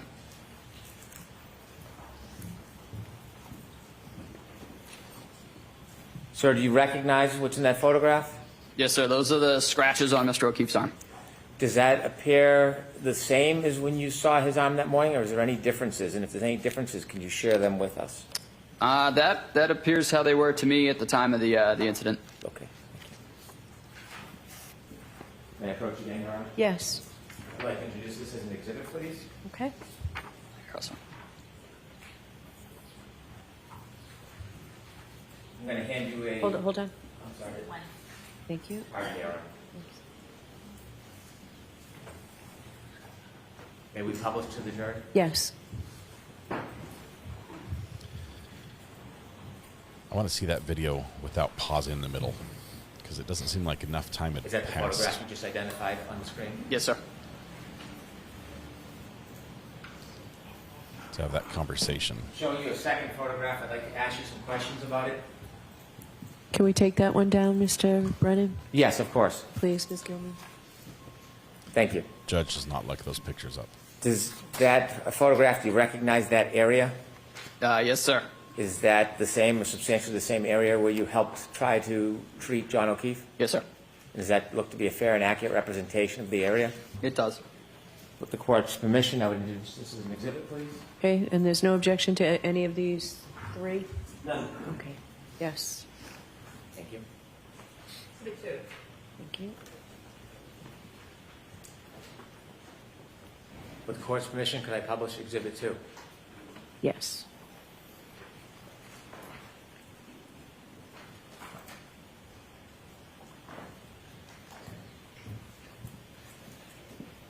And sir, that's what you recognize as the area where you were helping to treat John O'Keefe? Yes, sir. I've left one last photograph in front of you. Yes, sir. And do you recognize that? I do. Tell us about any differences between when you were there and what you see in that photograph. The street appears to be plowed. There's bare pavement. The weather conditions are significantly better. It is also daytime. Okay. If we could take down that exhibit 2, Ms. Gilman. May I approach, Your Honor? Yes. I would move to introduce this as exhibit 3. All right.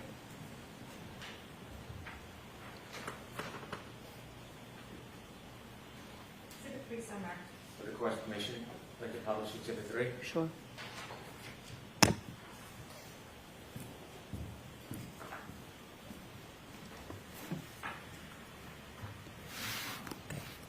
Is that the photo you just identified? Yes, sir. Okay, we can take that down. Thank you. Trying to get you clean pictures, so I'm not covering anything up. Thank you, sir. I have no further questions, Your Honor. All right. Jackson?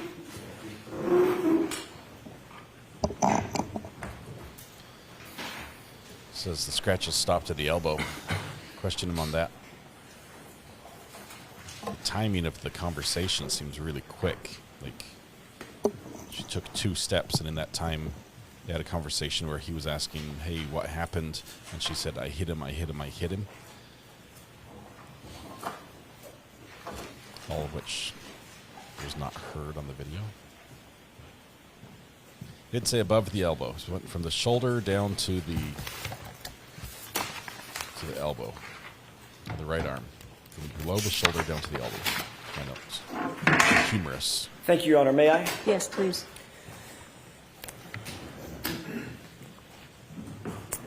Good morning, good afternoon, Firefighter Nuttall. Good afternoon, sir. Nice to see you again. You as well. Before your testimony this morning, how many conversations had you had with any member of the prosecution team in anticipation of your testimony today? I believe it was 3, sir. When were those? I could not give you dates off the top of my head. Give me a time frame. Within the last 3 weeks, within the last 3 months, last 3 days? Within the last 3 weeks. I believe 1 the week after that, and then 1 last night. 1? Last night. Last night.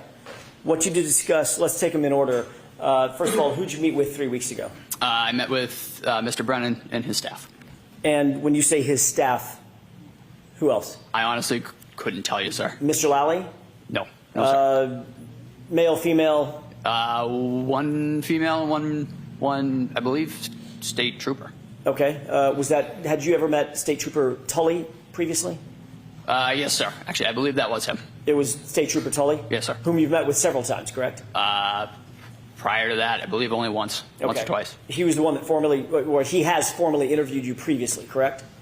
I believe he arranged the meetings with Mr. Brennan. Okay. But beyond that, I can't speak to. What did y'all discuss 3 weeks ago?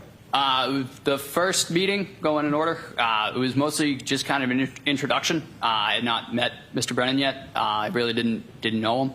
So it was mostly that, and then just kind of seeing where we were at with testimony, going over previous testimony and in that sort of realm. Prior to today, how many times have you testified under oath concerning the incident on January 29th, 2022?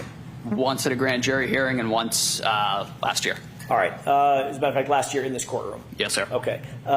Did you look over your testimony at the grand jury 3 weeks ago during that meeting? No, sir. What about the testimony from last year? We did go over the testimony from last year. Yes, sir. Were there any issues that Mr. Brennan or anybody else in that meeting brought up concerning any of your testimony? There was just a question of how many times the I hit him came up. It was 3 times. And were you advised that that's not what you said at your testimony last year? No, sir. 2 times? What was that? You said it was 2 times last year? I honestly can't recall, sir. Okay, but you just saw that, or you just read that and went over that 3 weeks ago? I believe so, sir, yeah. But you can't remember, as you sit here today, just 3 weeks ago, what y'all discussed in terms of how many times you previously testified that you heard the phrase, I hit him? So previously testified possibly to 2, but it was 3. Okay. Your memory is clearer now than it was, for instance, a year ago when you testified. Repeat that? Sure. Your memory is clearer now, as you sit here, that it was 3 times you heard that, than it was a year ago when you testified that it was 2 times. Yes, sir. Okay. Does your memory get better with time generally? Your memory. I'm not talking about the royal you. I'm talking about you. In certain settings, I mean, there are certain things about different aspects that I recall better than others. Okay. And does your memory tend to get better, or does it fade over time? That's my question. It can fade over time, but it depends on the context. But in this case, you're telling this jury that your memory is better now than it was a year ago when you testified about the exact same circumstance, correct? Yes, sir. Okay. You then met Okay. About a week after that, which would be 2 weeks ago. Yes, sir. Who'd you meet with then? The same group. And what did you discuss at that meeting? Again, just prior testimony, and that was really the gist of it. And tell me the specifics of the prior testimony that you... Again, it was the how many times we had talked about saying I hit him. Again, it was 3 times. And then there was also the video that was just played for me. If I'll take the video in just a second. If y'all had met 3 weeks ago and you indicated to Mr. Brennan that it was actually 3 times, not 2 times that you heard the I hit him, why did you need to discuss it again a week later to verify the 3 times versus 2 times? Not sure, sir. That was just the way that the conversation went. And I just, again, repeated what I said and what I remember from that morning. Well, tell me about that conversation. Did Mr. Brennan say anything like, well, are you really sure that she said it 3 times? It was that morning what was said to you. And I said, I hit him. That was how it went that morning, and that was how I remember it. Okay. And did Mr. Brennan say, well, that's not consistent with how you've testified previously concerning the number of times you heard the I hit him phrase? Yes, sir. He did say that. He wanted to... He acknowledged that I had said it twice. However, again, as I mentioned, it was said 3 times to me. So now you do remember last year that you only said you only said that it was repeated twice. One more time, sir. So now you do recall that last year when you testified, it was inconsistent with how you're testifying today. Let me put it that way. Correct? I believe I said I hit him twice on the stand last year. Right. And if you're saying I hit him 3 times instead of twice, that, firefighter Nuttall, is inconsistent with your testimony today, correct? You Yes, agree sir, with that? but that is how it went that morning, though, sir. Okay, that's not my question. Let me see if I can do it again.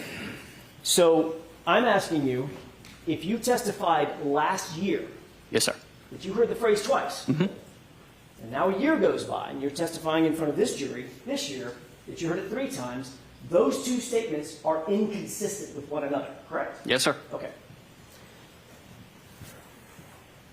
Did you talk at the meeting 2 weeks ago about any other inconsistencies with your testimony? Not to my knowledge, sir. Well, you were there. You No. say not to my knowledge, meaning? No, sir, we did not. Okay. So it was just about the number of times that you heard the phrase, I hit him, correct? Yes, sir. All right. You cleared that up in the 2 meetings, 3 weeks ago and 2 weeks ago. What did you talk about last night? Mostly just making sure that everything was as it had been. I mean, and by that, I mean, it was 3 times, and that we were continuously making sure that everything was the way that it had happened that morning. Everything was the way that Mr. Brennan wanted it to be? No, sir. The way that it was I remember it, and I recall it happening. Okay. So he asked you 3 weeks ago about how many times you heard that phrase. Yes, sir. You changed your testimony at that time and said it was 3 times instead of 2 times. We agree on that, correct? Yes, sir.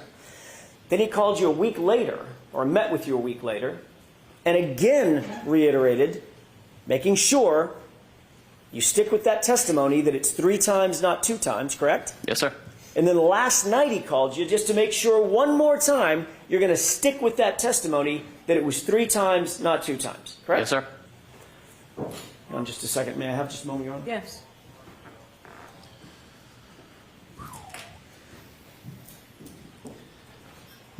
Every single state witness or Commonwealth witness. Okay. And when you talked last night, did This you is assure coming. Mr. Brennan, nope. When we come in tomorrow, I'm certainly going to say it was 3 times, not 2 times. No, sir. I told him I would tell my recollection of that morning. Okay. And did you tell him that what my recollection is, I'm going to tell the jurors it was 3 times that I heard it? That was what I heard. Okay. Did you tell him that's what you were going to say today? No, sir. You didn't? I told him I was going to tell him what I remembered from that morning. Which was what? I hit him. Which is how many times? 3 times, sir. And that's inconsistent with what? I believe a year ago. Okay. Now, you also talked about, I want to get back to the other thing that you talked about. But did he just mouth? You said that at some point, either in the meeting 3 weeks ago, the meeting 2 weeks ago, or the meeting last night, you were shown a video. Yes, sir. Which one of those meetings were you shown a video? I believe the second one. Okay. Were you shown the entire video? No, sir. Just the clip that we saw? Yes, sir. Okay. What did y'all talk about in relation to that video? Mostly nailing down who was who in that video. Okay. Being the other personnel on scene, where I was, and that was about it. He showed you the clip that you showed. He showed you the clip that you just seen on direct examination, correct? Yes, sir. Did you tell him where you were? Yes, sir. Did Mr. Brennan ask you to define exactly where it was that you supposedly heard this phrase, "I hit him"? No, I was able to give that to him, sir. Okay. And what you told him was that moment when you see my client walk over sort of to the left of the screen, correct? Yes, sir. And you defined that's the point at which she said, "I hit him, I hit him, I hit him." Yes, sir. And that's in response to your question. I want to make sure I'm clear about this. You asked, "Do you know him?" Yes, sir. And she repeated the phrase 3 times, "I hit him, I hit him, I hit him." Correct. Okay. We'll talk more about that in just a second. Did Mr. Brennan ask anything else about that specific video? No, like I said, he kind of asked me to point out different individuals on the scene, and that was really the extent of it. You saw that same video last year when you testified, correct? No, sir. You didn't see it last year? Not to my knowledge, no. In preparation for your testimony last year? I did not. Did you see it before your grand jury testimony? No, sir. Okay, so this is the first time that you've seen it? Yes, sir. And you were able to establish for Mr. Brennan exactly when it was that you believe you heard the statement based on your view about 2 weeks ago of that video? No, that was the way that I remember it. Right. That's not a trick question. My question is much more simple. You were able to establish after been 3.5 years now, exactly where you were and where Miss Reed was and who else was around at the time that you believe you heard those 3 statements in order. I hit him, I hit him, I hit him. Yes, sir. Okay.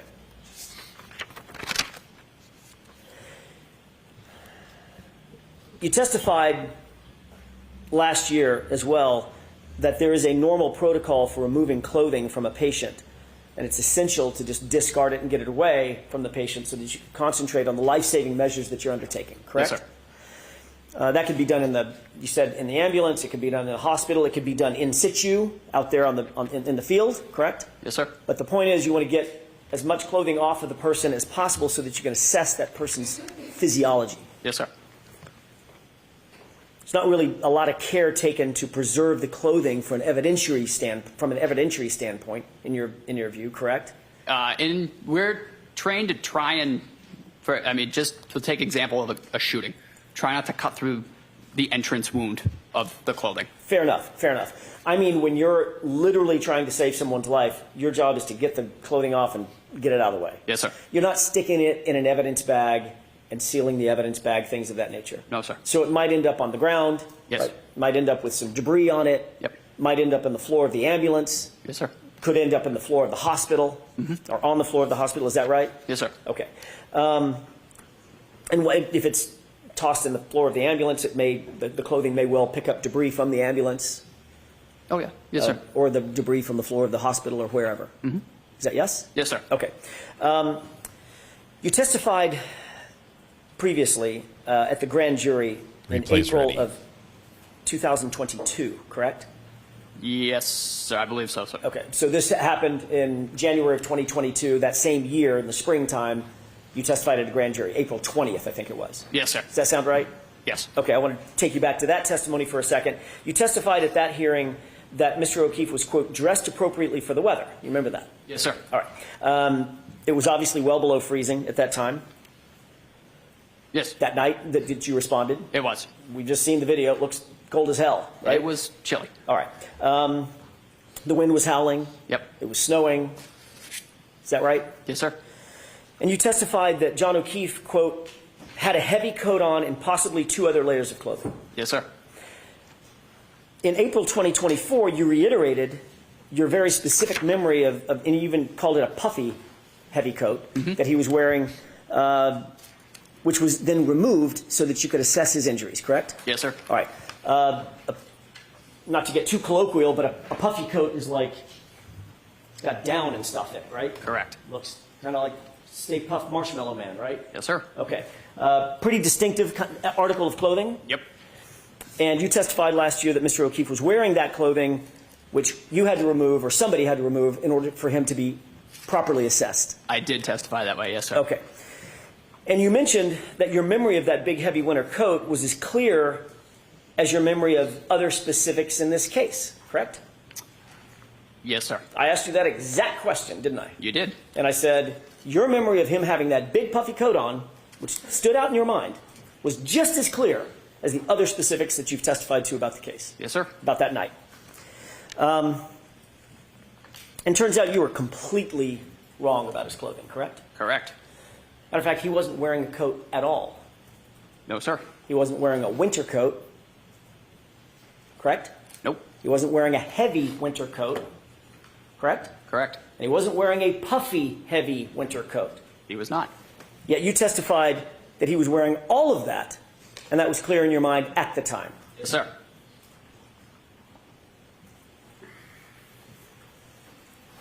Did Mr. Brennan bring that up during the meeting 3 weeks ago? He asked about what I had meant when I said appropriately dressed. So you did talk about something other than just the I hit him, correct? Yes, sir. When I asked what y'all talked about, why didn't you tell us that? To be perfectly honest, sir, I did not remember until right now.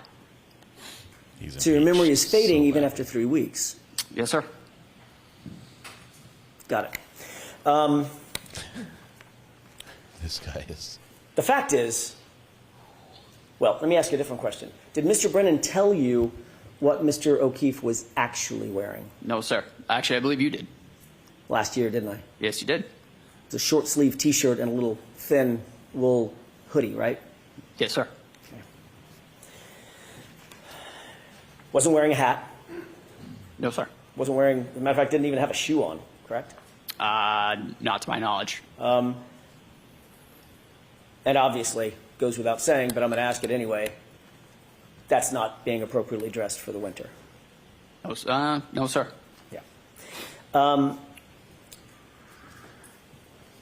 You indicated that you did notice certain injuries on Mr. O'Keefe's person. Sir. Once you got him back in the ambulance, obviously it's lighter, meaning brighter lights. You have more equipment in the back of the ambulance. You can better assess somebody's well-being, correct? Yes, sir. And you indicated you had a, quote, much better picture of what we were dealing with, correct? Yes. You noticed once in the back of the ambulance that he had trauma to the right side of his head. Correct. And as a matter of fact, when you were pointing at it, I'm doing that on purpose because you pointed to the right side of your sort of forehead above your right eyebrow, correct? Yes, sir. Okay.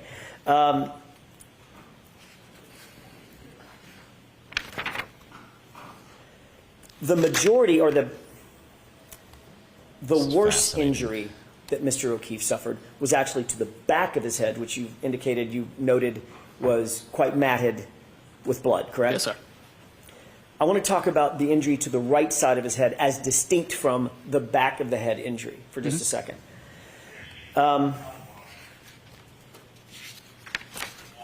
Before I get to that in detail, let me ask you, because I just sort of want to cover the bases. You noted the back of the head injury, correct? Is that yes? Yes, sir. You also noted the front right side of the head above the right eye, correct? We did. You noted some injury to his eyes. They looked blackened. Yes, sir. But primarily the right eye was blackened? Yep. And there was a golf ball size egg, I think you put it, over his right eye, often called a hematoma? Correct. And you also noted when you got his shirt off that he had scratches along the right side of his arm. Is that right? Yes, sir. You indicated on direct examination today that you believe those scratches ended where? Meaning from top to bottom? And I'm not using anatomically correct language. So from shoulder to wrist, where were the scratches that you noted? There were several. As I noted, they were on his right humerus area. Tell me what a humerus is. The right arm. Biceps. Right about here. Okay. No, a little further, like between where your bicep and your tricep kind of meet. Right, Got it. right about in there. Okay. And what did the scratches look like? They were deep. infamously referred to them as furrows, but they were quite deep. You could tell that there had been some material removed. Okay. Material meaning skin and flesh. Yes, sir. Okay. Some biological material. Mm-hmm. Is that yes? Yes, sir. And were they That parallel? should be somewhere. Meaning they were going in the same direction? Yes. Were there any scratches below the elbow? There were. Yes, there were. They were not as significant as the ones on the upper arm, but they were noted. Okay. And those were parallel as well? Yes, sir. And they looked like scratches to you. That's how you described them? They did.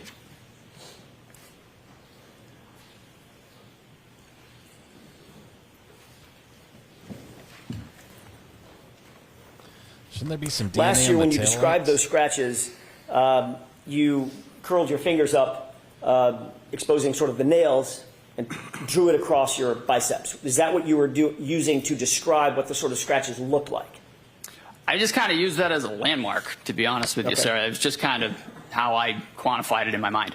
Okay. But what you did was you did this motion. Yes, sir. As you said, there were furrows. And remember, there was an embarrassing moment for me. Both of us, sir.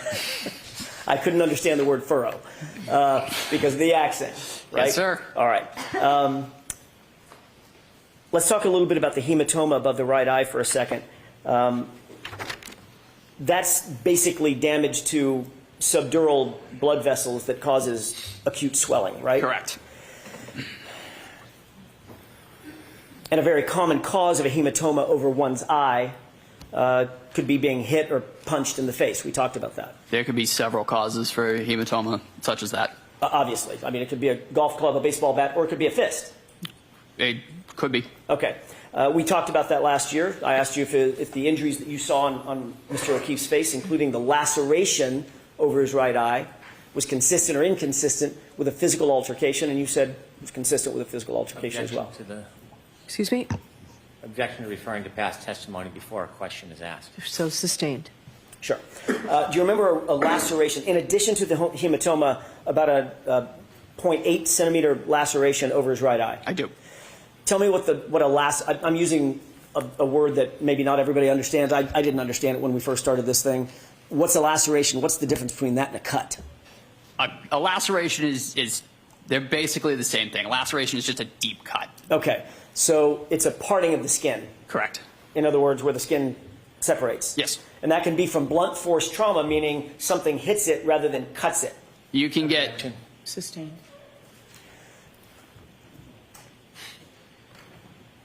What are some of the causes of lacerations? You can get a laceration, as you noted, blunt force, but you can also get a laceration from a slashing movement, from a stabbing. I mean, that is still a laceration. What about a hematoma? That is primarily caused by blunt force trauma. Right. And the hematoma and the laceration were right next to each other, correct? Yes, sir. Okay. And you indicated last year, or let me ask you this way. Is that consistent or inconsistent with a physical altercation? Objection. Can you answer that? I could not say, Your Honor. Okay. Next question. Well, last year, you indicate you can't answer that. Last year, you did answer it, didn't you? Objection. So I need to see counsel at sidebar for just a minute, please. Judge wants a lunch break. This witness wants a break. He's mouthing all sorts of things, making all sorts of faces as we go back and look just briefly. Let's see. Let's go to our source here. Timeline. Doing a quick replay. I don't know what the witness said here, but we're going to play this back for you. Just one second. Ready? Allie B from Tennessee. I saw a truck driving my street for a law company. The name was Lawn Daddies. I hit him. Which is how many times? 3 times, sir. And that's inconsistent with what? I believe a year ago. Okay. What does he say now? Now, you also talked about, I want to get back to the other. What? What was that right there? Pause for just a second. What is this part? I'm going to slow it down. Live speed, 50%. Now, you also talked about, I want to get back to the other thing that you... What was that? What was he mouthing right there? Does anybody know? Allie B, Lawn Daddies. Great name. Great name. He said a couple things under... Help. Something along these lines.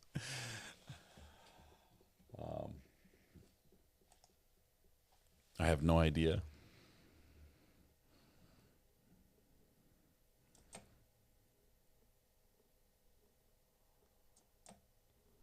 Something. Hang on.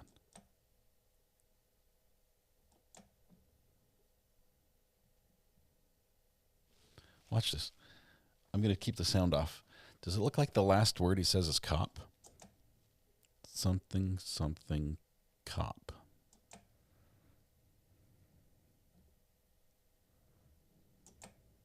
Definitely an OP on the end.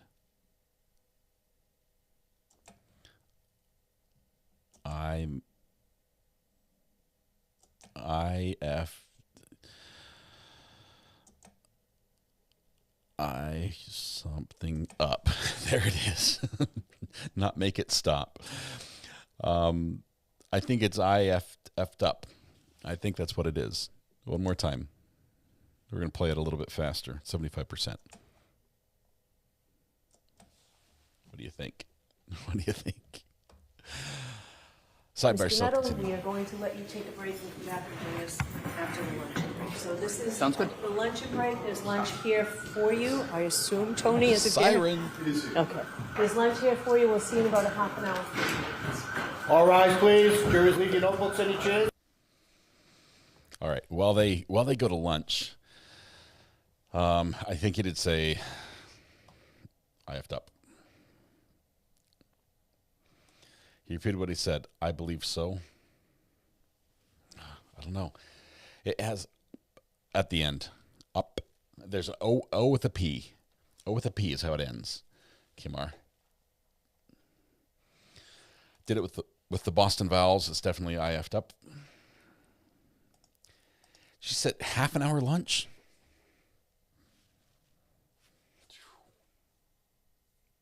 That means we're back at 1:30. Okay, I'm by myself, so nobody can bring me food. So I've got to take a lunch break. I have to take a lunch break. We have a new stream ready to go. I'm just configuring it right now. The time is going to be. Let's see, when does that start? Time's going to be at 1:30.